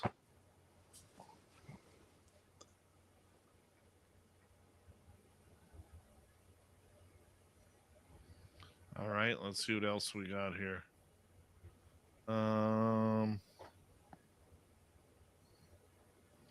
Any other questions? I like military questions because then no one's like, oh, he's full of it. Like I can actually just speak facts. It makes my life really easy. Talking about the alien stuff is whenever I get in trouble. It's like, F you, dude. You're not saying what we want. You don't know what you're talking about. No, I don't. I'm just guessing. But at least I told you I was guessing before you got pissed off. True that. Military stuff is more pronounced. All right, make sure, like I said, gas in the tank. Everybody should have. This is not like some ominous thing. Because, okay, let's be real. Between the virus, I won't say the words so your stuff doesn't get messed up. But like between the virus, between the bank failures that are going on, between the Ukraine war, between all, it's just like one stressor after another of doomsday, right? And we've all seen the social media post of, here it comes, here's the end. Who cares? And I only say who cares in this matter. If you have a family, I mean, if you want to be alive or not, that's up to you. But if you have a family of any kind that you care about, children, a wife, a spouse, anybody that depends on you in life, it should already be a responsibility. You should have 90 to 180 days of a plan for what happens if the power goes out and the store closes. That's it. Power goes out and the store closes. What do you do for the next 90 days? Answer that question and make your house have that. It should have that regardless. I don't care if you're in a hurricane zone, a tornado zone, an earthquake zone, nuclear war, whatever. Your home, as a responsible adult with people who depend on you, you better damn well have 90 days of supplies in that home. And that has nothing to do with right now. But if that does happen, then guess what? You got 90 days to figure it out. That's my best advice to you guys. I got lots of food up here. I just got to learn how to eat wild game. You just eat out of your beard. I'm joking. You eat out of your ass. Eating ass, yuck. Anyways, you get what I'm saying. I hope everybody understands my message. My message is not that one of being afraid. My message is that of one of being prepared. Stuff like this has happened. Like I said, this is the third time, but it's only the third time in the last 20 years I've heard of what happened today. And I won't go into it. The other 2 times, nothing happened. Nothing. No one knew about it. It wasn't in the news. This could very well be what happens today. But God forbid it's the one day where you're not ready. So my wake-up call to you is this. What if?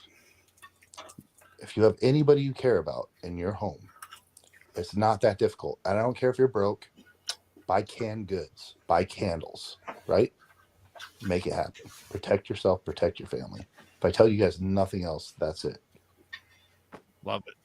On that note, we're going to call it the night here. I want to say a big thank you to our super chatters, Jenny, Lara, Louie, pardon me, Sugar Britches, Deb, Thomas, Derek, Nero, Doofy ×2, Kira, Louie again, Random Guy, YJ, Nancy H, Maggie, Jeff, and Maggie ×2.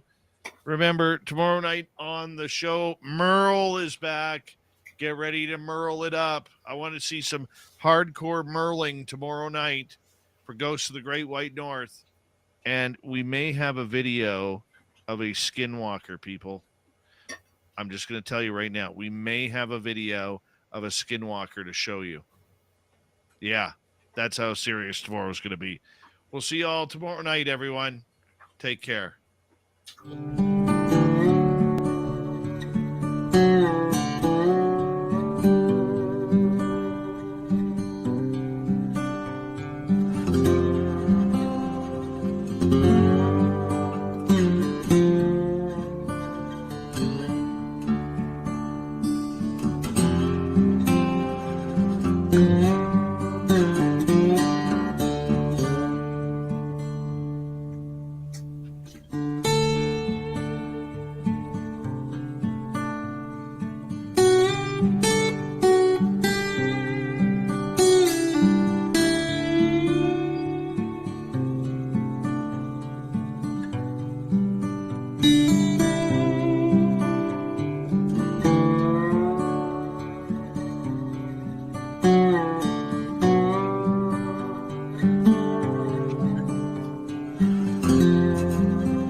Stay healthy, my friend. You too. You need bail money, give me a call. Always, Dad.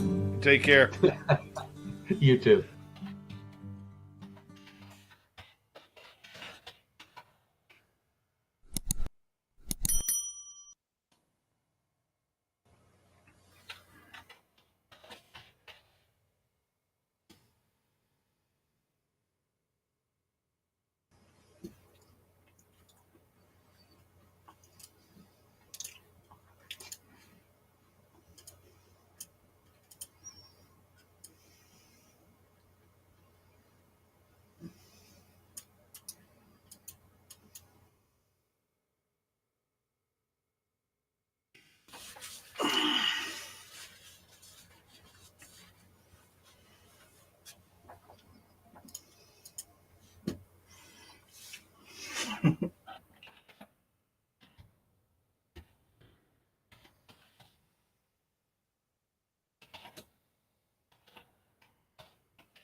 Hi, Bing Bong.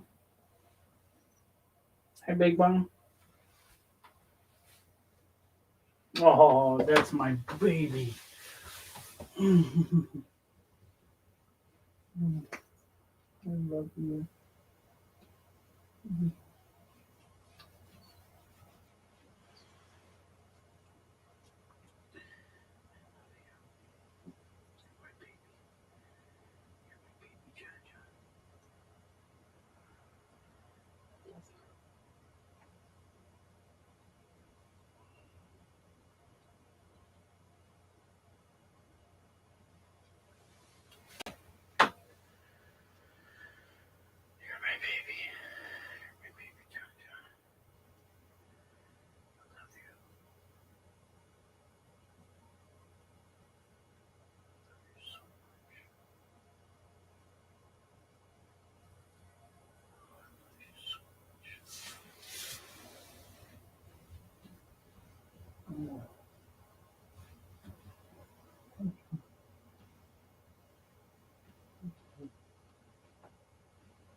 All right, so it's like 4.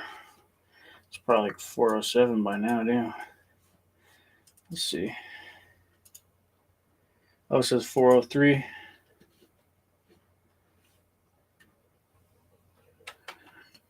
We got the satellite. Got nothing on the satellite.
In this video, we're going to look for an opportunity that makes sense. Because if it makes sense, it makes money. We're gonna meet Kevin. You're actually here in the presence of somebody that actually really knows real estate. And we're gonna check out Ben Jr. and see what's going on with that new building.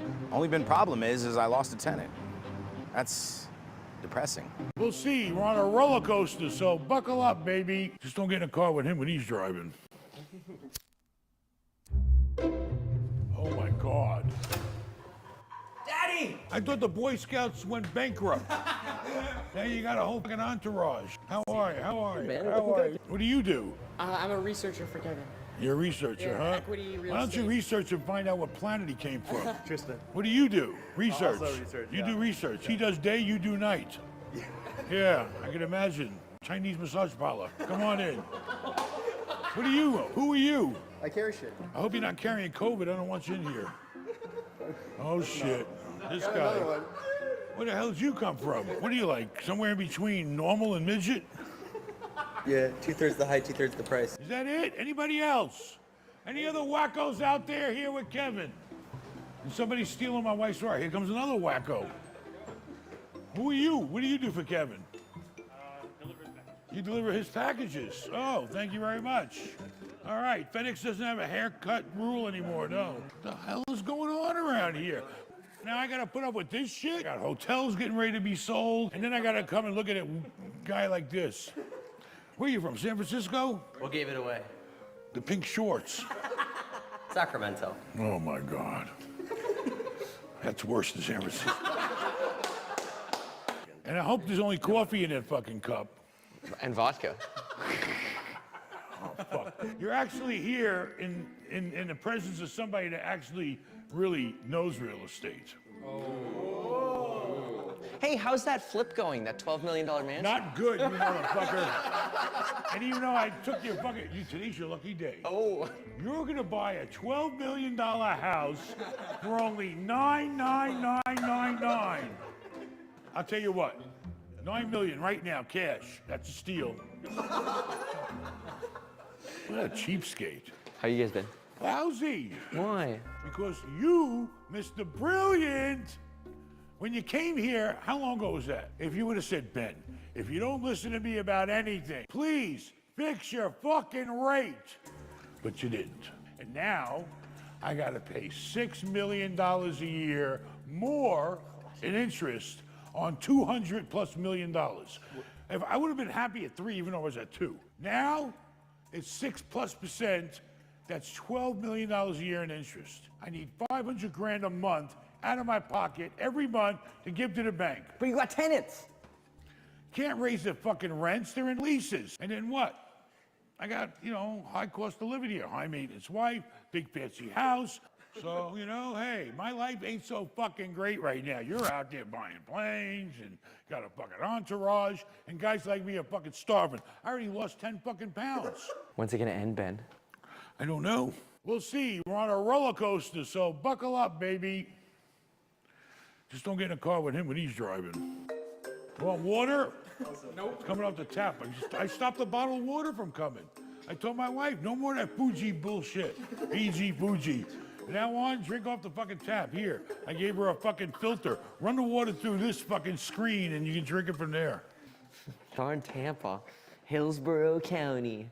How many calls did you get? Did you tell anybody? I don't know if you want to talk about it. Go ahead. Yeah, it's over. But did you tell? Oh, it's over. How much time to give you? No, just reckless. They just dismissed it. They actually were getting so many emails from people basically shitting on me. They're like, we can't handle the amount of volume of contacts we're getting. Let's just dismiss this case. They're like, will you just take reckless and end it? And the judge was relieved. But when you went to go hire a lawyer and you went to his website, what was the first thing that came up? Meet Kevin. That's right. He's infringing on my trademark. He had it first, I think. I don't know about that. All right, what's up, Mr. Miyagi? You need more light? I'm good. You want light? You want more light? We got diffuse lighting here. We had diffuse lighting? Yeah. Okay. You know how to cook too? Because I was in a mood for Asian food tonight. You know how to work a wok? Put my glasses on. I gotta meet Kevin. I don't want to see him so good. So what the hell are you doing? You're bouncing around like a big shot jet setting now. Last time I saw you had to borrow money from me for a fucking Uber. I'm gonna tell you right now, the cops in this neighborhood don't fuck around.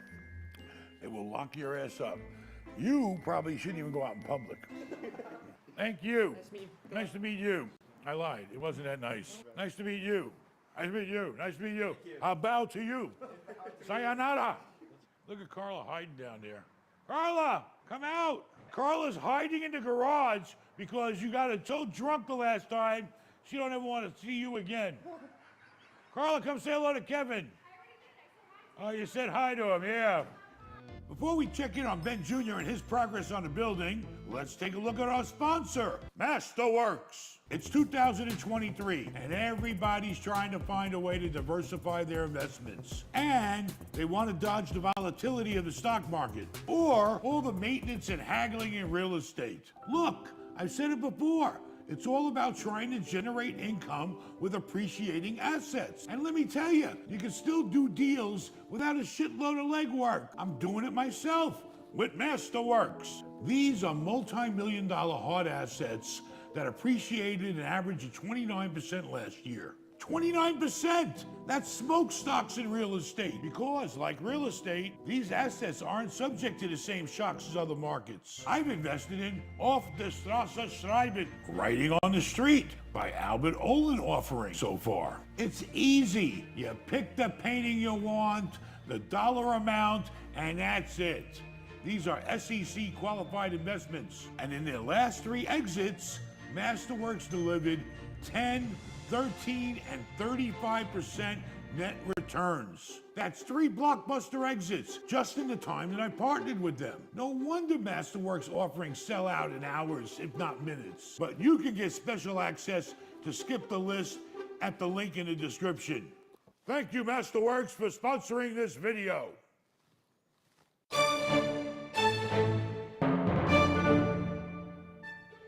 Holy shit.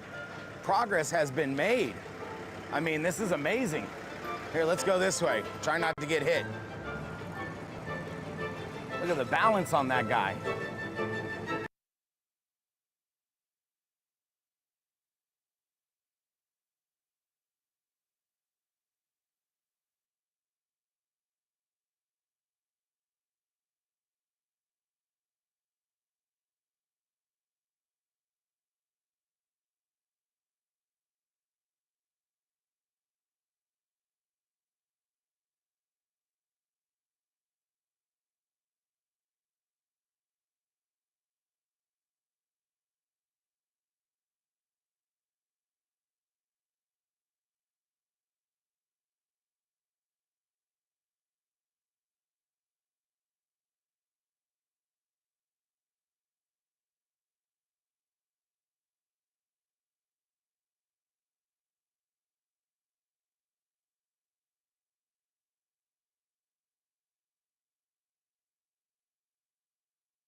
On all these straps, on all these columns right here, this is where it ties in.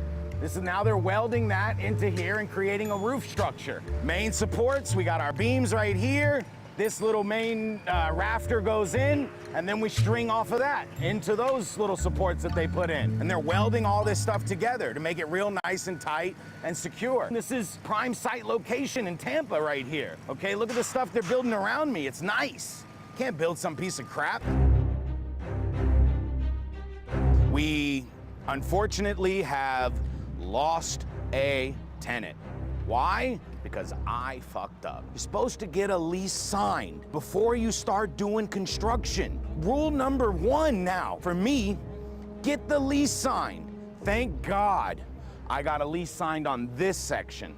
Okay, so that's 4,500 square feet. So that basically will take care of this building and the expense that it's gonna cost to run this. But that other section, that was my bread and butter. That was my profit. That was my income from this building. So now I have to re-rent that building. I opened my big mouth and said, I'll get it re-rented. Yeah, I'll get it re-rented. Hopefully. I lost a tenant. Doesn't matter. I mean, I got plumbing in here, I got water, I got electrical, I got everything I need. Most people doing a build out cut the floor up anyway. That's the only thing that I'm about to do. Okay, I'm gonna pour a floor, and now the new tenant is gonna have to cut it up if they do their design differently than what was already designed. Or maybe they'll be smart, because I got my hands on a set of CAD plans that was already designed for this inside. So I'm gonna give that to whoever takes this space over, and then they got a rough draft of what was already designed, where it's at, where everything's at, and maybe they can design around it. Then they're gonna save a lot of money. Another check is due. Almost a $500,000 draw this time. Why? I see why.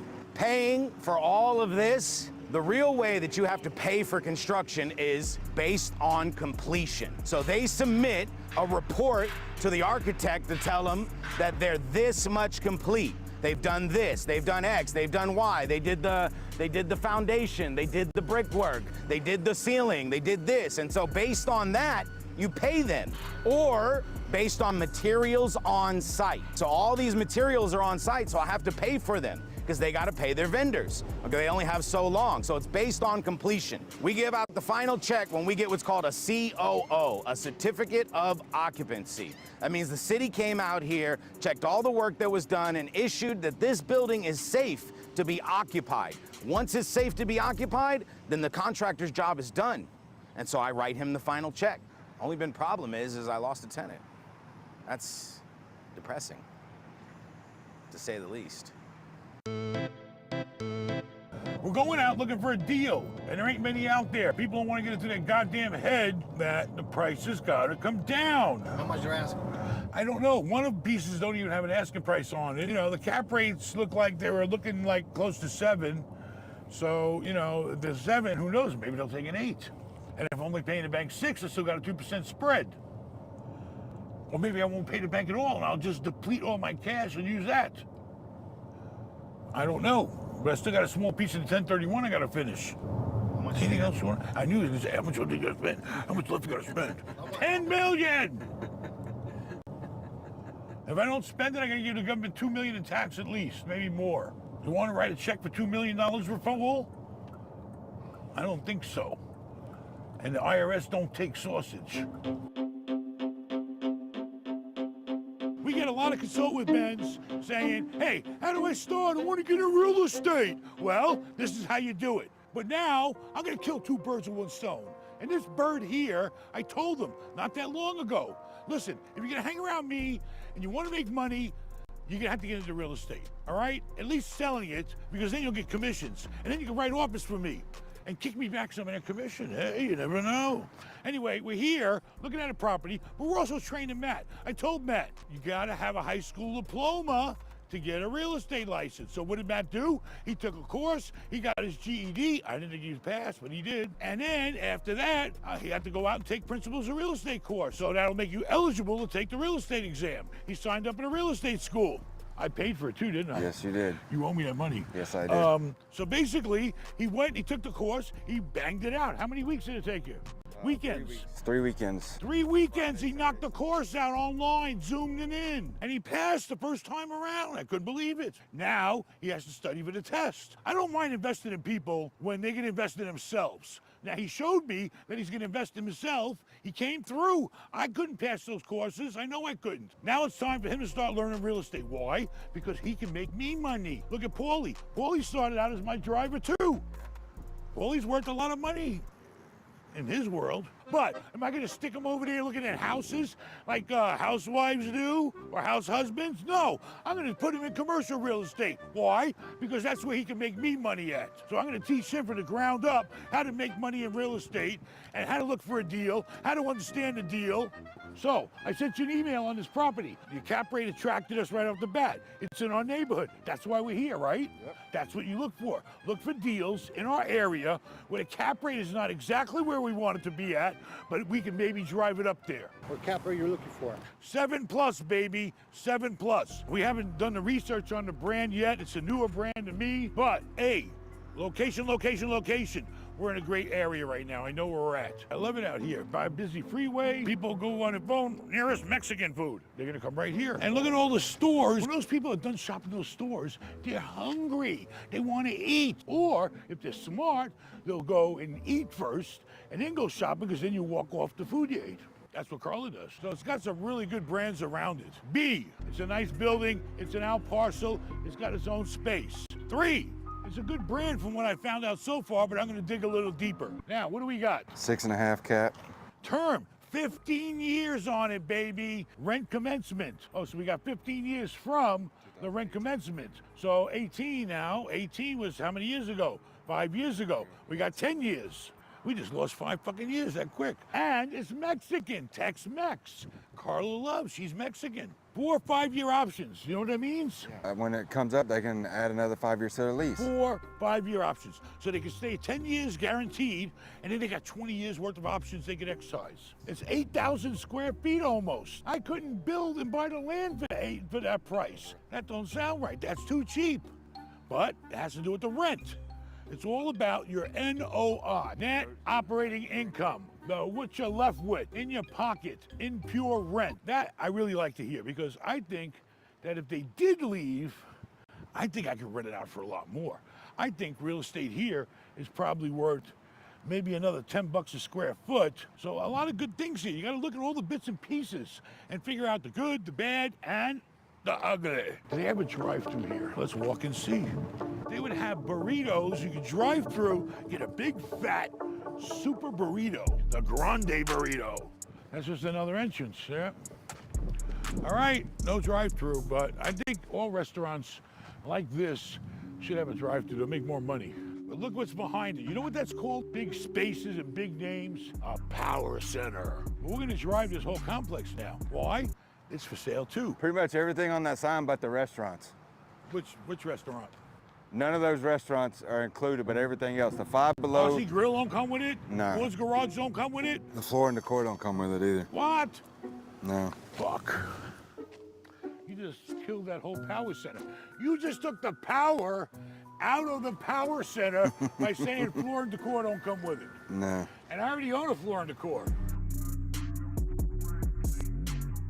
All right, so the Floor and Decor don't come with it, but we gotta go back to the place across the street, but let's see what we got over here. It does, starting where the Hobby Lobby building is. Hobby Lobby, who the fuck goes? Do people go to Hobby Lobby? I've never even seen anybody go in one. How many fucking hobby people are there? What do they do, make picnic baskets and shit? This worries me, but who knows? They must have some gimmick they got working. They got people parked out here, I don't know. It's a beautiful property. It's a weird name, isn't it? Would you have a company called Bad Cock? Oh my God. Dollar Tree looks good, people like to go there. Chiropractor's always good, I guess, and some kind of note on his door. A dollar store, and we got a $5 store. Those stores always do pretty good. People always need them. Burlington is a good brand still. Discount stores are still making money for all people who don't want to buy shit online, and they want to buy it cheaper. Total Wine, that's a big-ass Total Wine. There must be a lot of wine drinkers in this neighborhood. Holy shit, that place looks like a mini Home Depot. And they're still building around here, which is good. All that shit is undeveloped. You see all that dirt moving around? Building more apartments over there. That's what you really should be doing. He's asking you if you sold everything you owned and put it all into developing as like The a problem is it's 1031. You only got 6 months to accomplish it. And you can't build a big giant building in 6 months. You may be able to build a little small art parcel if you're prepared. So this comes with it. This comes with it? What do we got, nails? It's a beauty bar. Beauty bar. And then the Five Guys. You know, one passed away. It's only 4 now. I'm trying to think. I'm trying to figure this out. He's trying to figure it out. It takes time. You got to learn this shit. This is all wilderness. I'll tell you one thing. Whoever developed this shit, they know what the fuck they're doing, because nice new buildings. Look, they even put fancy trees in the back. I've never seen nobody do that before. And they got a roundabout, baby. Look at this. This is like Europe. It's a whole new thing with developments. Put in a roundabout. No more 4-way stop signs. What's great is they got 300 apartments there. They're building 300 over there. It's a major street right there. They're building over there. So it's this little piece here, right? We got a Verizon. We got a dentist. We got Chipotle. What? No. That's what's... It comes with the Chipotle and the pizza. If it comes with this too, that's pretty damn good. We gotta get a rent roll. We gotta sit down and see exactly what comes with it, what doesn't, and study the rent roll and see how it's looking. The only thing that they're gonna build here that we don't see, we all know what that is. Unless there's one close by, a big grocer. There's no big grocer here. Why? I don't know. There must be one close by. You want to go over there and look at the premium outlets? Yeah, it's right down the block, right? You always want to see what's around you, because what around you affects you. So we're gonna go double check and make sure the premium outlets are booming and there's not a lot of empty stores there. A lot of people are at work right now, but there are some cars here that could be employees. I don't think these outlet stores are making it in a lot of places. See, maybe once these apartments are built, it'll pick up, but maybe they just built it ahead of the apartments coming. They knew the apartments were coming, I don't know. It's not for sale, but it's in the neighborhood. Look at those trucks that park in here. They must have a lot of parking space. I'm trying to make sure the neighborhood is strong, you know? You get it? If this place is dying, then my place could die. Even though mine's more essential type stuff. This is like shit that you like and want in life. This is not the shit you need in life. You don't need high-end shit, but you need a bottle of wine. That was a smart idea to fence off the loading area. It makes a big difference. Man, I got a lot of shit here. I think this area is gonna see a lot of boom when all this shit gets built more around here. Stock market sucks. I've still got major losses in my portfolio. There's all the mistakes that I made. I made mistakes. I got too reliant on low interest rate, okay? Even my stocks, I invested in some mortgage type companies and they're not doing good. So the stock's not doing good. So I got issues all over because I was a fat, greedy bastard. You gotta be careful today. It's a crazy market out there. What are you doing? Are you making moves in real estate? You need to get me on the phone. Go to benmal.com/shop, consult with Ben, and let's talk about it. Subscribe, watch another video, hit the like button. Adios, amigos. I've got $91 million I gotta spend, and in this video, we're spending half of it. We're buying a trophy shopping center, and you get to come along and buy it with us. So we sold our property, it's in a 1031, and we can't touch the money. You know why? Because you gotta reinvest it. A broker called us up, he put a couple of deals in front of us. We went out and looked at 2 big shopping centers.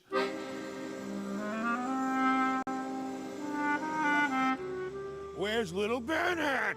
It's 9 o'clock. There he is. He's late as usual. Probably had to stop and get himself a Egg McMuffin with sausage. I'm not in a good fucking mood today. Trying to buy a shopping center in Tampa. They don't want to give me a discount. They haven't taken care of the goddamn place. They got vacancies, and they still want top dollar. So we're gonna get on a plane today, and we're gonna go look at some retail shopping centers. And I'm getting sick and tired of his big shot attitude. Because lately, he's been acting like a big shot. Going out buying Corvettes, you know? He says, I can't talk to you, I mean dinner. He's turned into a big shot. And I'm not in a good fucking mood, and I'm depressed, so I hope we don't get into a big fucking fight today. Because I'm ready to fucking throw in the towel and retire. I don't really need to be here today, do I? I don't really need to be here today. Your skin ain't thick today or what? I'm just, how bad of a mood are you? I mean, are you in one of those moods today? Yeah, I'm very depressed. I didn't have a lot of sleep last night. Oh, now we didn't have a lot of sleep. All right, smoke a cigarette and let's go, because I want today to get going. Smoke a cigarette. I'll have another one with you. How about that? Let's have a morning cigarette together. Here we go. Going to work. First class flying. Look at that. He's sitting in first class right now, eating a fucking Wawa sandwich, comfortable seat, air conditioning over his fucking head. Where the fuck else are you gonna get a job that provides that? Yesterday, he got a whole day's pay for taking a nice drive around town. Everybody should only get half pay while they're driving. Yeah, right. Take that shit up with the Board of Labor. They get to start the clock the moment they get in their car and start driving. Yeah, but 99% of our employees take off whenever the fuck they want, don't keep track of vacations, take a million days sick leave, don't even fucking come to work half the time, and we get bullshitted. So we're too fucking nice. That's the problem. That's always been my problem.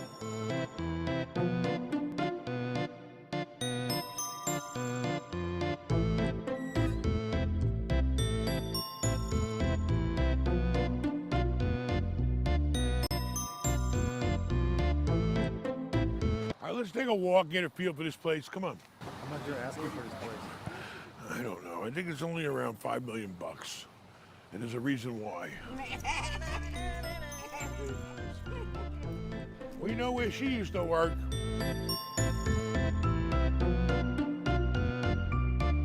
The way this is set up, I mean, it's very easy to cam out because this building should have its own tax bill.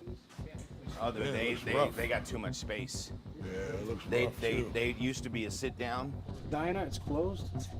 The first older one didn't really tickle my fancy. I didn't feel it. When you go to these properties, you gotta feel it. You gotta feel the customers, the stores are doing good, people are making money. You don't wanna go somewhere where everybody's making money, because then you're not making money. And unfortunately, when we went to that plaza, I didn't feel like they were making money. So we got food places, which is good. You got Chinese food, you got a coffee shop, you got Italian food. We got necessities. These are things you can't live without. These are Ben Jr.'s necessities. Pizza, calzone, stromboli, pasta, wings, paninis. He's in heaven. Look, everybody's coming out looking at you guys. Okay, so we got a hairstyling here. Like we're open if they want to come in with us. I don't trust you guys. Now, we're just looking around. We're inspecting the property. But we might stop in for lunch later. All right, well, we'll be here. All right, we'll be here. Right from Brooklyn. When the people in the stores come outside to have to try to bring you in, that's a sign things are slow. I mean, common sense, let's be honest. We might stop in and grab something from you, sugar-free. You got sugar-free? It's got 9 grams of sugar. 9 grams? That'll kill me. I've never been to a shopping center where people run out like that. I mean, we're just walking around. Yes, you got a camera, but still. Hey, baby. They're friendly here. She trying to park here? Yes. Sorry. Come on, we're in the way. Let's go. Sorry. Don't shoot. We're invested in real estate, but let's be a little diversified. This part of the episode is sponsored by Masterworks, where you can invest in fine art. We've been talking about crashes all month. After all, the S&P 500 just wrapped up its worst year since the 2008 crisis. And Bank of America is warning that it could flatline this year. Flatline. The market's demanding a much more active approach, and Masterworks has already been helping over 600,000 people take control. They've been featured in financial publications like Business Insider and Financial Times, and recently awarded one of LinkedIn's top 50 startups. Their CEO, Scott Lynn, has been interviewed dozens of times both on CNBC and the Florida Stock Exchange. Why? Because from Masterworks' office in downtown Manhattan, their team delivered tens of millions in returns last year by revolutionizing art investing. Initially, I was skeptical too, but contemporary art's appreciation has even outpaced the S&P 500 for the last 26 years straight. And Masterworks doesn't do tokens or digital assets. You're investing in real physical paintings, qualified with the SEC. They filed over 200 paintings ranging from $500,000 to $20 million. And while many have been panic selling or dip buying, Masterworks paid out over $25 million last year. That includes 3 sales just in the last 60 days, which returned 10, 13, and 35% net of fees to their investors. Fine art doesn't have to be your entire strategy, but the news around it is, as a diversifier, is exciting. I haven't found a better way to enter the art market than Masterworks. And if you want to check them out, I left the link below. Thanks, Masterworks, for sponsoring this video. Overall, it wasn't that great to me, so we passed on that. But the other one we looked at, baby, was like new money.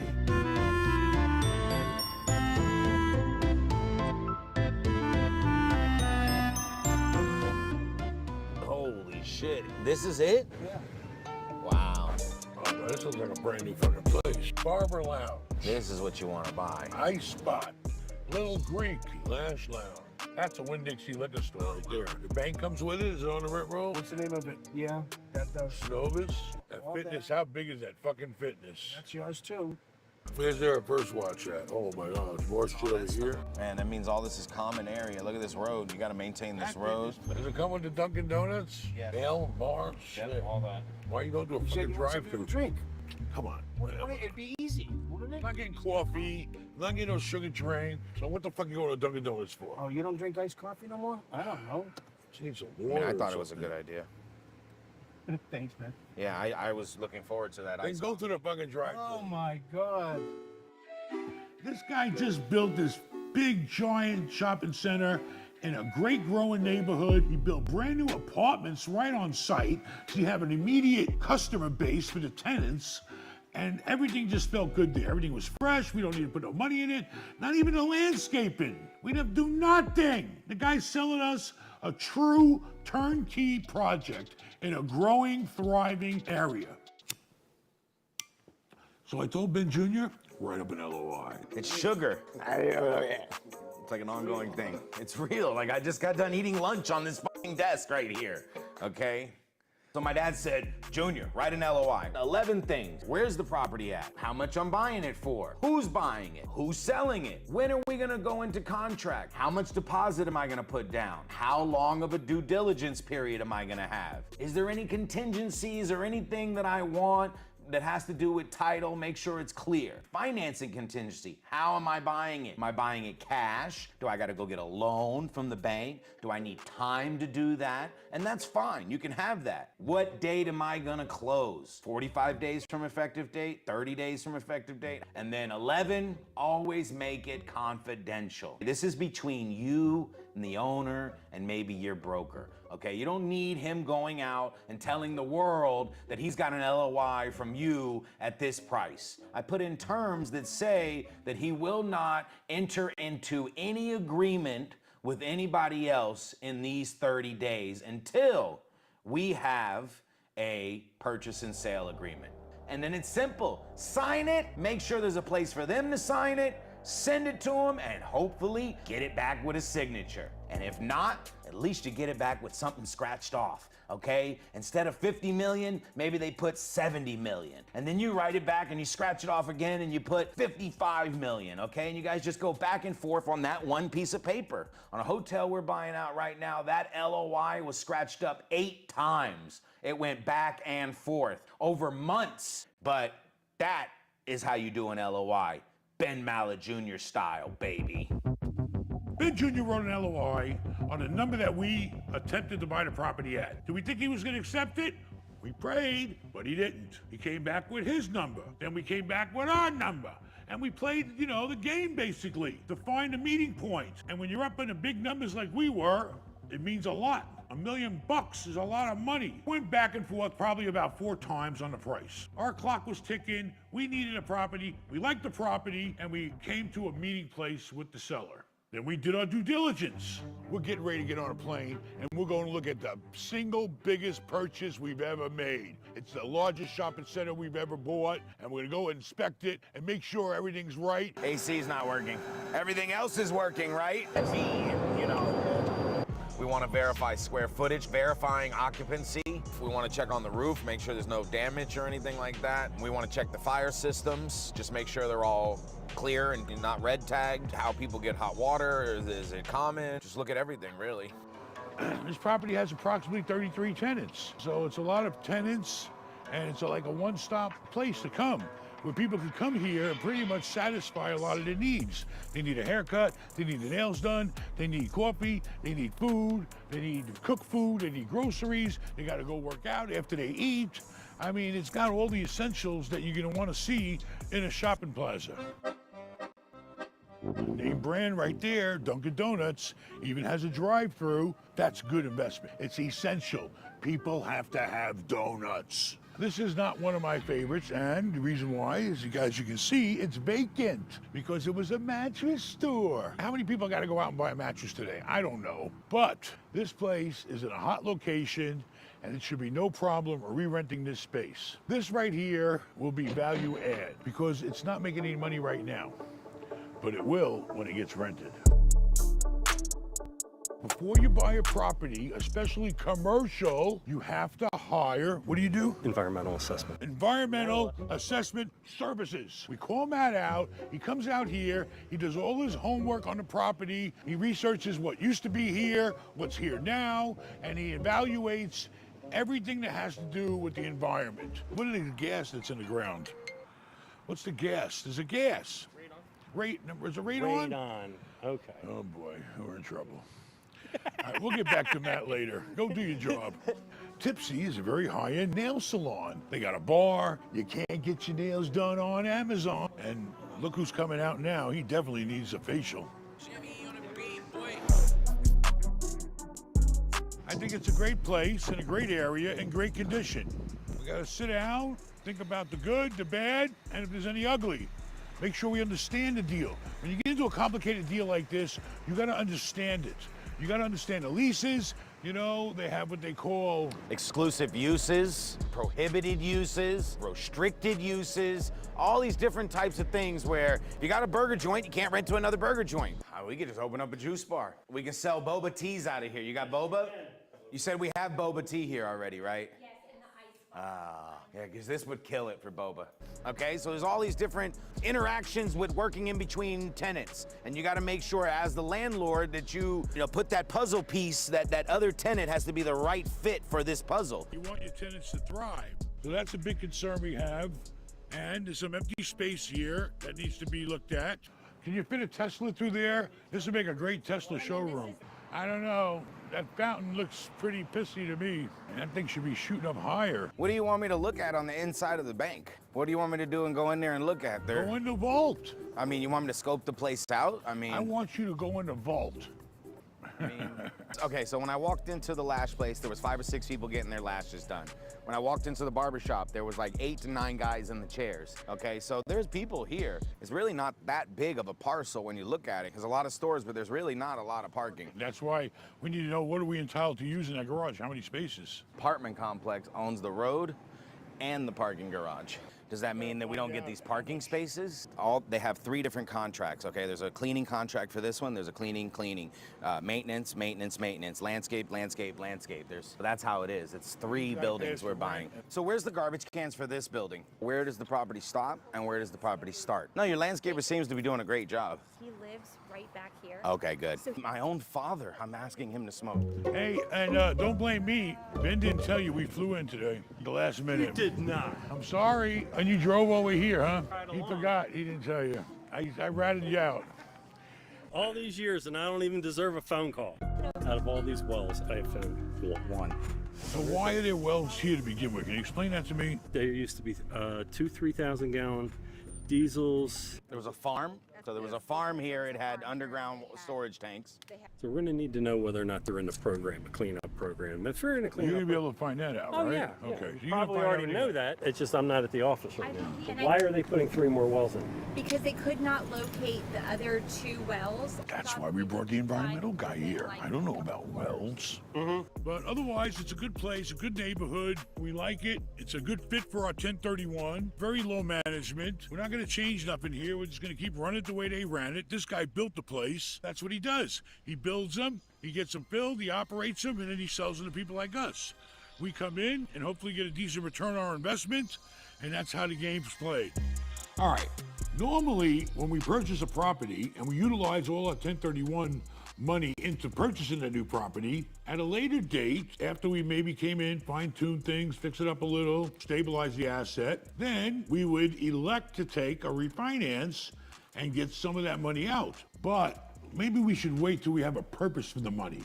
Because if we borrow that money, we're going to be paying probably close to 6% interest on it. So if we can't go out and take that money and put it into something that's going to get us far more than that 6%, then it doesn't pay. And if it don't make sense, it ain't making dollars. Go to benmal.com/shop consult with Ben. Why? Because you'll be able to get me on the phone. Who better do you know to call? Hey, it'd make a great gift. Maybe it's somebody's birthday. Maybe somebody needs a kick in the ass. Get me on the phone. I'll set them straight for you. Adios, amigos. Welcome to the Ben Mala Podcast. And today we're going to talk about real estate. Hey, to get a phone call on the show, guess what? All you got to do is get a fast pass. You know how you do that? benmala.com/shop. And now here's Ben Mala. That's a lot better than the Pollock. Hey, thank you. Hey, here we are. Oh, before we start, let's see. Wait. We're still waiting for people to join in. Listen, go to benmal.com/shop, get a fast pass. It only costs a few bucks to the Pollock, and come on the screen and join us, okay? Be part of what we're doing. We're here. Join us. Don't just hide there and watch it and listen. Be part of it. Get in the game, baby. Wait a minute. Do you have my Geritol? Where's that? Come on, please. Hey, you know, what a busy week we had this week, man. I got to tell you all this stuff. This has been a great week. We went to, of course, look at some different places around the city, of course, but Ben bought a Batmobile. Can you believe that? Tomorrow he's getting ready to go to Bimini, and I'm going to be home alone. That would make a good movie. You home alone with all that shit happening to you. Oh, my God. Well, you're home alone because you were invited, but Jimmy has what do they call engagements? He gets paid money to get on a plane and go here and say, "Hey, baby." Then he gets on another plane, goes here and goes, "Hey, baby." Then he gets on another plane. I'm going to a big wrestling convention. He's in demand, and people love him. A wrestling convention this week. They don't live with him. It's going to. Oh, come on! It's going to be in Charlotte, and all the big superstars are going to be there from the past, present, and future, and that's where I'll be. So I wish I could go though. Anybody come meet you in Jersey when I told them to? Did what? Remember, I told them on the last podcast. We told everybody you're going to be in Jersey tomorrow. Yes. No, we had a great crowd. Did anybody come over there for the podcast? Everywhere I go, I get on the plane. People go, "God, I love you on the show." And I'm thinking about wrestling. They go, "Ben Mala show." I'm, "Oh, well, thank you, man." Everywhere I go, a lot of people came out that watched the program, listen to the podcast, watch the show. They love Aaron and Carla and Ben and Big Ben, Little Ben, and. All right, what I'm about to discuss. I don't mean to cut you off. No, You go done? ahead. Cut me Sure off. you It's finished, only an right? hour show tonight. All right. Special. Listen, this has nothing to do with Jimmy Hart because he's very unpolitical. And he also, I know for a fact, he's going to get mad at me for saying this. I don't vote, so do But what you want. Donald Trump likes him and considers him a friend. Oh, Okay. please. And there's nothing wrong with that. It's great. I mean, hey. So this has nothing to do with Donald Trump, what I'm about to say, but I'm not saying nothing bad. I'm just going to tell you the news. In today's news, Supreme Court clears way for a House to get Trump's taxes. All right. Do you understand what's going on? Basically, the IRS has his tax returns, right? Okay. This is the part that I don't like, because this is where the politicians that never get off their ass to make any money and have a real tax return, okay, they want to see everything. Let's see everything he's got. What do you care? He worked his whole goddamn life before he became president, and now you're still screwing with the guy. I mean, give me a break. Listen, if your tax returns are with the IRS, it's their job. Not Congress, not a bunch of loony Democrats. It's their job to check your tax return. They're the only people you got to answer to. And if the IRS is not auditing him and dealing with him accordingly, it's none of your goddamn business. That's what the IRS is for. Okay? So all this bullshit, if somebody wanted me to turn my tax, none of your business. All right? The IRS ain't got a problem with it. I show them to the banks. If I'm borrowing money from you, then I'll show them to you. But all this bullshit about wanting to listen, why do we have the IRS for? Why do we have to give our tax return to somebody else? Makes no sense. So that shit kind of irritated me because it's not right. It's not fair. All right, what else in the news? Well, let me explain this. What he said about the Donald Trump, the only reason I met him was because we did a wrestling show together with WWE many, many years ago. So just to clear Did you that wrestle up. him? And no, but I Wait, saw the didn't he match. shave McMahon's head? Yes, Vince McMahon lost his hair on that. It was a great match, but that was years and years and years ago. But I'm not very political correct because I've never voted in my Definitely not life. Can you political believe correct. that? He's just not political. I'm whoever wins, we got to go with it. That's the way it is. Case Go. closed. You're one of those people that just go with the flow, baby. Floating, Go with the flow. floating. Okay, we got some calls. That's why you survived all these years. I mean, a lot of people don't realize that, Trump being so rich and in real estate, there's taxpayers, there's tax deferrals. Like, people don't understand the type, you know what I I'm trying to paid say? very little taxes in a 30-year career in real estate. Exactly. Why? Because I follow the rules, and the accountant does it the way the rules say. It says if you buy a piece of property and you make a bunch of money on it, is that a crime? And you sell it, you can defer the taxes with a 1031. What's wrong with that? That's what the rules say. That's what you do. That's why our system is built the way it is. And that's why our capitalistic society, to encourage people to grow.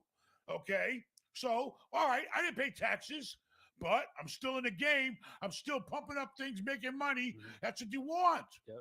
Okay? And then as far as real estate goes, if you own a property and it makes you $1 million a year in income, rental income, or $100,000 or whatever, on your tax return, you depreciate that rental income.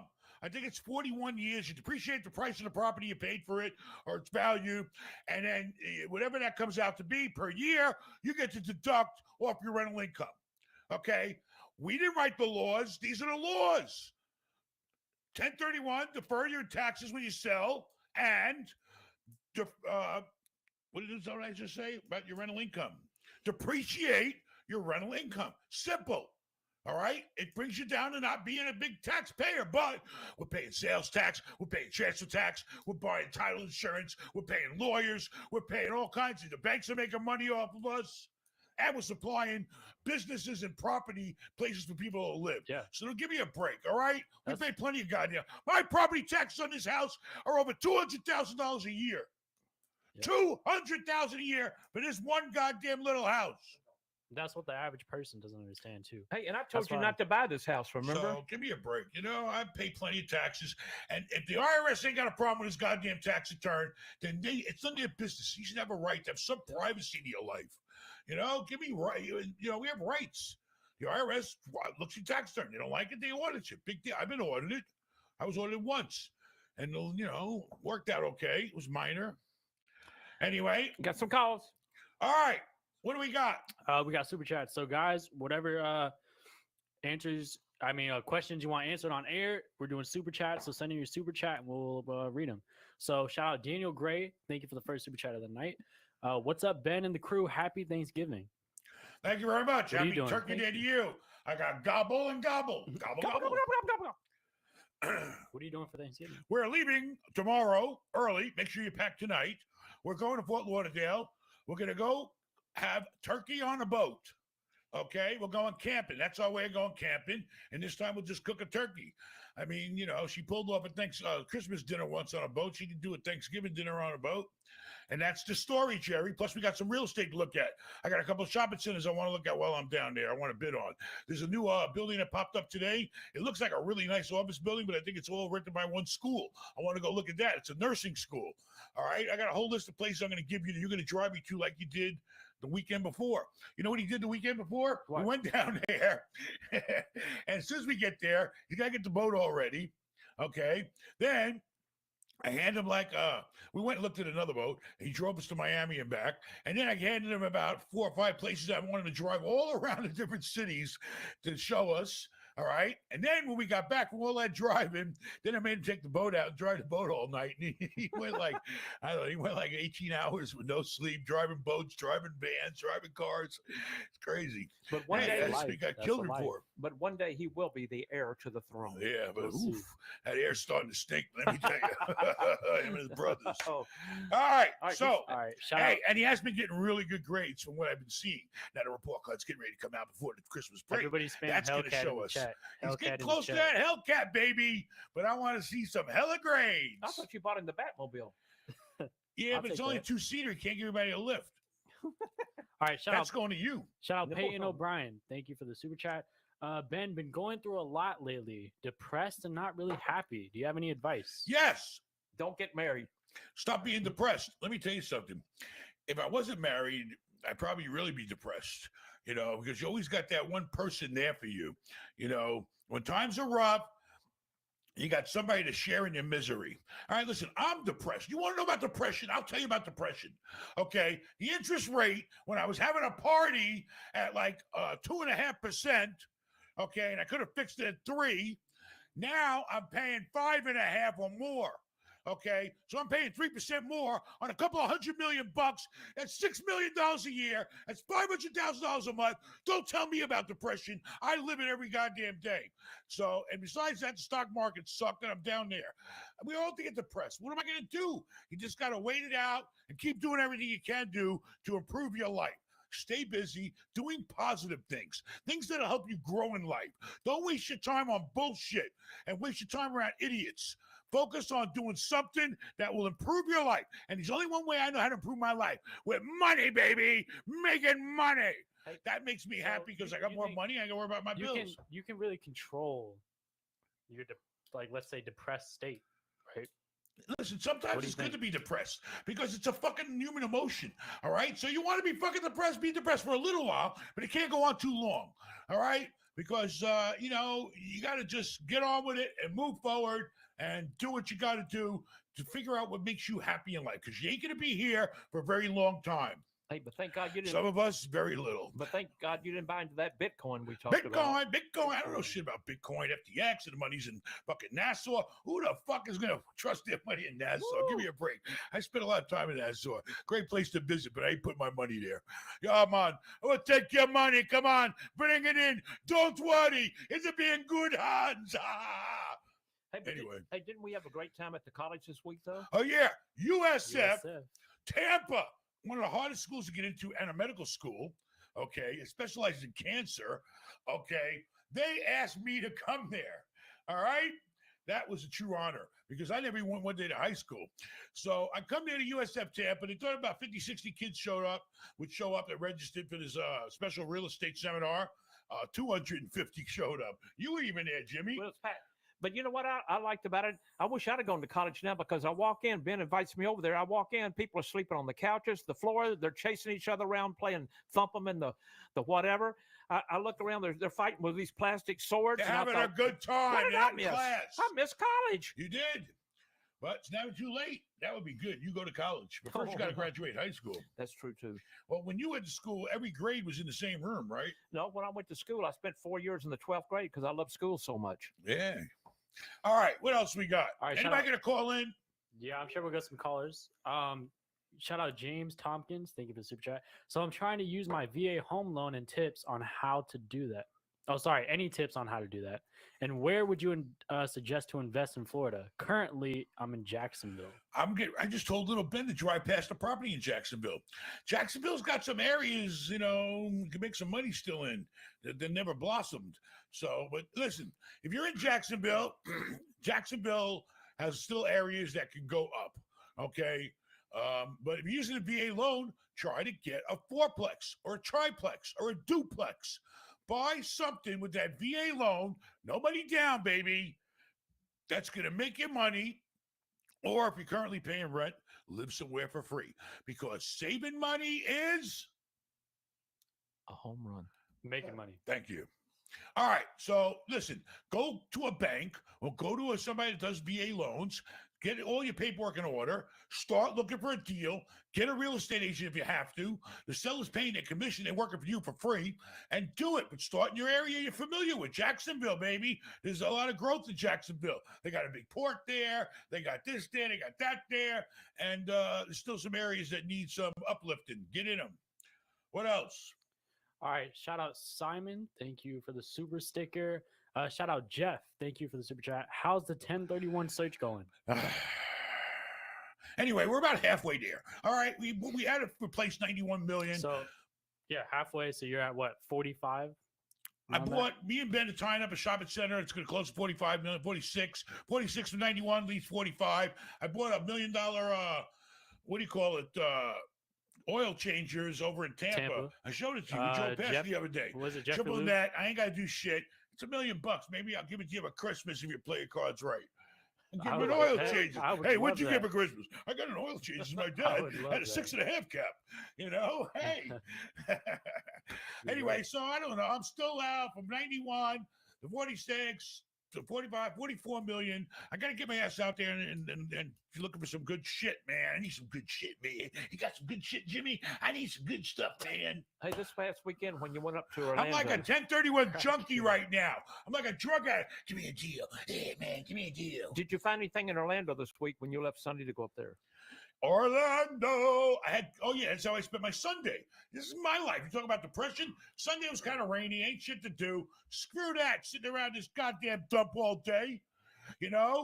I said, Carla, come on. I want to go take a ride. There's a bunch of places I want to look at Orlando. So she took me. She took me to Orlando. She took me to another town near it. We went to about 5 different stops. I took her out to dinner at P.F. Chang's for a date night. That counts as a date night. I made her drive 250 miles at least or more. The kids supposedly stayed home and studied, and that's how I spent my Sunday. But I didn't really see nothing I like. I look at a big shopping center I'm still negotiating on. I looked at a triple net department store that I don't know if they're going to renew their lease in a few years. I looked at an apartment building. I looked at a hotel. I didn't see nothing that just made me say, that's the deal for me. So I got to keep looking, searching for that number one deal, baby. I need number one deal. Next. Yeah. All right. Shout out Dan Blumick. Thank you for the super chat. Hey, Ben, I'm 21 years old and work a full-time job. What are some tips and advice you would give to someone my age who wants to start doing real estate with no experience? How much money should I have to start? You need to get qualified for how much money you can borrow. All right. That determines what you can do. All right. What you got to work with. You need to go to a bank. You need to apply for an FHA loan, or if you don't qualify, I don't know, whatever. Try to get a loan. All right. This way you'll know what the money you got to work with is so that you can work with it. But until you find that out, that's the magic question. What are you worth? 21-year-old working full time. Do you have tax returns? Can you apply for an FHA loan? It's only 3.5% down. You only need $3,500 for every $100,000. What else do you need to know? And if you're smart, try to buy more than one unit. Buy 2 or 3 or 4. All right? That's the story. Do it now. Go online. Apply for an FHA loan tonight. Go to Quicken or Wicken or whoever the hell you want to go to and apply for a loan. Everybody does them. Go to your bank. Go online and do it. All right, we have a caller. Oh, we don't have a never caller. mind. Come on. Somebody get in there and get a fast pass and let's see. Yeah, we got a caller. There, we got somebody. Hey, Ben, what's up, man? How are you? How are you? Hey, do you remember me? I came to your event this last time around. Of course I remember you. Yeah, who the hell is it? So, hey, I wanted to tell you guys Thanks did for a lot coming. of... Which event did you go to? Did you go to Fort Lauderdale or did you go to Tampa? I was in Tampa. You were in the Tampa one, the last one we just did, right? Yes, sir. All right. Did you stay at the hotel? No, I live in town. God damn it. Oh, all right. Well, at least you paid to get in, right? Yeah, my office is thank right you. down Well, my the hotel street. appreciates it because we need the revenue. My interest rates are goddamn double right now. But thanks for coming to the event. How was it? Did you like it? Did you think it was worth your time?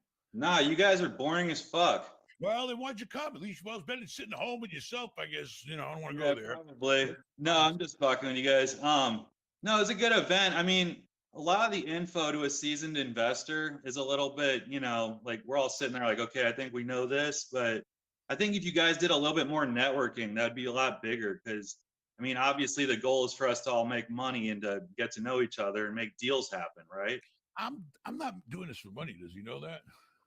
All right. Anyway, I hear what you're saying. I do the best I can. We go in there. It's from A to Z. You know, it's not for smart, intelligent guys like you that have been around the block, and it gets boring. So I don't know what to tell you. Get on the phone. You got a real problem and go to consult with Ben. What are you up to? Where do you live? In South Tampa, right? No, I'm actually in West Chase right now.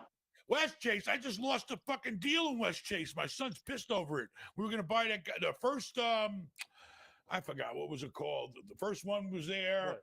That shop strip center was an outdoor like strip center we were going to buy with stores on both sides and offices on the second floor in West Chase. Yeah. Anyway, I was going to buy that, but the owner chickened out after I told him.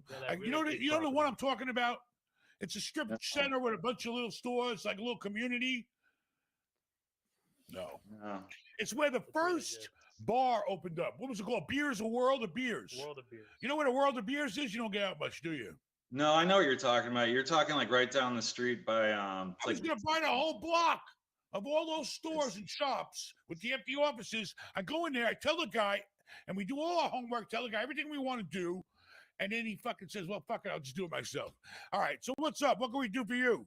All right, awesome. So listen, you guys, I'm having an event soon, and I wanted to tell you about it because it's a benefit to everybody who's watching your show that's a real estate agent. So a lot of the times, Agents only? so look, a lot of the times when guys are calling up to your show, they ask you how they can make money without having anything, right? Yes. So look, if you're a real estate agent, a lot of agents don't know this, but you can do dual agency in Florida. It's just something where you have to have a disclosure. Now, look, guys, I'm having an event. It's going to be 100% online. It's December 14th on Facebook. He's pushing this boring event to agents. It's not boring. Listen, you want to make money. You guys want to make money or not? Are you an agent or not? About it. Tell the truth. Look, Are you a real estate agent? Do you have a license in the state of Florida to practice I'm real a estate? CMO at a mortgage company. I have a CMO real to a estate mortgage license. company. He Yes, wants to loan you money, right? You want to loan people money. Is that how you make your living off So commission? look, yes, of course I do. I have You should have came to title. my event to try to help some people. That's what we're trying to do. Now you're Listen, trying to if tell you, real estate agents what the hell to do, and you're a friggin' mortgage broker. What are you doing? Are you crazy or what? listen, Ben. Everybody knows in the world you can double end a real estate deal and represent both sides and keep the whole goddamn commission. Everybody knows that. Every real estate agent knows that. What do you got to say that's so brilliant that you're going to help real estate agents? Tell us. So off the bat, I have lead companies that I own too, and I manage them myself. A lot of people out there need to target buyers, and I'm the person who can help you target the right audience that you guys are looking for. I know for sure Ben's not going to fucking target anybody for you guys. I'm not targeting you, but you, baby. I wish I had a target with your face on it. I would just Well, look. you were that face of that target. All right. Anyway, You guys, all right. if you guys are What's trying to your learn a event? thing or event? two, When's your event? look, man, you want to talk about Ben, boring? I'm I asking sat you through your whole questions. fucking When event is for your event? $250. Tampa, I spent CFO $250 on your broker. boring ass event. So look, you can come to mine for free. It's I free. swear to God. He's giving you a plug. When's your event? When's your event? My event's right here. Hold up. Oh no, there it is. All right, go to what website? Go If to you're on I'm a mortgage broker trying to tell real estate agents what to do seminar. What is your website? Well, where do you gotta go?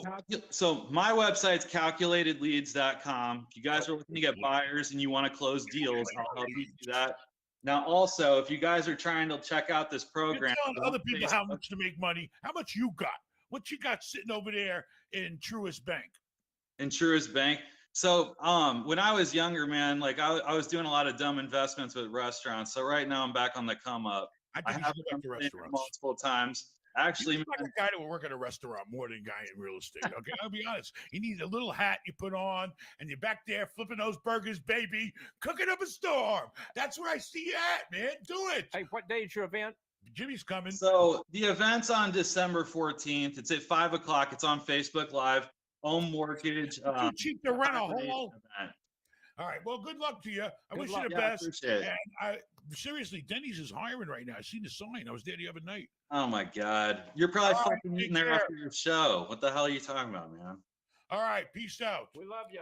I'm sorry, I gotta say something. He sounds like I'm glad we didn't every buy West Chase. single girl in Girl, my don't say Tampa high school. I'm sorry. What do you mean? What It's about it's the the, guys? it's the accent. Everybody knows in the chat what I'm talking about. Everybody in the chat knows what he's talking about. Rafal, you don't know you're Polish. Okay, let's All go. right. Anyway, good luck to him. I don't know what he's doing. He's a mortgage broker, but then he wants real estate agents. Why? Because they're going to bring their clients to him to make. How's he making money? Whenever people want to approach me with shit, let's get down to the goddamn point.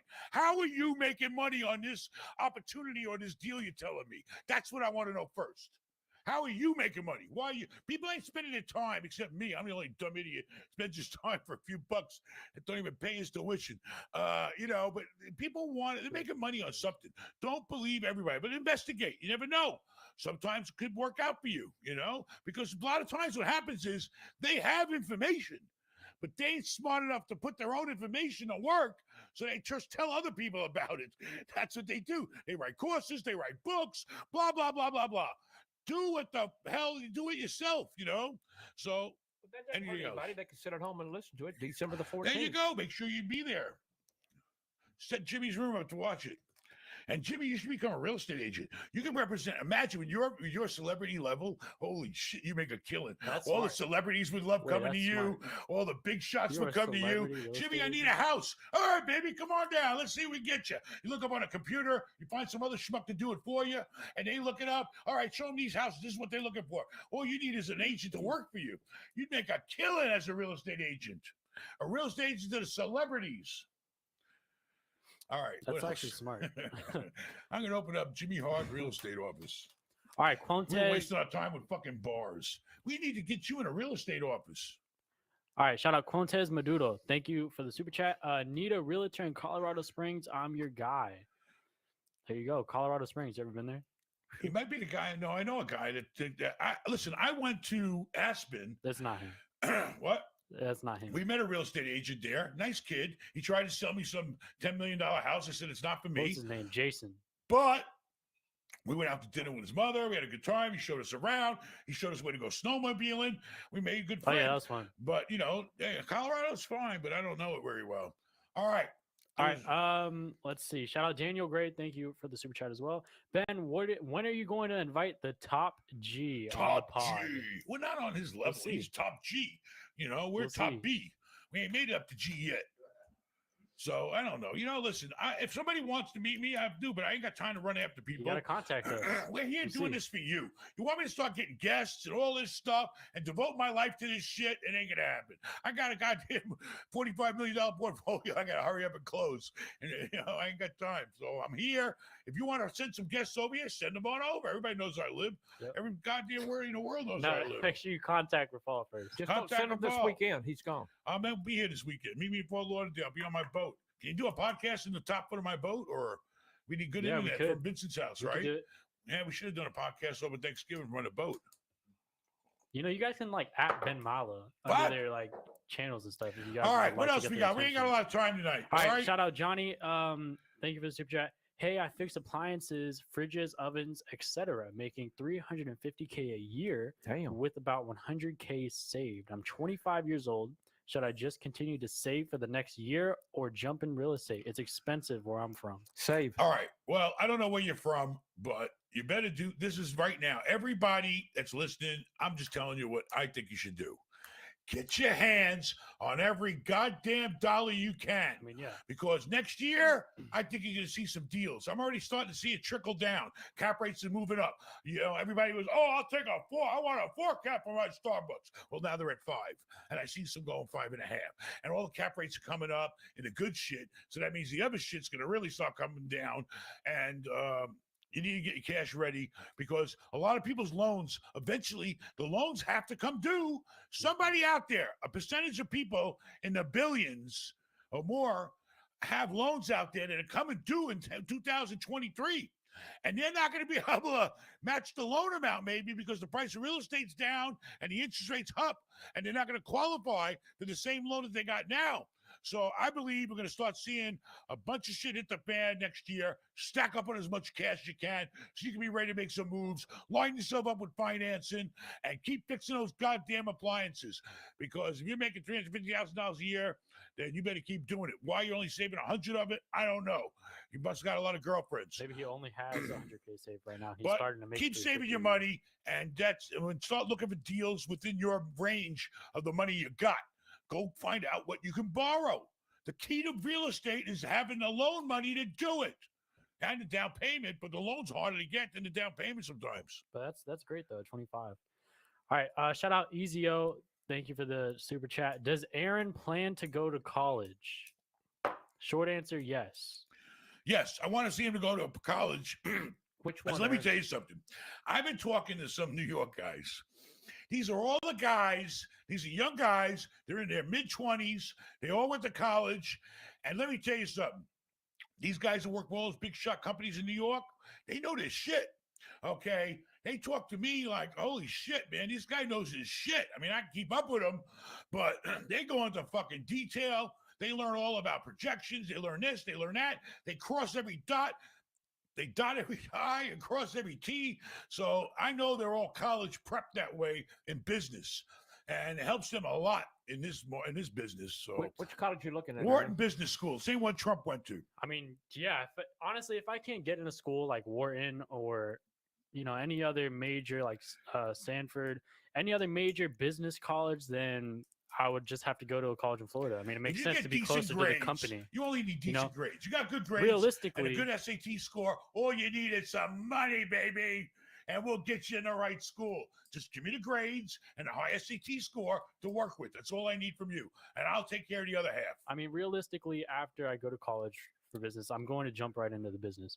So it doesn't really make sense for me to go out of state unless I'm going to some really great college. But Ben, it's a double-edged sword. Look what you've done with your life, and you didn't go to high school or college.